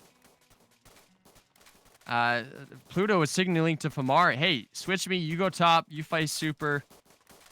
And, you know, this is a crazy positioning because we've seen Super and Heroic hold their mid and top positions so well. But Minority's kind of forcing them to stop. They have to push back just a little bit. Slimy dude is 3 bullets from dying. Line is 1. T-Nut is 2 bullets from dying. Vlad is 1 bullet. Everyone is so low.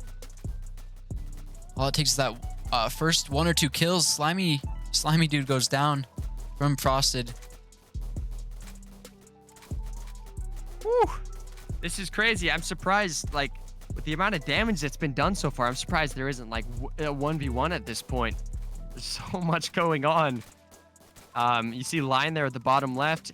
Oh, they take out Kaput for Frosted. Now that I say that, Heroic, Super, they have to hold their ground up top with 5 members of Minority compared to 3 for Frosted. It's looking not very good for game number 1. Super has to kind of 1v2 at the top here. 1v3 now as Pluto pushes. T-Nut from Minority goes down though. Ooh. It's a 4v3. Minority with the advantage. Once again, everybody is so low, so even having a 1-person advantage isn't as much of an advantage as it would be before. All it takes is 1 or 2 bullets and you have the lead. Very, very, very true. We have Heroic and Vlad on the bottom right here. Super trying to push T-Nut and Famar back. Just doing a great job of that. Even finding room to shoot down at Famar. Ooh. That dodge is Super crazy. up top right. Yeah, that was a crazy dodge. You know what? Super has an extremely hard task on his hands. He has to hold that mid and top because as soon as Famar to Nut goes out and takes that mid or top, they can shoot down on Heroic and Vlad, and it's just not a good thing. So Super has a huge task ahead of him, and so far is doing extremely well. Being surprisingly aggressive for the amount that's put on top of him. And neither team wants to take this L this first round. So we see a Line at the bottom just holding that. Oh, who died? Pluto. Pluto. Now it's tied. It's 3v3. That's what we like to see. This game has been, or this series, I guess I could say game. This game's been so back and forth. Frosted, very dominant to start. Then Minority takes over. Then Frosted takes over. Then Minority takes over. It's like, man, I'm so confused. Heroic somehow dodges that Famar bullet. I don't know how. What? What is going on? Who's gonna make the deciding move? Right here. I bet it's gonna be Super. I bet it's gonna be Super. Yeah, it's tough. It's tied 3v3. Going down 3 to 4 members is one thing, but going down 2 to 3 is another thing. You gotta be the one that takes the person out. Gotta have the advantage here. Because the less people you have on the court or on the field or in the arena, wherever you want to call it, the harder it gets for your team. Well, look at T-Nut versus Super, crazy. He kind of baited him. Kind of baited Super, thinking he was gonna try something. Super, Whoa. Super takes damage. Oh no! I thought he was 1 HP. I thought that was over. And Heroic goes out for Frosted. Minority currently has the lead 2 to 3. Vlad and Super have to play this to perfection if they want a chance of getting this game 1 victory. Oh, but Vlad is in such a tough spot. How is he not dead? He's just insane. How is he dodging these? Why? Oh, they're trapped. That's not good. And Super and Vlad go out. Minority takes game number 3. Sorry, I said 3. I typed 3. Game number 1. The series is in favor of Minority so far. Minority is 1 game away from going to the losers bracket finals and potentially getting to the finals. But, jeez, man, this is crazy. Frosted needs to do something. That was an intense match, Pinky. Oh my gosh. I don't know if this goes to game 3. It seems like it seems like it will. Both teams were super good there. It just came down to who in that 3v3, who died first. As soon as one person dies, that allows the other team to push. It's just super hard to defend against that. Extremely hard. You're correct, Pinky. And also, my prediction for this match, I don't know who's going to win, but I feel like it's going to be like a blowout. I don't feel like this is going to be as structured. And like, I think one team, whoever it is just going to wipe the floor. I like it. Thank you, Matt, for the follow. Or M6. Also, C. Lek, Fuego, and Gaps, thank you for the follow. Follows Stormfire Graal. Thank you. I think, let's see how many followers we're at. We're at 194 followers. If you guys aren't following, make sure to press that follow button so we can get it to 200 before the end of this stream. That'd be awesome. Also, make sure to turn on notifications so you don't miss. And it looks like we're about to start. Frosted has switched to the left side. Minority has switched to the right side. There's a lot on the line here. A chance for a top 3. Chance for the losers bracket finals. Frosted versus Minority. Frosted needs this W. Minority needs this W as well. But Frosted, I think he needs it. They need a little bit more. When we're off, Minority can take this. They have to be careful. They have to be strategic. They want to take this as a sweep. Do not want to go to game 3. Super, he had already taken some damage to start, which is uncharacteristic for Super. Super usually has almost full HP by the end of the match. Oh, but Tanut is just being ultra aggro right now. They don't know what to do with Tanut's aggression. It's just, everything about this game has been uncharacteristic. Oh man, what is going on? Everybody's losing health so quick. Super is 1 HP from dying. Can't lose Super, and he's gone. Oh, and Super and Heroic, the dynamic duo, they go out first. Oh my gosh! Wait, it's a 4v2, 4v1. Kapu is the last hope for Frosted, and there's not much he can do in this situation. But he's actually dodge everything. What is going on? Oh, unfortunate. Minority is going to be moving on and staying in the arena for this losers bracket finals. We will have that right after this break. GG's to Frosted. We're hoping to see them next qualifier. Once again, guys, we're going to have multiple qualifiers, so stick around, follow, press that notification bell so you don't miss it. Key to fixing Graal, and it might not be what you think. Now, I'm going to backtrack. What's going on, everybody? Today, we are going to be talking about how you can earn Graal. It's even better than before. Man, that's just such a dumb intro, man. Freak. Okay, let's see. What can we do? What can we do? What can we say? Oh. What is this PM? This might help.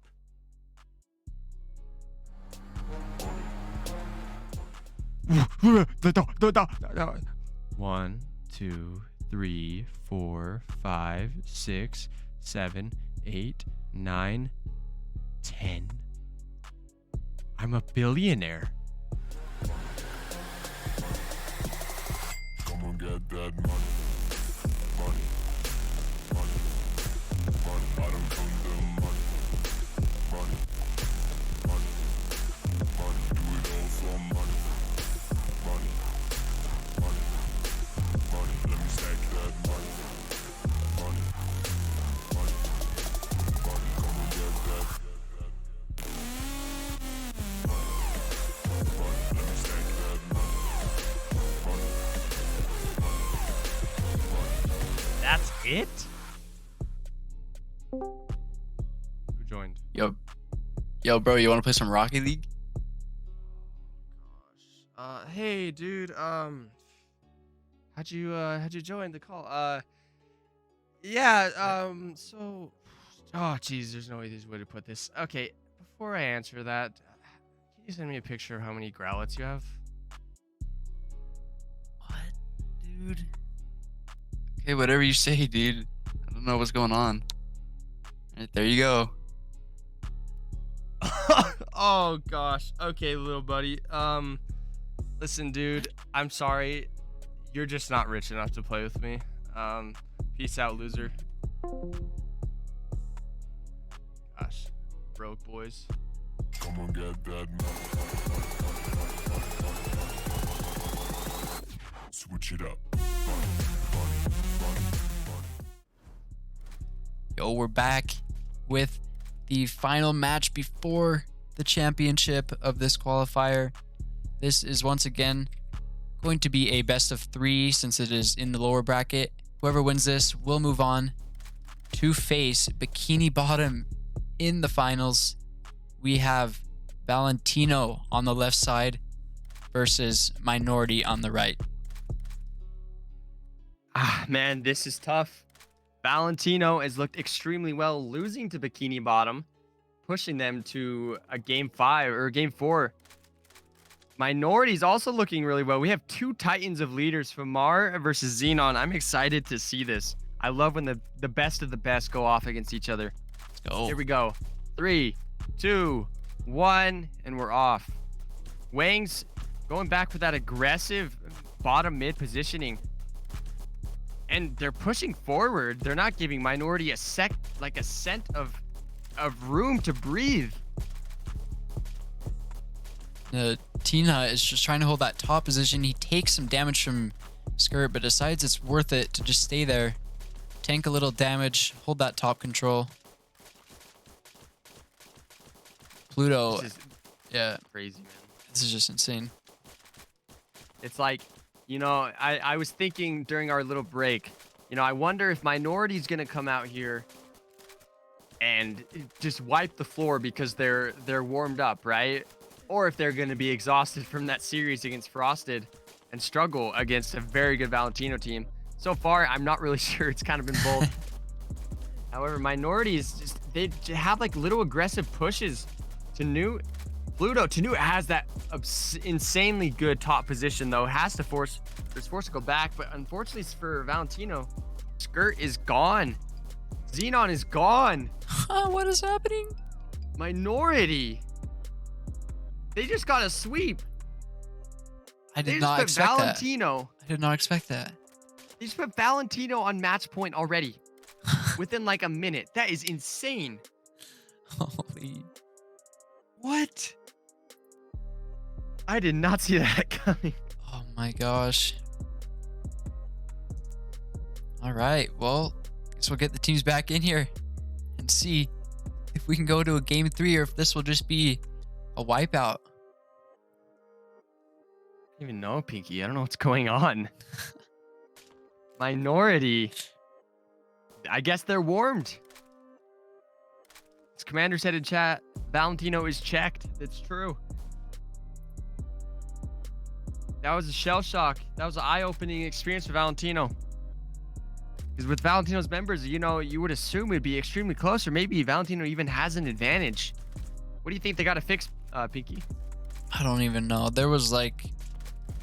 That all just happened so fast. I don't know what they could have done to avoid that. I really don't know. Yeah, you're right. There was a lot that happened in an extremely fast time. I know Valentino was doing very, very well to start, but then there's just a few members, Pluto specifically, just making a few aggro pushes against Valentino that just really put him over the edge. And in the end, they got a game 1 victory. Now they're trying to get to that finals to play against Bikini Bottom, but Valentino, they want that rematch, and it needs to start here against Minority. Game number 2, here we go.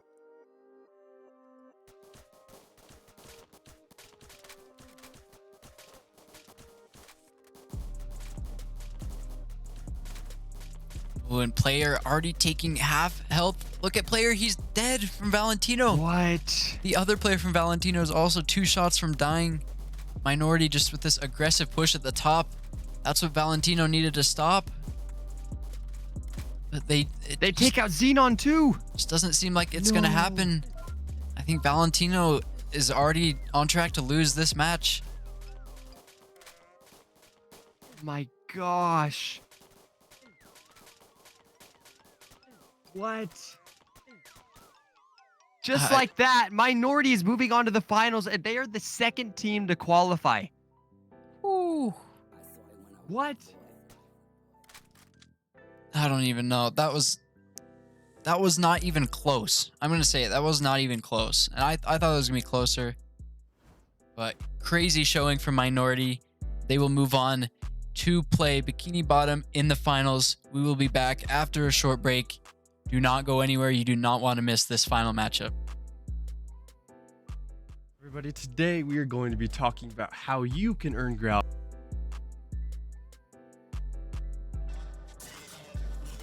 Oh my goodness. It's even. Oh! Oh! No way! You're kidding me! Lamar with the comeback of a lifetime. Watt is just a different team. 2 qualifiers. Back again. Chino looks like he wants to be. There's no way!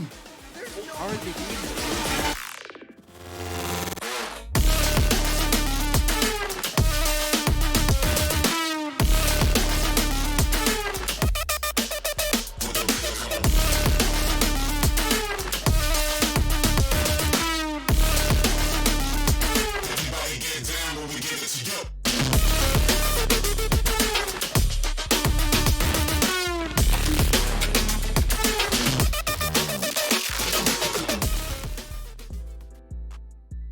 Okay, so I'm sure we all know the Graal YouTuber that goes by the name of Mr. London Nuts. And if you don't, get educated.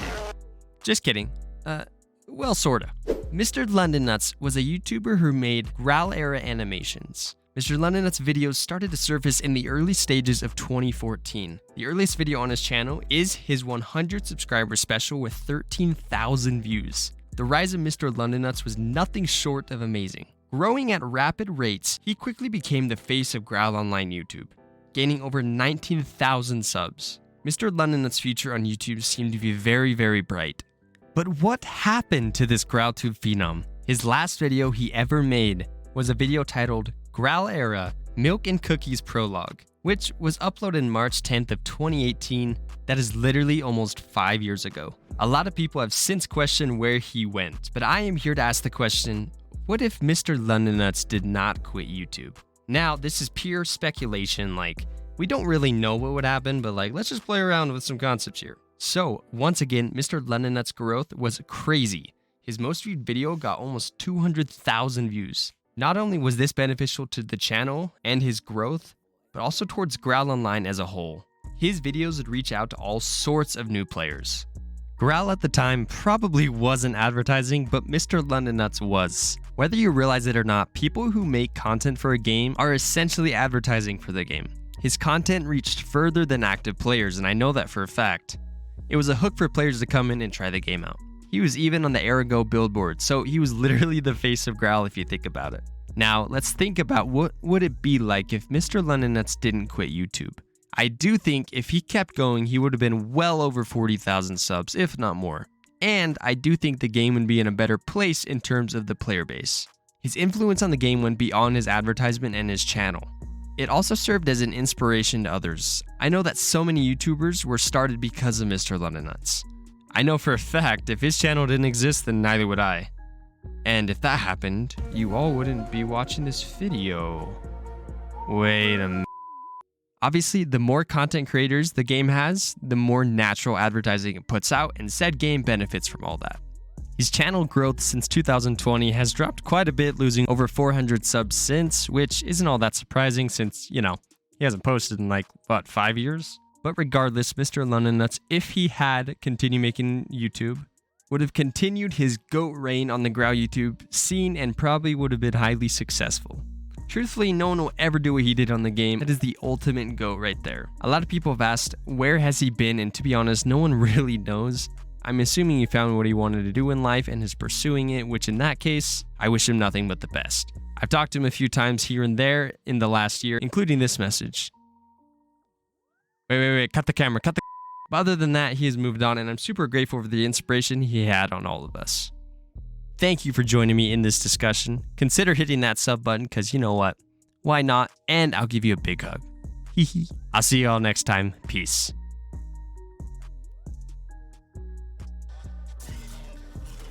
Oh my goodness. It's even. It's even. Shoot off. Oh! Oh! Oh! Oh! No way! You're kidding me! Lamar with the comeback of a lifetime. Watt is just a different team. 2 qualifiers. Let's go. We're back for the final matchup. We've all been waiting for this. We have Bikini Bottom versus Minority, and this is going to be another best of 5, as Hoyt is explaining right now. And since it is a double elimination tournament, if Bikini Bottom loses this, if Minority beats them, we will do a bracket reset, and they will have to face each other once more for a best of 3. But if Bikini Bottom takes this first series of 5, they will be the champions. Yeah, like Pinky's saying, the reason we do a bracket reset, and at first we originally weren't going to do it, but we decided we are going to do it because it's only fair for a double elimination tournament. If you are the team that makes it to the upper bracket without having to go through the losers bracket, it's only fair you get that double elimination chance as well. That's why we do a double bracket reset. A bracket reset.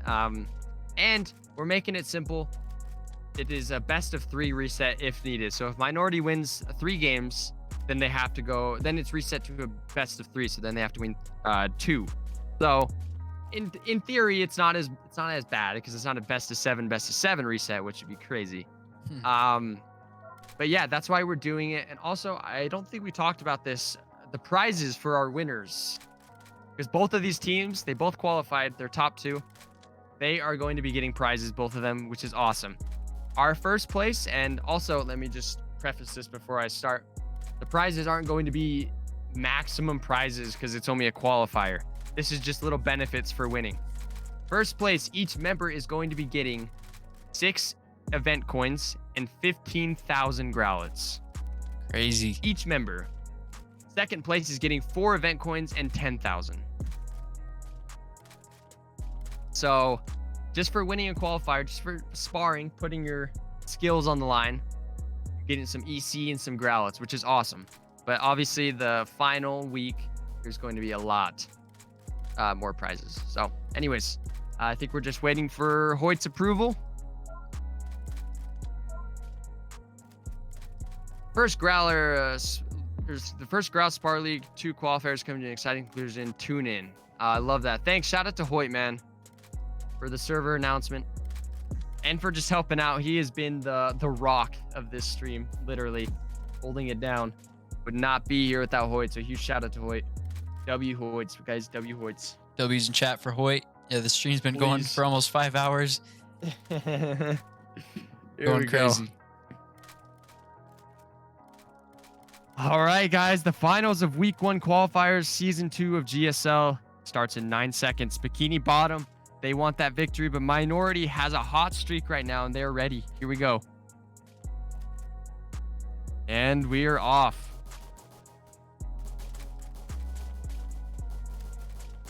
You see Pow and Unknown already pushing that top for that top control. Same with Sandy Cheeks. Line is holding that middle part with Vood.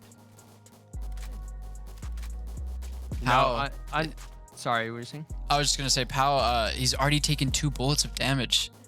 Oh my gosh, what's happening? Oh, line for Minority, their leader is down to 1 HP. He's got to be careful. That's not a good start for them. That's not the start they wanted at all. A matchup I want to highlight is, obviously, we just keep highlighting Pow up top because it's so hard to go against him. Look at the damage he's putting in. His decision-making is top tier. And also, we have Vood and Famar, 2 powerhouses facing off in the middle. Super exciting matches. Unknown taken out from Minority.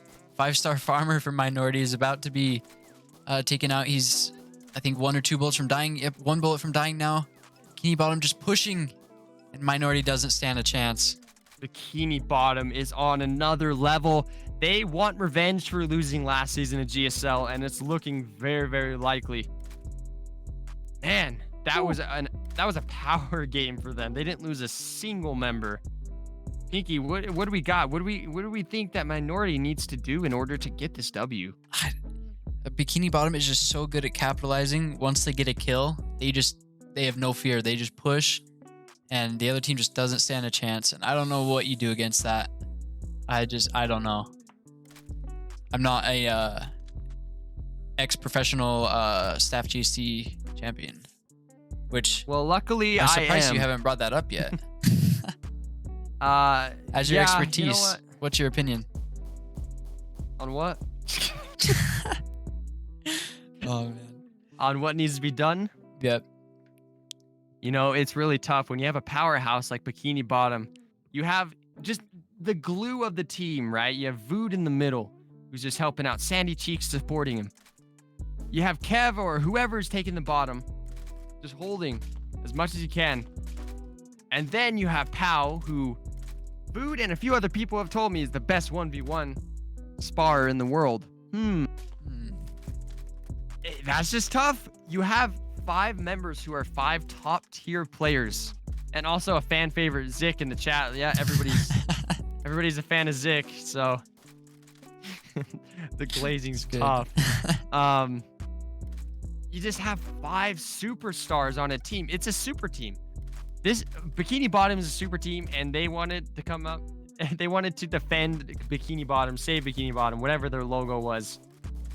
If you're minority, you know, you have to play this perfectly, absolutely perfectly, 0 flaws, up top, down low, in the middle, because one little mistake, they are just going to capitalize on it. Specifically up top, if you're unknown or 5-star farmer, you have to find any sort of way you can to take out Pow. I know that's like one of the harder things you probably could do in life. You have to figure out a way, because Pow is just not letting any bullets go down. That's why it's so good he's up top. Here we go. Bottom looks to take a 2-game lead, putting minority on match point, but minority absolutely needs to get a dub here. Minority, they wanted to start out aggressive, but I think it actually hurt them. They took more damage than they gave out. And look at line, 2 bullets from dying already on the left side. This is just crazy. Oh, Pow though, taking some damage. Unknown doing what he needs to do. Oh no, Pow is 2 bullets from dying. You can't have that, especially at that top position. This is a good opportunity for minority to move over. But you see SpongeBob and Sandy Cheeks coming up to help Pow because he's low. Never would imagine hearing that phrase, that Pow needs help. Usually that's not the case. But yeah, he has to switch positions, and that's what makes these guys so good. Their ability to just adapt and switch. And whoa, it looks like a player has just spawned in. What happened? It's a glitch. There's like a little glitch the arena's been going through. Obviously, he's not playing, luckily.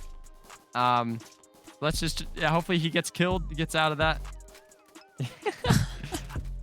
What is going on? It doesn't affect anything, I will say that. He's not shooting anybody. He's just chilling there. I don't know why the glitch. We've talked with the devs. They don't really know why. But regardless, minority is a 2-to-1, 3-to-2 advantage. It's Vood and Pow on very low HP. The duo's deadly, but Pow goes, leaving Vood by himself. But Mars looking to take out Vood, and he does. Minority gets, oh my gosh, Minority gets the 2nd game, tying the series up. Jeez. That was a crazy match. I thought Bikini Bottom had that defense held down, but Minority capitalized. Now we go to game 3. Did someone cheer with bits? Ooh, thank you, Pyro. Cheered with 100 bits. He said Zik is the best player in this game. Oh man, that's shout out to you, Pyro.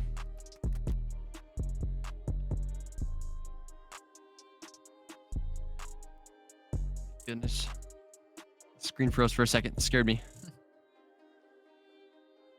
Yeah, like Roro said in the chat, no one got hit by the person that got glitched in, so there's no need for a restart. I totally agree.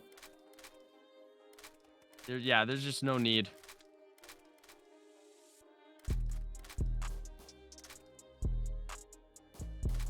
Right. So yeah, Minority ties the series. That's exactly what they needed. Bikini Bottom Just like what I was saying before the match, they needed to find a way to take out Pau, and that's exactly what they did. Leaving that top control very vulnerable. Pau is so important for this team.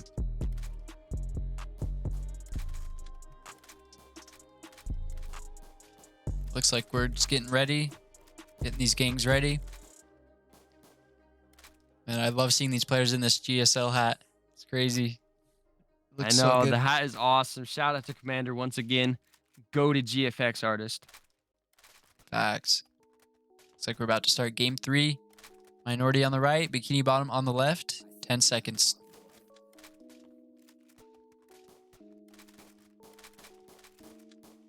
All right, and we're off. Bikini Bottom looking to bounce back after that tough loss.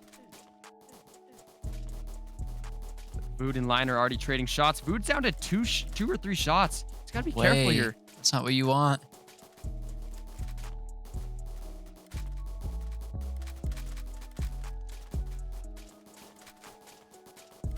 Okay, Tina at the top, shooting, trying to get the advantage over Pau. He's taking more damage than he's getting. Bikini Bottom looking a little bit more composed than the last game, I would say. I think Pau took that personally. And look at Larry the Lobster. He tanked all that damage just to take that bottom pillar. Was it worth it? We'll find out. Yeah, sometimes sacrifices need to be made. Unfortunately, you have to lose some HP to give some. That's just the name of the game, but yeah, who knows? Sometimes there's sacrifices, sometimes losing HP, potentially dying, just ends up being the worst thing for your team. We still have a bunch of Zix supporters in the chat. And some haters. There's a couple of haters. Some haters. Look at Line though. Watch how he just... Oh, Pyro, thank you for gifting 1 sub. Let's go. Thank you so much, Pyro. We really do appreciate that. Oh, and it was gifted to Commander, of course. Why wouldn't it be? Pow's down to 1 HP, though. He's got to be really careful here. Oh, it looks like Tanut is lagging. Oh, no. Oh, no. That's not good. Someone needs to go up and take his place for Minority. The Nut might have just disconnected. That's so not good for his team in a vital game where they can't lose. And he does disconnect, giving Bikini Bottom that top control. And he takes out, Sandy takes out Line. Oh my gosh. 5-star Farmer has a lot of responsibility in trying to hold that top, but it's just too much, man. And he goes, Sandy Cheeks. Oh no. It's only Famar and Tanut. However, it's still a 3v1. Okay, never mind. Yeah, that's gonna be tough for Famar. That's gonna be really tough. Oh. And just like that, Bikini Bottom puts Minority on match point. Ooh. Oh man, that was a roller coaster of emotions. That disconnect has to hurt.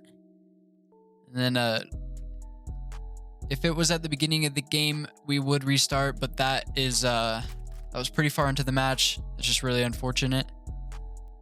And hopefully Minority can bring it back. But if Bikini Bottom wins this, they win it all. There will be no bracket reset, and they will take it all. They will win the finals of Qualifier 1.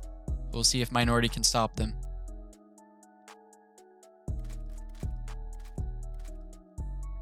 I'm excited to see this. We could be seeing this GSL Season 2 Week 1 Qual champions right here. See the first place. I mean, both of these teams already win. They both already qualify. They both already are getting some prizes. It's a win. But you don't want to go second place. No one ever wants to get second place. True. Especially Spars with the biggest ego. Second place is like last. For real, first loser. Exactly.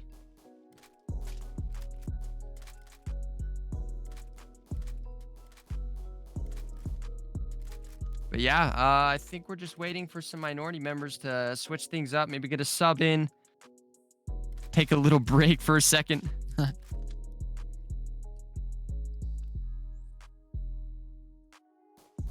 my goodness, man. This has been an amazing stream. How long? Almost 5 hours of streaming, guys. Yep. Shout out to the consistent viewers who wanted to stay.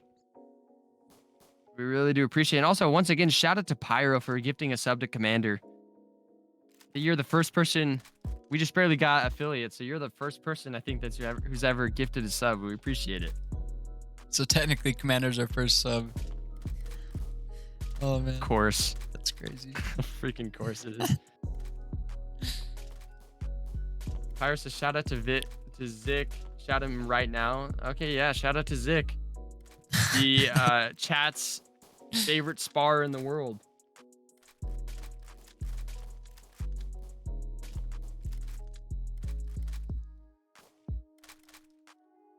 Think we're ready?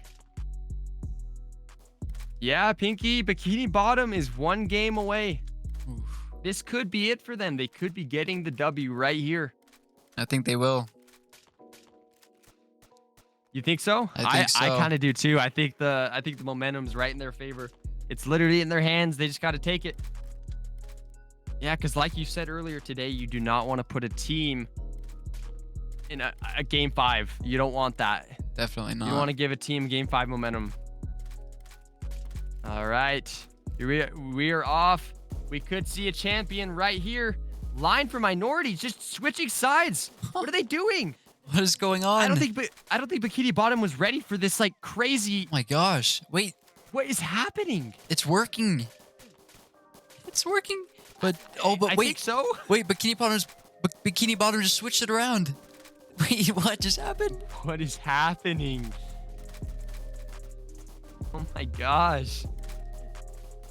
That is crazy, dude. Now it's getting a little more balanced. We have Larry the Lobster just trying to shoot down, and Farmer is just outplaying him. Look at that. Oh, they trapped Larry up top. It's now a 3v5. Oh my gosh. What? How did that happen? I don't even know, but it's not looking good for Bikini Bottom. We may see a game 5. Oh no, we might. Yeah, you're right. Vood versus the world. Vood He takes that one out though. Oh, imagine this ending if he takes a 1v5. I would cry. I think I would too. I also think I'd give him 10k tro. I would cry on stream and reveal my face. Okay, there he goes. Minority. And there was a lot on the line. Game number 5, Minority versus Bikini Bottom. Wow, this team is good. Like, shout out to Minority. Literally, they have played back-to-back-to-back series. They played in the semifinals for the losers.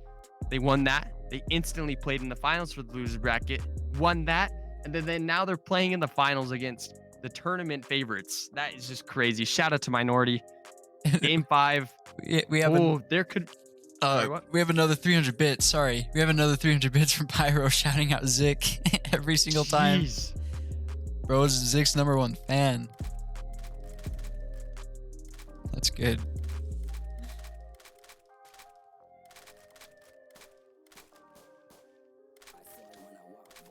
Whew. Man, my throat is hurting, man. Can't lie. Oh man, I'm ready. Reminder, if Minority wins this, is a bracket reset. So then they have to win a best of 3 after that. Bikini Bottom doesn't want that. You don't want to give the team momentum. You don't want to have more sparring games when you could just end it right here. Once again, humongous shout out to Hoyt.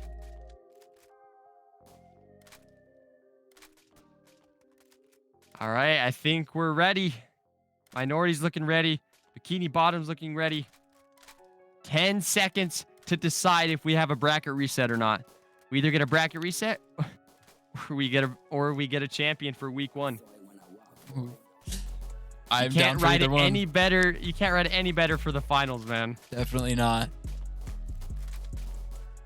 Look how much more passive these teams look. They know what's on the line. They know what each other are capable of. Sheesh, man, this is crazy. I think Minority has a little bit of an advantage at the top here. Look at Team Nut pushing. Pow's just good, man. He's just so good.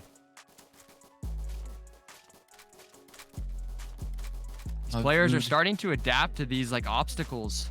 I know, it's kind of fun to watch. And Voodoo is 3 bullets from dying. Tina is 2 bullets from dying at the top. That is not good for Minority. If he gets taken out, I think it's over for them. Famar taking his first little bit of damage due to Larry the Lobster being super aggressive. This Tanut and Pow matchup is so good too. I wouldn't even mind seeing this in a 1v1. For sure, we got to get that going. 1v1 wagers. But yeah, Exactly. Vood Gotta just love 2 wagers. bullets. 2 bullets from dying. Oh, and look, Minority is trying to push this top very aggressively. SpongeBob does not want to take that risk. He's also 2 bullets from dying. This is very close, Pinky. These two teams are pretty evenly matched, surprisingly, despite how much of a super team Bikini Bottom is. Exactly. Oof. Tina is just holding that top. Very low HP, but he knows he has to hold it down. Man, I bet T-Nut's wrists are exhausted after fighting against Pow constantly. This guy's crazy.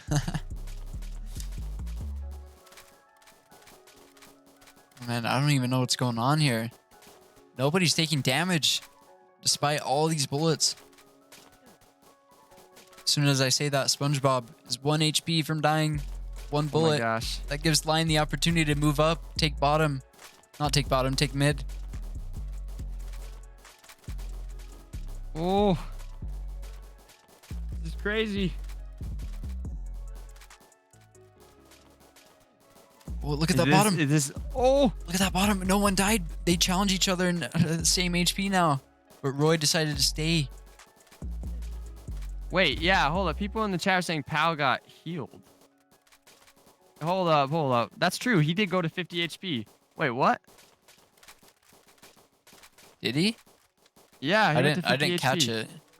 He did. He absolutely did. All I didn't right. see him go through it, but someone in chat said he got healed, and all of a sudden he was at 50 HP. We might need a restart. Yeah, we may need a restart for game 5.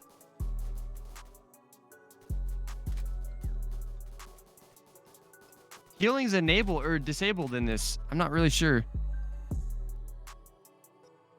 I'm not really sure how that happened.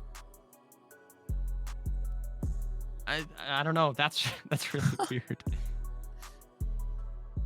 Looks like people are saying you can see it if you watch it back on stream. I didn't catch it with the instant replay. There's so much going on. We'll investigate for a minute.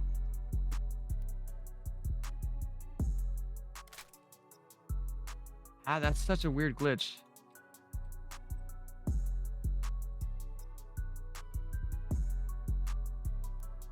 Yeah, so we will restart this.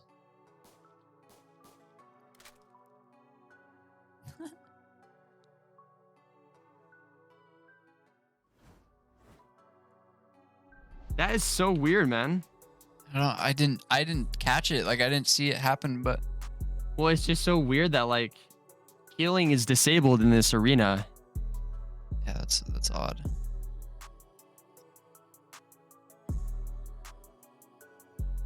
If anyone has the clip, send it to us on Discord. I definitely saw because I think Pow was at 2 hits, and then out of nowhere, Mhm. I saw Yeah. someone say he got hit, and the next thing you know, like, yeah, that is so weird. Yeah, let's just get a restart going. We'll get game 5 going again. Oh, the suspense is killing me.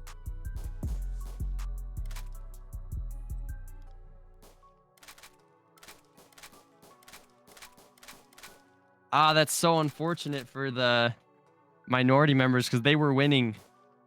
Oh no. Oh no. Oh no.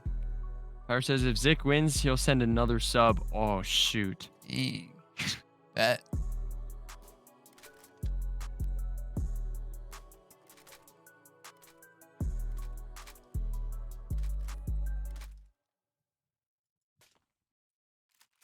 Yeah, once again, guys, healing is disabled in this arena, but it is a newer arena, so there could be some glitches and stuff like that. We really apologize to the minority members. That is truly unfortunate. Yeah, we are just redoing it. Same sides. Game 5 redo. About to start. Both teams getting ready. See what happens.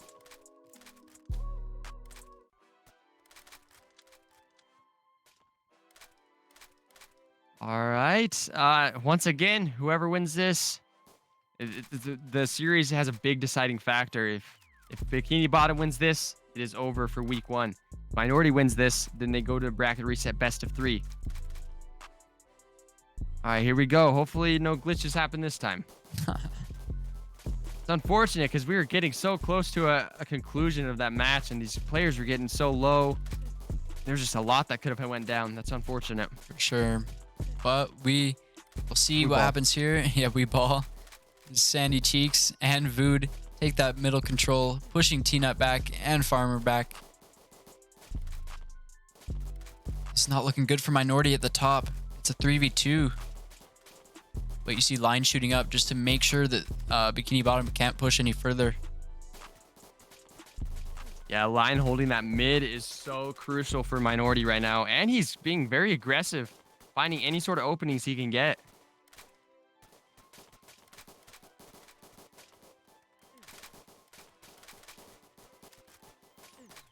People in chat saying it's coming home. They feel a victory for Bikini Bottom.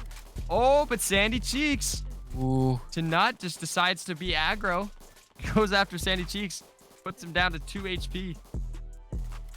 We have a lot of Zik fans in the chat. Love it. Becoming a meme, dude. Ooh, and SpongeBob takes his first damage. What's happening? Oh, Roy takes first damage too.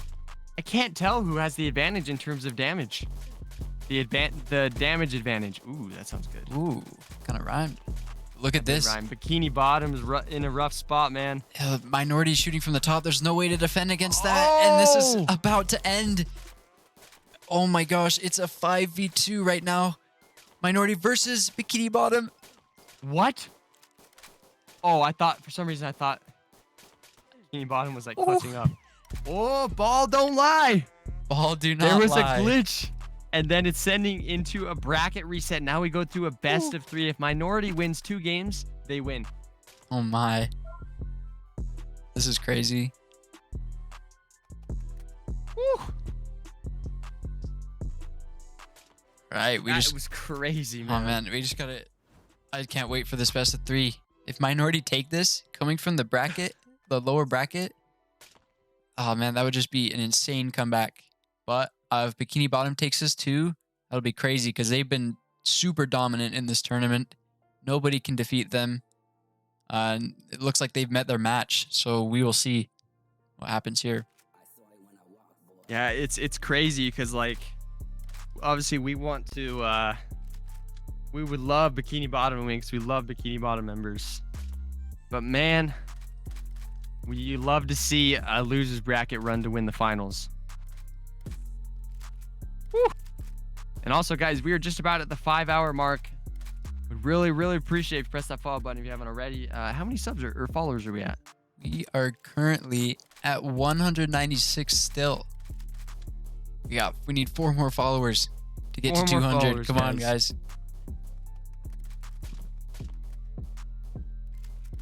Woo.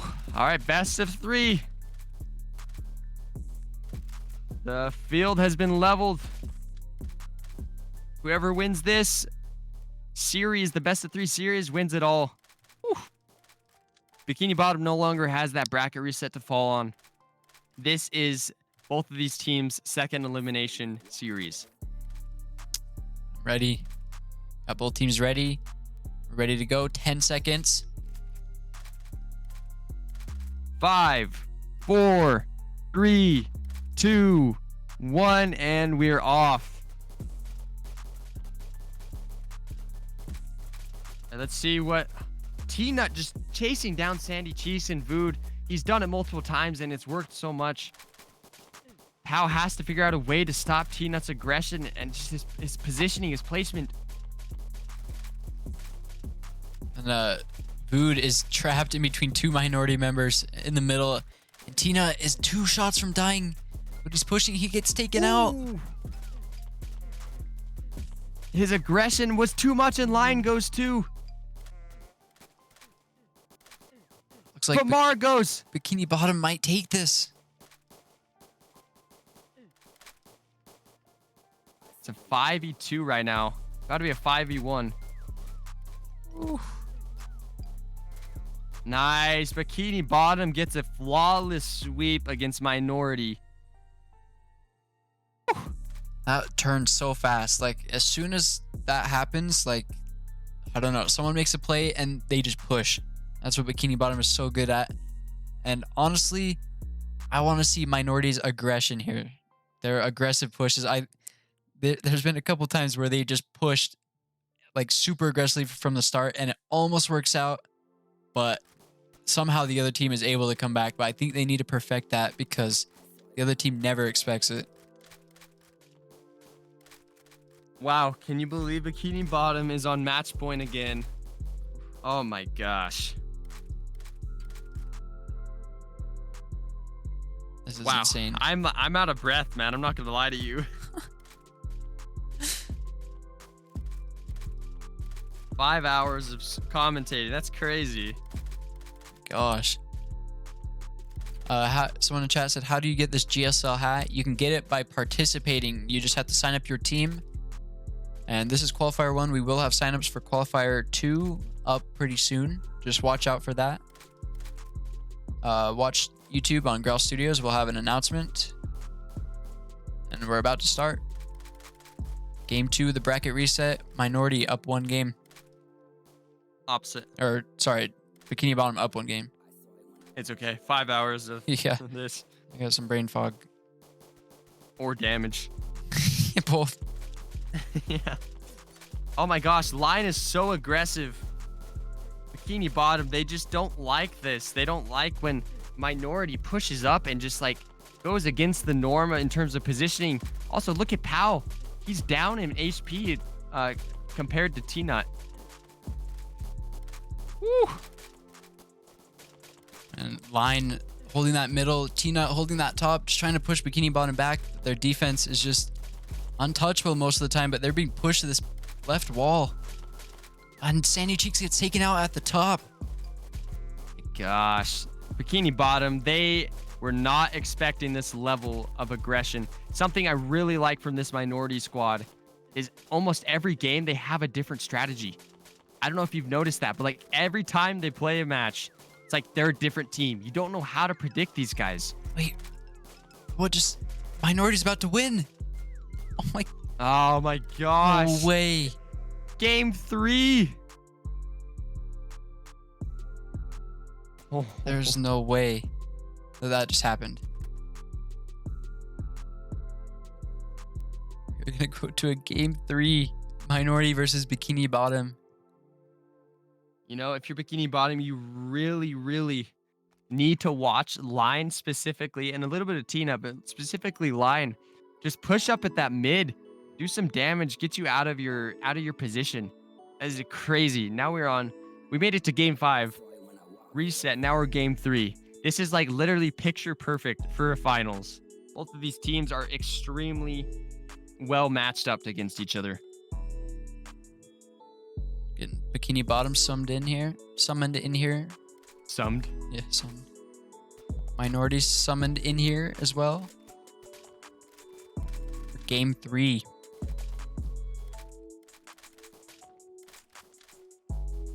It all comes down to this, Pinky. Week 1 qualifier has been nothing short of amazing so far. 5 hours of GSL, 5 hours of matches. Shout out to the players, shout out to Hoyt. We are on our final game of the stream. You guys are loving this. Press that follow button. Feel free to subscribe, Twitch Prime, whatever you want to do. Really helps us out. But yeah, man, this is crazy. We have made it to the finals. We made it to a best of 5 reset, and now we're in a best of 3 final. Whew. Let's go. My throat hurts. My head hurts from how insane this is crazy. This has been. This is crazy, man. It all comes down to this. Here we go. Bikini Bottom on the right. Minority on the left. This is the final round of Qualifier 1 of the finals. 5 seconds to go before we start. And we're off. Look at the level of reserve from both teams. They don't want to push too far. You can see Vood being a lot more cautious of what line has to have, or what line has to offer.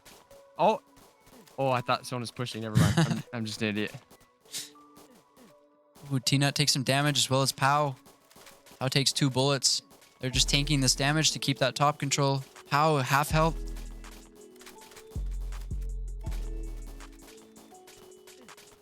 Oh, looks like Bikini Bottom's being pushed back. Sandy Cheeks or Zik is in such a tough spot here. Same with Pow. They just got to play this perfectly. There's really low HP. Oh my gosh.